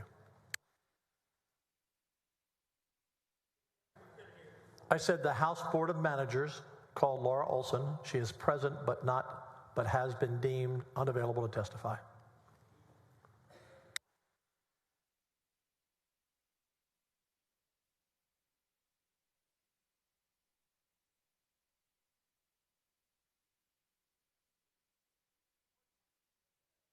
The statement has been made by the court. It says what it means. Both sides have agreed to that statement. Both statements have agreed to that statement.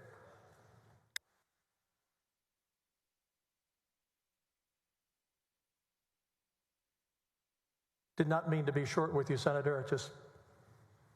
I'm not amplifying the orders we give. It's stating what both sides agreed to in writing. Mr. Harden, you can continue. Thank you, Your Honor.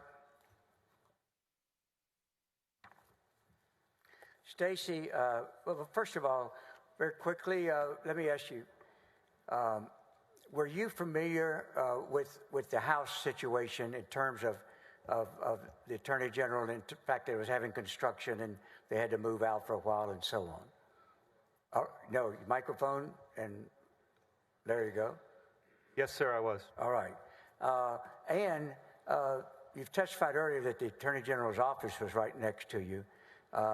In addition to that, would you regularly get reports from and follow information from Mr. Wicker? Yes, the scheduler and the executive assistant, Mr. Wicker, both reported directly to me. And do they give documents to you as to what they're doing or anything like that? They did, and we met weekly. And so from your own personal knowledge, do you know when the Attorney General moved back into his house? I do. When was that? Sometime around mid-July, around the 18th or 19th of July. All right. Now, were you also aware of the name of who was the company that was doing the work on it? Recently, I became aware of that company's name. Well, at some time, did you actually do some research into that person on your own after you were terminated? I did. And at the end of the day, the names, you of course know Mr. Nate Paul. Were you familiar with the name Kevin Wood? Yes. And were you the name of a person who went by the name of Raj Kukar? Yes. And have you reviewed certain materials concerning those people's names? I have. I'm going to ask you, if you would, Stacey, this exhibit is already in Your Honor. I think the defense put in Exhibit 134 is already in. And they put it in mass, and that production included the pictures. I believe it was the production by Mr. Wood. Yes, okay. Could you put up Exhibit Wood with bait stamp Exhibit 134.050? Could you put it up with the bait stamp 6211, please, Stacey?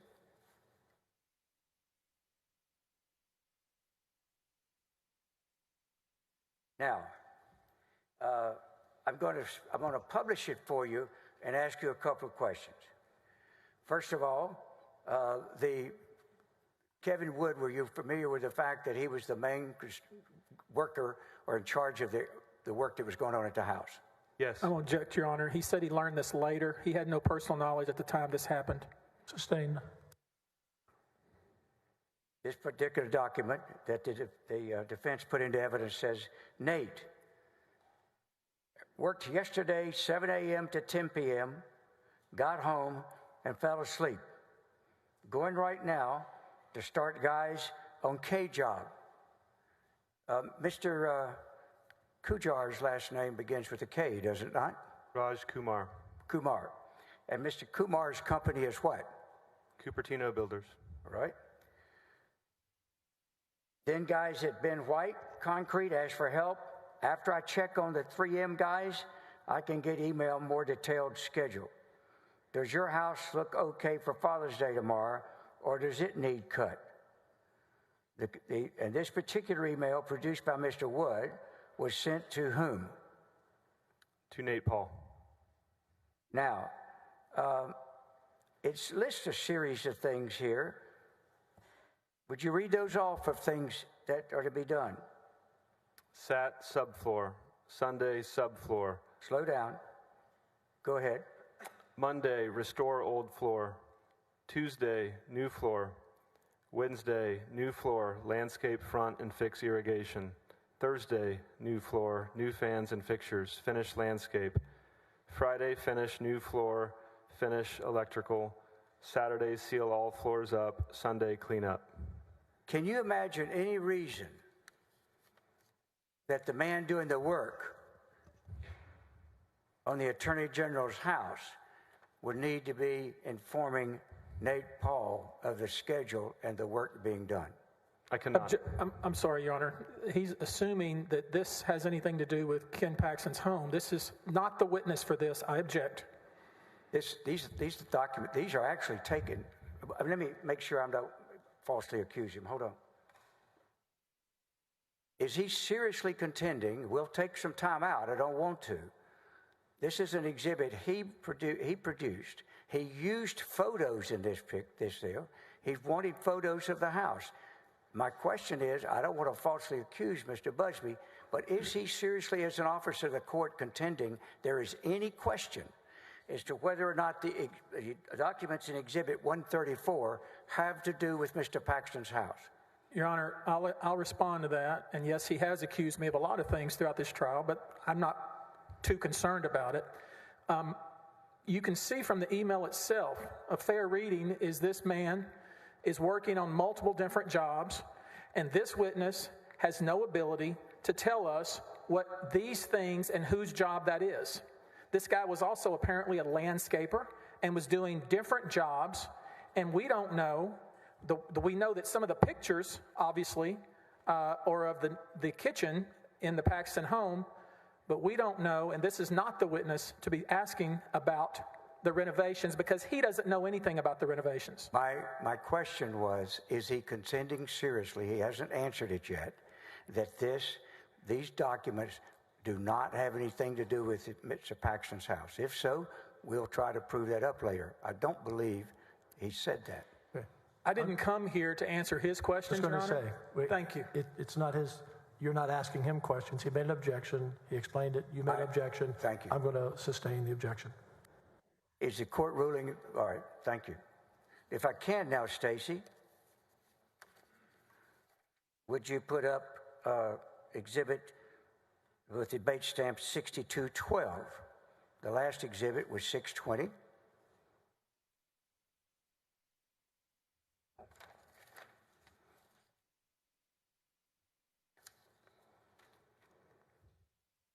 This one's dated, actually, I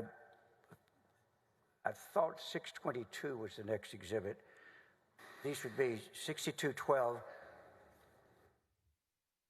6215 is what I really mean to have up now, Stacy. I'm sorry.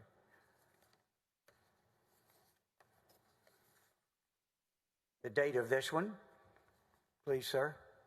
July 4th, 2020.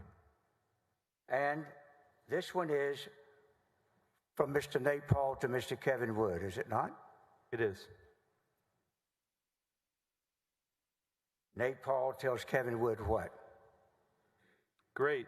Can you send me pics? Kevin Wood responds what to him? Guys just finished applying second coat of sealer. Stacy, I'm sure that it was wrong, my mistake, but I wanted to see if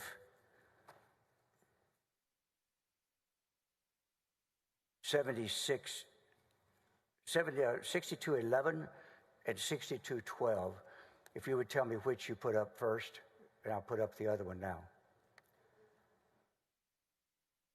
I don't know whether I gave you the wrong number. Pardon me?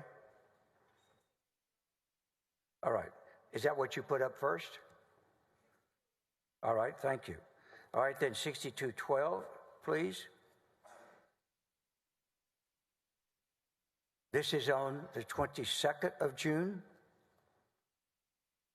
And to Mr. Kevin Wood, he's responding on top of an email from Mr. that we just read on the one on June 20th. Do you see that?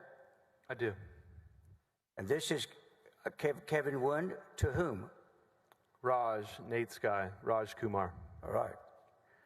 Raj Kumar is the president or CEO of the company that did the renovations, correct? Correct. And then below that, this is Kevin. He's forwarded Kevin to Nate Paul. So essentially, what's happened with this email? How does it begin? Kevin Wood forwarding the email. You tell me. The initial email is Kevin Wood to Nate Paul on June 20th, and then it's forwarded from Kevin Wood to Raj Kumar on June 22nd of 2020. So we now have we not, or have we, communications between the man doing the actual on-the-site construction, updating Nate Paul, and then the man on the site doing the construction, communicating with the owner of the company that's doing the construction, correct? We do, that's correct. And so in these messages back and forth, if they are in fact communicating about the lieutenant, No problem, Senator. No problem, Senator. I'll put general if I have to. The Attorney General, the people who are doing the work on the Attorney General's house are all communicating among themselves, are they not? That's correct. And they're communicating about the Attorney General's house, are they not? That's correct. Now, I want to look at, if we can, 6216, please. Actually do 6215, Stacy, please. Now, this one is dated, the other two were the 20th of June and the 24th of June. And this was dated July the 4th, is it not? That's correct. And it's from whom to whom? From Kevin Wood to Nate Paul. And Nate Paul says what to Mr. Kevin Wood? Great, can you send me pics? And he's saying that in response to Kevin Wood telling him what on Saturday, July 4th? Guys, just finished applying second coat of sealer. Stacy, 6216, please.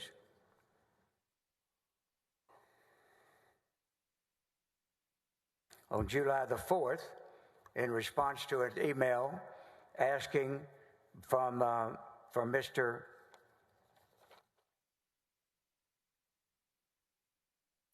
Paul, can you put together, please, Stacy, side by side, 6216 and 6215?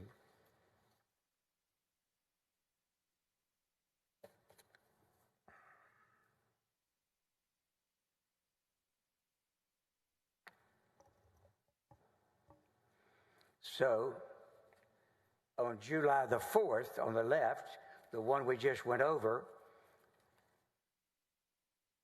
Nate Paul asked Kevin Wood to send him pictures of the work they're doing, correct? Correct. And then if you go over to the right, Kevin Wood does what on the same day, on July the 4th? He sends him the photos. He says, does he not? This time, Kevin Wood includes Nate Paul and Raj Kumar, on both of them, on multiple pictures of the house, correct? Correct. Do you have any idea why those three would be communicating like that if Nate Paul had nothing to do with the Attorney General's house? Objection, speculation. Sustained. Now,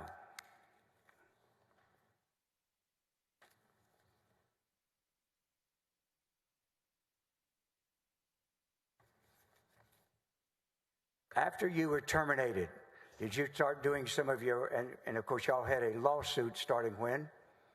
November of 2020. Okay. Did you yourself start looking to see if you could find information that would help your lawyers and your lawyers for information and so on? Did you come into discover a receiver's report that had to do with Nate Paul's businesses? I did. And did you, in fact, yourself obtain that report and give it to us? I did. I'm going to show you what it has been and ask that that Stella submit to the court on the other side. This is a new exhibit, Your Honor.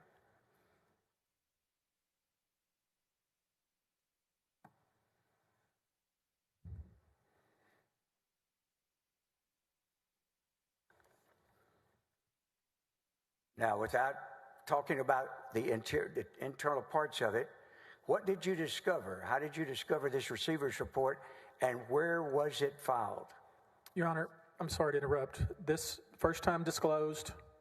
Number two, he's already admitted that he didn't have any personal knowledge of this. He just went and found it. He's not here as some kind of investigator. He's supposed to be telling us what his personal knowledge is of things that occurred at the AG's office. What they just handed us looks like to be file stamped October 31st of 2022. Your Honor, excuse me. He was out of the office long before that. All right, Your Honor, if I may respond. Yes, you may respond. This is a receiver's report filed in litigation in Harris County in the 165th Judicial District Court. And what we have and what you have is a certified report, certified public document. It's filed and now certified that it is a public record, and it comes in under 803-8A3. Your Honor, first it has to be relevant. Let me just I thought finish. you were finished. Go ahead, sir. Excuse me. Let me finish, please. Public records, and it has factual findings from a legally authorized investigation. And the relevance of it is it deals with the extended cross that Mr. Busby went through about the house and whether or not it was legitimate and all of that. And that is addressed, not the house, but the investigation. And clearly, I respectfully suggest it's admissible as a certified public document. Excuse me. Do I answer? Mr. Harden, forgive me. I did not understand what you said just now. Oh, okay. That would not be Give me the first. one more try. Oh, sure. And that won't be the first. This is a certified public document. It is admissible without a sponsoring witness. If it is relevant to the issue, the matter that we're seeking to introduce it in, then it comes in under 803C without a sponsoring witness because it is certified as a public document. Comes in under the public documents exception to the hearsay rule. And in this particular case, the reason it is relevant, I will refer the court, perhaps would help you if you look on page, if we use and so that you can yourself look, you will look at page 84, base stamp Brickman down below, 84, Brickman 85 in particular. And it has to do with Mr. Nate Paul. Go ahead. Mr. Harden, I don't see an 803C. What am I missing? Okay, I'm sorry. She's right. What Jenny, Ms. Mavorka is showing me is you don't have the Brickman bait stamp. That's how we got it. So we then went and got a certified copy. And so what you would be looking at is page 47 of the report. Okay, but I was asking the question of why it could come in 803C. I don't see an 803C. And more particularly, if I could. Excuse me. I don't see an 803C. Unless I'm missing it, I see 803 1 through 24. If we can, if you look at page 72, Your Honor. I'm asking the first question. I don't see an 803C. I may not be looking at the right thing. Yeah, that's right. If you're looking at the rule. Yes, sir, I am. Okay. If you're looking at the rule, it's 8038C. I've got a lot of help, and obviously I need it. Yeah. So we got 8038A2. Thank you, Dick. And 8038A3. If you look at those, I would make it very much. You see, you made me dangerous. You made me start looking at these numbers, and there's not an 80C3. There's an 808. Yeah, it's 808C. Okay. Okay.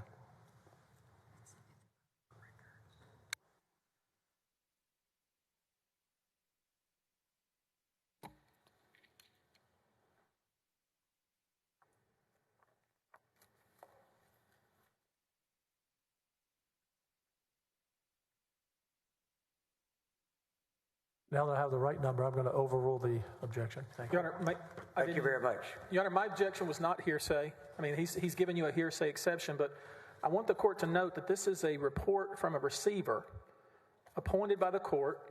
His opinion, it uses the word opinion multiple times in the document, and it was done 2 years after the events in question in this case. Has no relevance to this case.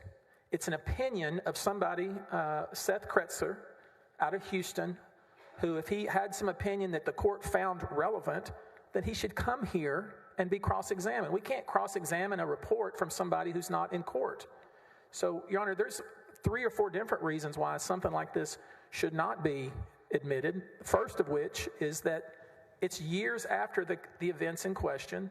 2, it's written by a lawyer who's been appointed to be receiver, and it's filled with his opinions about this and opinions about that, which I guess would be some sort of expert type opinion, although we haven't qualified him as such. There's a lot of reasons why this is improper. And the last one, I think maybe the one you might find most important, they put this on their exhibit list yesterday, and I just got a copy of it right now. So how am I supposed to, 100 pages of opinion by a receiver out of Houston, do anything with this? This is completely improper for various reasons. Your Honor, that's always true of any publicly admitted document that comes in without a speaker. Right now, that doesn't have a prepared cross. He's free to subpoena any of these witnesses. This talks about the very 3 people that we were talking about and the arrangement that they have. They put it on the list yesterday. I try to... Okay, gentlemen, stop. I'm going to relook at this. I based my ruling on your exception. Thank you, Your Honor. But he has brought up several other points. Thank you. Now, if I can... No, I said wait. You can stop the clock for a moment. Thank you very much.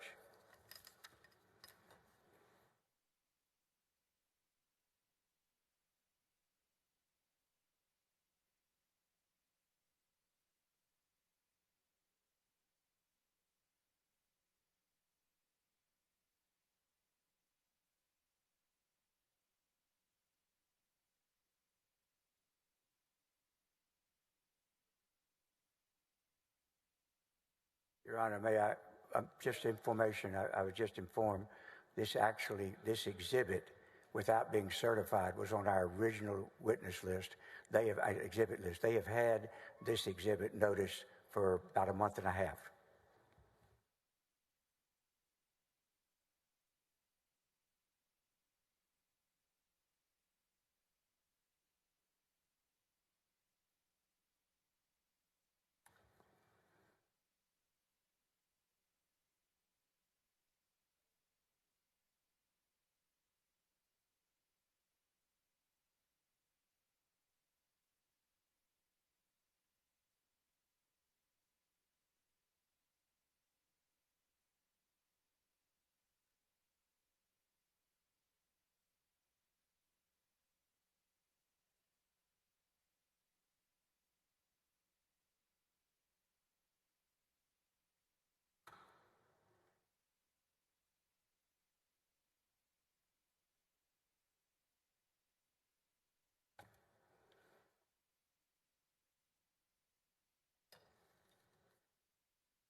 Pardon me, Your Honor.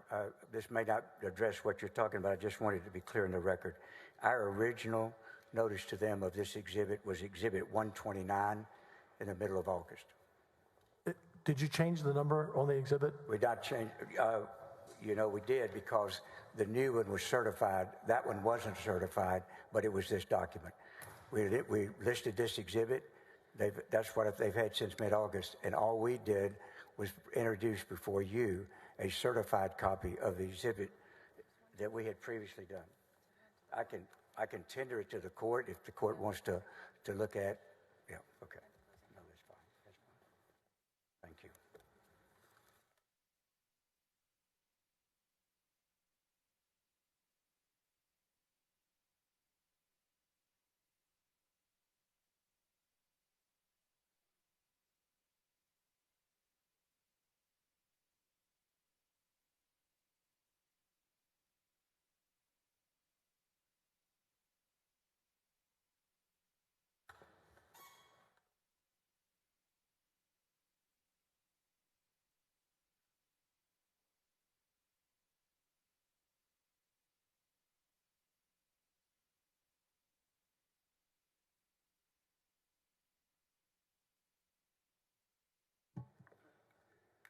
On further review with my legal team, it appears, looking at the document, it contains double hearsay, so I'm reversing my ruling and sustaining the objection. Continue.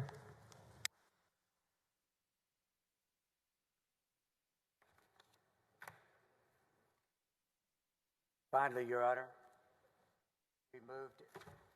we moved to introduce the grand jury subpoenas as Exhibit 172. This is very bulky. These were the subpoenas, the grand jury subpoenas that have been mentioned throughout the case. I'll tender to Mr. Busby, and because of that we just have one copy for you. Did you resume the clock? Did you?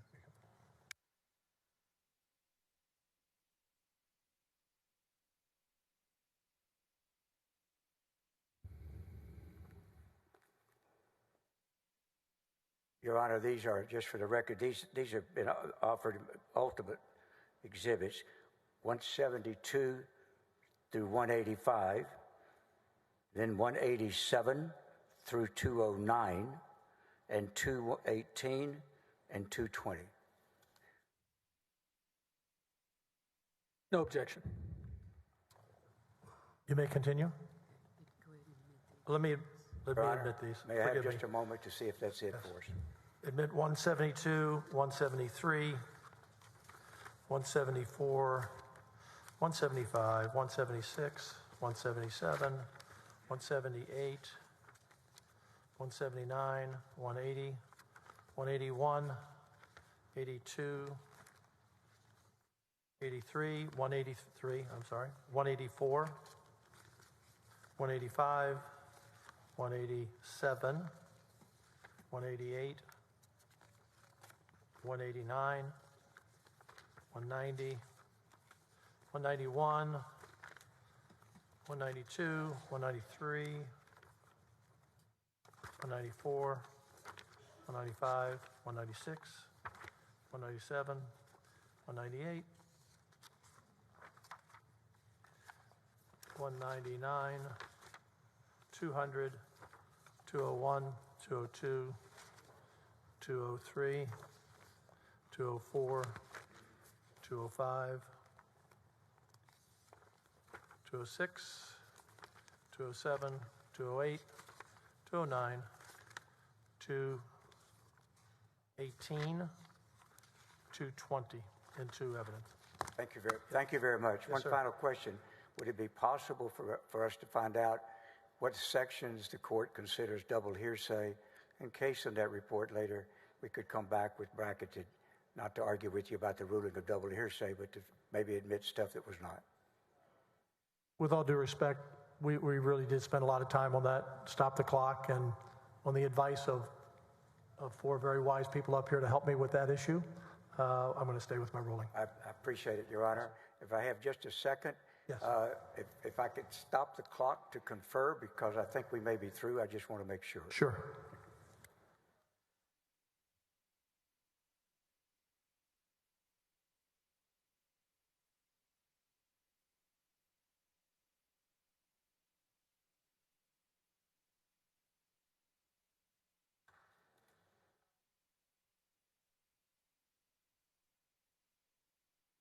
Your Honor, at this time, the House of Managers rest.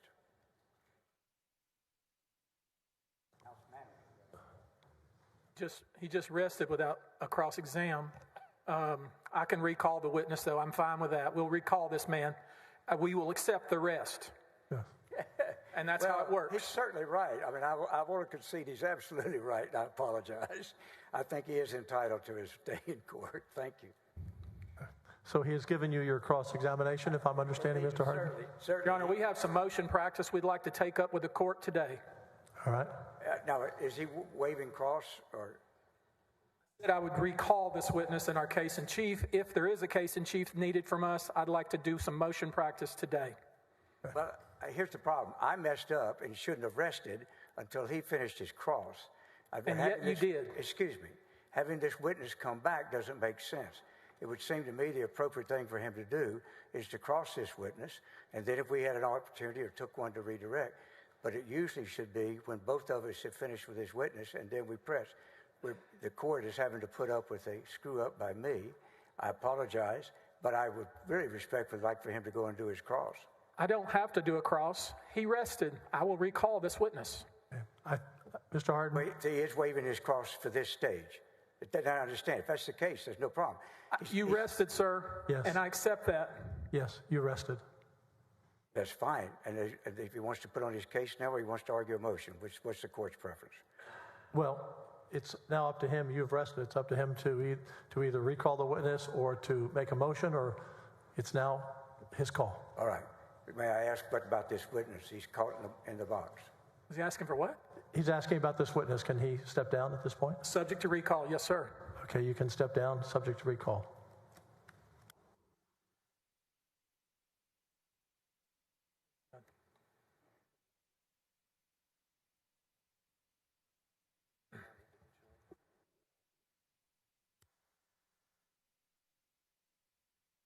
Your Honor, we've seen, Your Honor, the House is... Let's wait till the witness is out of the courtroom.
Mr. Busby. Yes, Your Honor. As I understand from my colleagues, a motion for directed verdict must be filed and in writing. We have done that. We filed a motion for directed verdict on each of the articles, and I think we've also grouped some of the articles. I think those are dispositive. I would ask that the court consider those.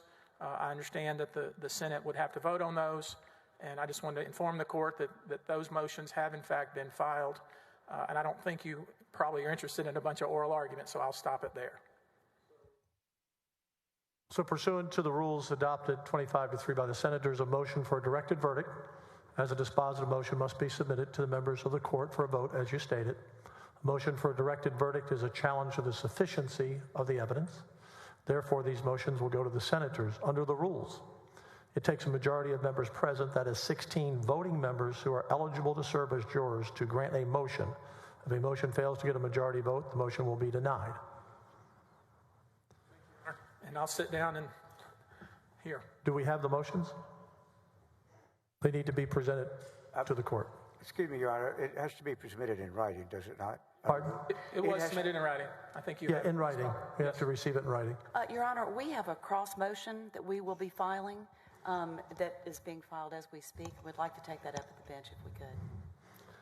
So when would you like to take that up? Now would be fine if we could take it up, please. So we need to get the court a paper copy, but but we have in fact filed it electronically with the court. I need a paper copy, as we did earlier with the other motion that was filed. Very well. We'll get on that right now. Sounds like you have multiple ones. Thank you.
We're going to stand at ease and for the jurors to meet. Okay.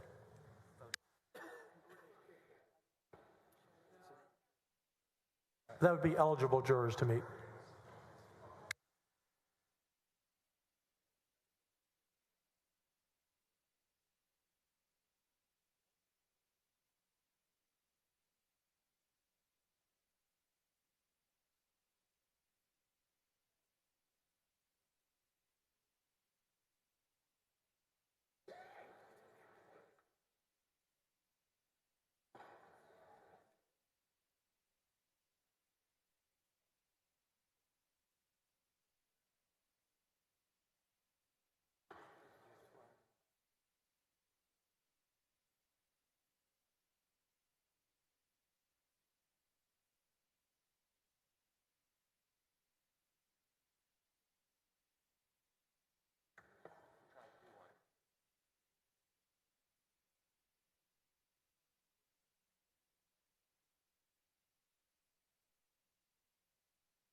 Members, after consultation with the jurors and both parties, both motions have been withdrawn, and the defense will now call their first witness. Mr. President, Mr. President, the Attorney General calls Professor Michael Gerhardt. Bailiff, bring in Professor Michael Gerhardt. Mr. President, before we proceed, may we approach? Yes, you may.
Members, since we're having an elongated discussion up here, we're going to adjourn for the day at 9 o'clock tomorrow morning, okay?